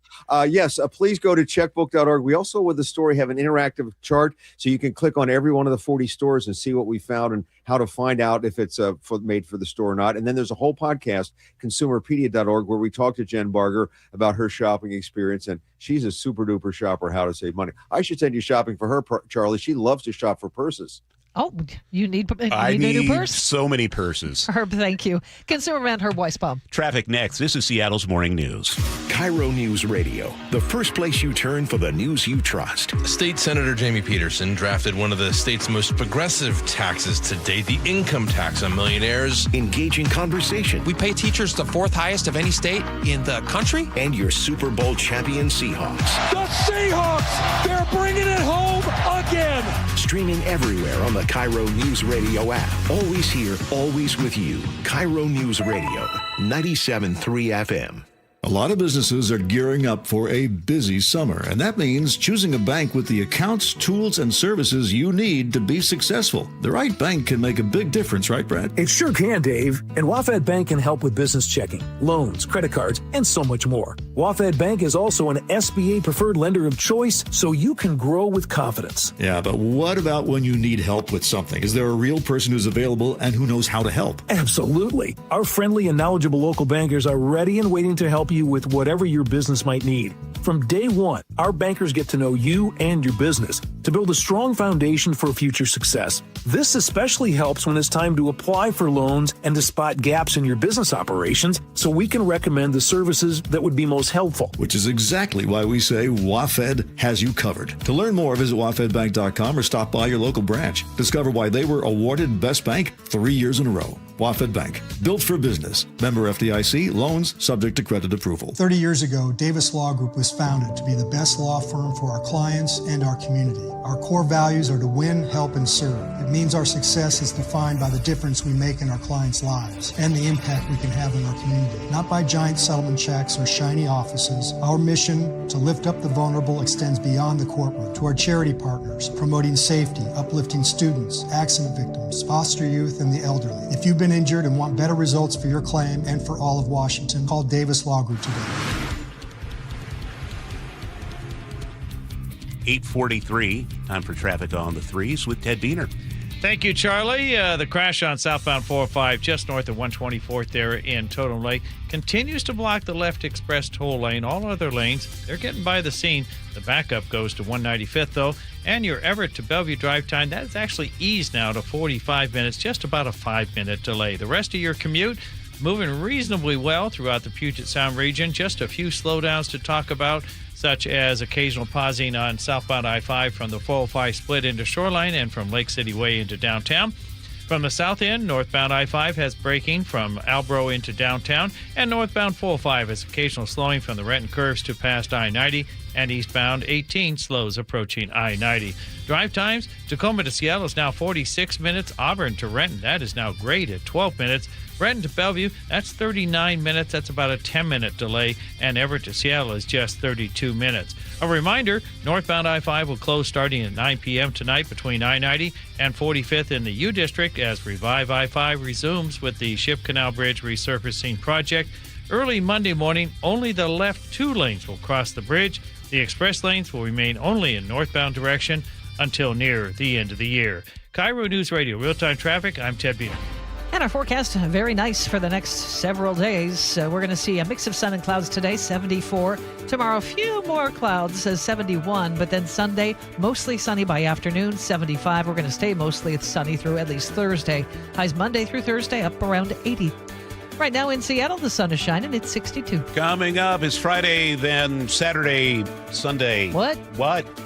KIRO News Radio's Paul Holden will get us all ready for the weekend, coming up on Seattle's Morning News. Finding great candidates to hire can be like, well, trying to find a needle in a haystack, but not with ZipRecruiter. Its powerful technology actively finds and invites qualified candidates to apply to your job. So while other companies might deliver a lot of hay, ZipRecruiter finds you the needle in the haystack. See why 4 out of 5 employers who post a job on ZipRecruiter get a quality candidate within the first day. Try ZipRecruiter for free at ZipRecruiter.com/free. That's ZipRecruiter.com/free. ZipRecruiter. With Progressive's Name Your Price tool, you can choose the best coverage option for you. Because you know you. Like, you know that hiking isn't for you. Sure, it sounds nice to be in nature while exercising, but that's what a gym and houseplants are for. I mean, you don't even like walking upstairs. So why would you walk up a hill for miles? To what, end up high in the air? Come on, you know you're scared of heights. Only you know you. So get coverage options within your budget with Progressive's Name Your Price tool. Progressive Casualty Insurance Company and affiliates. Price and coverage match limited by state law. Jane is a small business owner. That's right. And tell them what that's like, Jane. Yeah, well, it's like a roller coaster with a lot of ups and downs, and some days things can feel like they're flying off the rails. Yep, it's a lot. But the Total Solutions Advantage only from Comcast Business can help you manage it all. With the largest, fastest fiber-powered network designed for 100% reliability with business internet and wireless connect. Plus gig speeds with security and equipment included. All with a 5-year price lock. Nice. So everything stays on track. Exactly. The Total Solutions Advantage. Get started for just $60 a month for 12 months when you add wireless connect to a qualifying internet package. No one does business like Comcast Business. Limited time offer. Restrictions apply. New customers only. 1-year agreement, paperless billing, and automatic payments with bank account required. $60 offer requires 300 meg internet, security edge, and additional qualifying service. Equipment, taxes, and fees extra. Welcome to this week's Puget Sound Express Whale Report. According to the team at Puget Sound Express, July is possibly the best month of the entire year for whale watching. Summer is when many whale watching cruises have a chance to see Bigg's killer whales and humpback whales on the same trip. Last week, tours spotted 10 different orca families and dozens of humpbacks who are busy feeding in the Strait of Juan de Fuca. It's a terrific time to get on the water and see marine wildlife.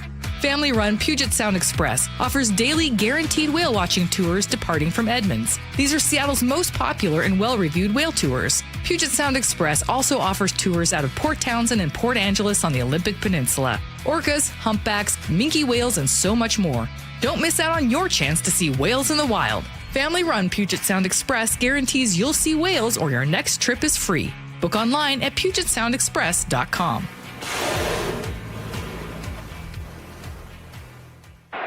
From the FIFA World Cup to competitive business environments, grand ambitions lead to game-changing achievements.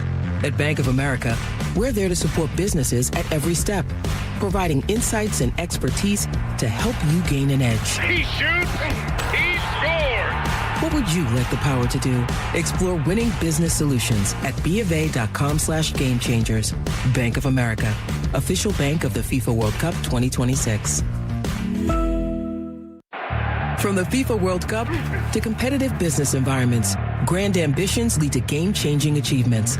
At Bank of America, we're there to support businesses at every step, providing insights and expertise to help you gain an edge. He shoots, he scores! What would you like the power to do? Explore winning business solutions at BofA.com/gamechangers.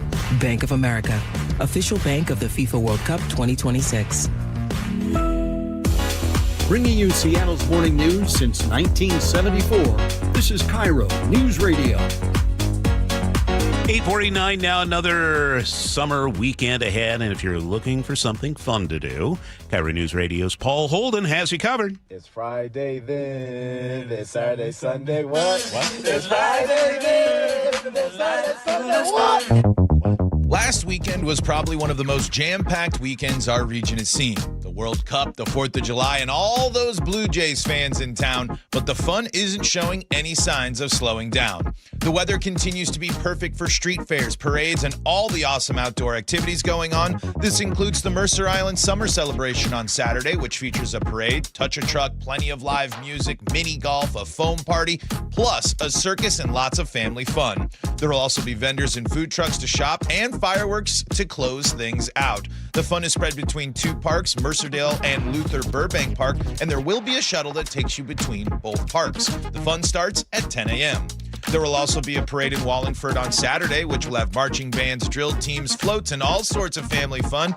The Wallingford Parade is free to attend and starts at 11, beginning at Meridian Playground. Mill Creek is also putting on a street fair this weekend with all the things you need for a great weekend. Artists and food vendors, live music, tons of funs for the kids, and 2 stages of live entertainment. If you're heading to the festival, there is a free shuttle bus to the fun from Henry M. Jackson High School. The Mill Creek Festival and Street Fair is Saturday and Sunday starting at 10. Live music is taking over West Seattle this weekend for the West Seattle Summerfest. At the Junction, you'll find 3 days of live music with 2 stages, shopping from local vendors and food trucks, plenty of spots to grab a drink, and there will also be the Kids Zone, which will have inflatables, arcade games, robots, and even more for all your family fun. The tunes start tonight at 4 o'clock. West Seattle Summerfest is free to attend. You'll want to head to Ballard on an empty stomach this weekend as the Ballard Seafood Festival returns for a weekend full of great food and drinks and, of course, live music. There will be plenty of vendors offering a variety of treats, arts and crafts, and, of course, plenty of seafood, plus the legendary Alder Smoked Salmon Barbecue, a staple of the festival, will take center stage once again.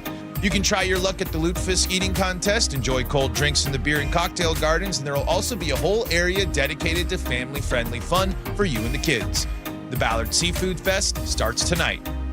If you're looking for a low-key, community-focused event, Edmonds will be the place to be for Porch Fest. You'll find a variety of live music being performed on porches, neighborhood yards, and in the storefronts of some local businesses. There will be a variety of genres of music too, so you'll be sure to find something you like or maybe discover something new. Porch Fest is Sunday in downtown Edmonds, with the music getting started at 1 in the afternoon. The Washington State Fair Event Center will be hosting the Pacific Northwest Reptile and Exotic Animal Show this weekend. Learn about frogs, turtles, lizards, snakes, and lots of other exotic animals as you go through interactive booths, speak with experts about the animals, maybe even do a shopping for the next pet to add to your family. There's going to be a vendor marketplace that will not only have the animals, but everything you need to take care of them as well. The Pacific Northwest Reptile and Exotic Animal Show is Saturday and Sunday. If watching the last remaining World Cup matches won't fully scratch your soccer itch, there are a couple of matches going on in Seattle, including a rivalry match for the Seattle Reign. They take on Portland Thorns FC at Lumen Field on Sunday afternoon, with the match starting at 1 p.m. And Salmon Bay FC has made the national semifinal of the USLW League playoffs, and they're going to be taking on Minnesota Aurora FC at Inter Bay Stadium on Saturday night, with the match starting at 7:30. Summer is in full swing. What are you getting out there and doing? Let me know at paulh@KIROradio.com. Paul Holden, KIRO News Radio. Probably not going to eat a pile of lutefisk. You don't know what you're missing. That's my culture. Will I see you there? My family, my grandmother's side, Norwegian, and so I absolutely respect the culture, but I've tried it, and I'm not going to. Grandma, not going to do it. I couldn't do it either. No. It's 8:53. A California family lucky to be alive after a close encounter with a bear. It charged at Cortland Kerwitz at his Lake Tahoe home as the family was loading up for a boating trip on the 4th. Cowards grabbing bear spray he keeps by the garage door, and then it was rushing me. The bear spray worked, and it worked on me too. It definitely worked, because as the cloud of spray kind of came back towards me. Gotta get a mask on. He says he sees bears all the time near their Lake Tahoe vacation home, but this is the first time he's seen one acting aggressively. So, wasn't a lot of options if I didn't have that bear spray. His advice to anybody who lives in bear country is to do what he did and have bear spray at the ready. He says without it, he would have had no way to defend himself. ABC's Alex Stone. 8:53 now. We check traffic on the 3s with Ted Beener. Thanks, Charlie. The crash on southbound 405 just north of 124th and Totem Lake just cleared, and all lanes are back open. The backup to near Canyon Park, that is recovering. Your Everett to Bellevue drive time is 45 minutes, just about a 5-minute delay. There are a few other slowdowns, and they include northbound 405. That's got occasional braking from the Renton curves to past I-90. Northbound I-5 slows as you go past South Center and from Albro into downtown. And southbound I-5 has got some brake lights from the 405 split into Shoreline and from Northgate into downtown. Drive times, Everett to Seattle, pretty good, 32 minutes. Federal Way to Seattle, that's 34 minutes. 23 of those are from South Center. Puyallup to Renton is 33 minutes, and Renton to Bellevue. Unfortunately, that has popped up to about 42 minutes. The Narrows and Lake Bridges are moving well. KIRO News Radio, real-time traffic. I'm Ted Beener.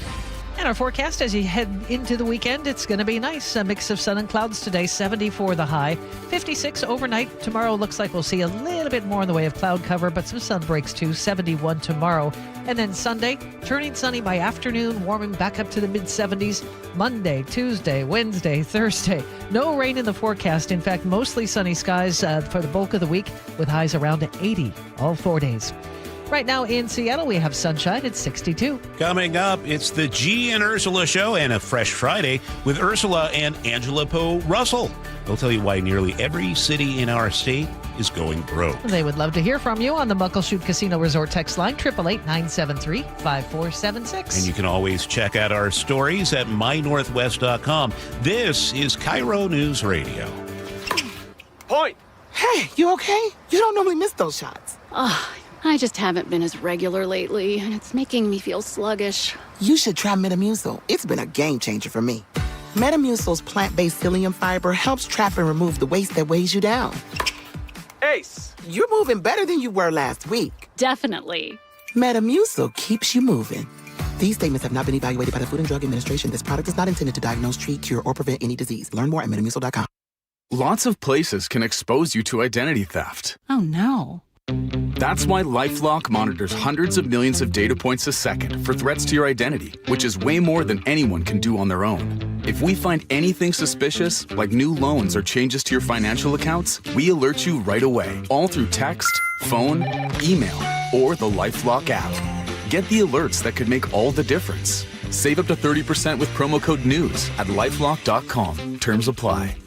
KIRO-FM and HD1, Tacoma, Seattle. Summer's supposed to be fun. When the kids are home all day, the groceries, they add up fast. G. Scott here with a quick heads up from Safeway. There's a program called Sunbucks that gives qualifying families $120 per child for summer groceries. Some families are signed up automatically and will get a card in the mail. Others need to apply. Take a minute to check. It could really help put food on the table for your family. Head to freesummermeals.org to find out more. That's freesummermeals.org. Let's say you get into a car accident. You end up getting hurt. You're missing work, and now the insurance company wants you to handle the paperwork yourself while you're still recovering.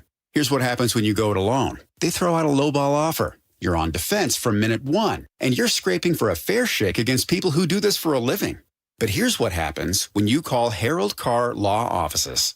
They handle everything. The paperwork, the negotiation, the insurance company, all of it. You focus on getting better. They focus on getting you what you actually deserve. And trust me, that number is almost always higher than what you would have walked away with on your own. 7 locations across Western Washington, a huge qualified team, and a free consultation at carlaw.com. Carr is spelled with 2 R's, C-A-R-R. They'll actually listen to you and give you an honest assessment without any pressure. That's carlaw.com. 2 R's in car. Car accident? Call Carr. C-A-R-R. carlaw.com. Thinking about a new roof or exterior upgrade, but worried about the cost? This is Justin Shirley, CEO of State Roofing and Exteriors. We've created our summertime savings event to make it simple and affordable. Save up to $3,000 off your exterior project or get 0 down, 0 payments, and 0 interest up to 24 months. And every qualifying GAF roof is backed by our lifetime Golden Pledge warranty. One call gets you started. Call 866-ROOF-ROOF or visit stateroofing.com today. Held to a higher standard since 1968. Tired of hearing scary radio ads about the IRS? Tax Relief Advocates is different. TRA is here to tell you that if you owe money to the IRS, whether it's $5,000 or $500,000, we have a solution. TRA can eliminate or reduce what you owe to the IRS with 0 risk to you. We have over 1,000 5-star reviews on Google and an A+ with a BBB. End your tax nightmare today by visiting TRA.com. Or call 800-583-6681. That's 800-583-6681. Finding great candidates to hire can be like, well, trying to find a needle in a haystack, but not with ZipRecruiter. Its powerful technology actively finds and invites qualified candidates to apply to your job. So while other companies might deliver a lot of hay, ZipRecruiter finds you the needle in the haystack. See why 4 out of 5 employers who post a job on ZipRecruiter get a quality candidate within the first day. Try ZipRecruiter for free at ZipRecruiter.com/free. That's ZipRecruiter.com/free. ZipRecruiter. Carter Subaru is Seattle's only Subaru dealer with the largest selection of Subarus in Washington. With over 800 vehicles in stock, they have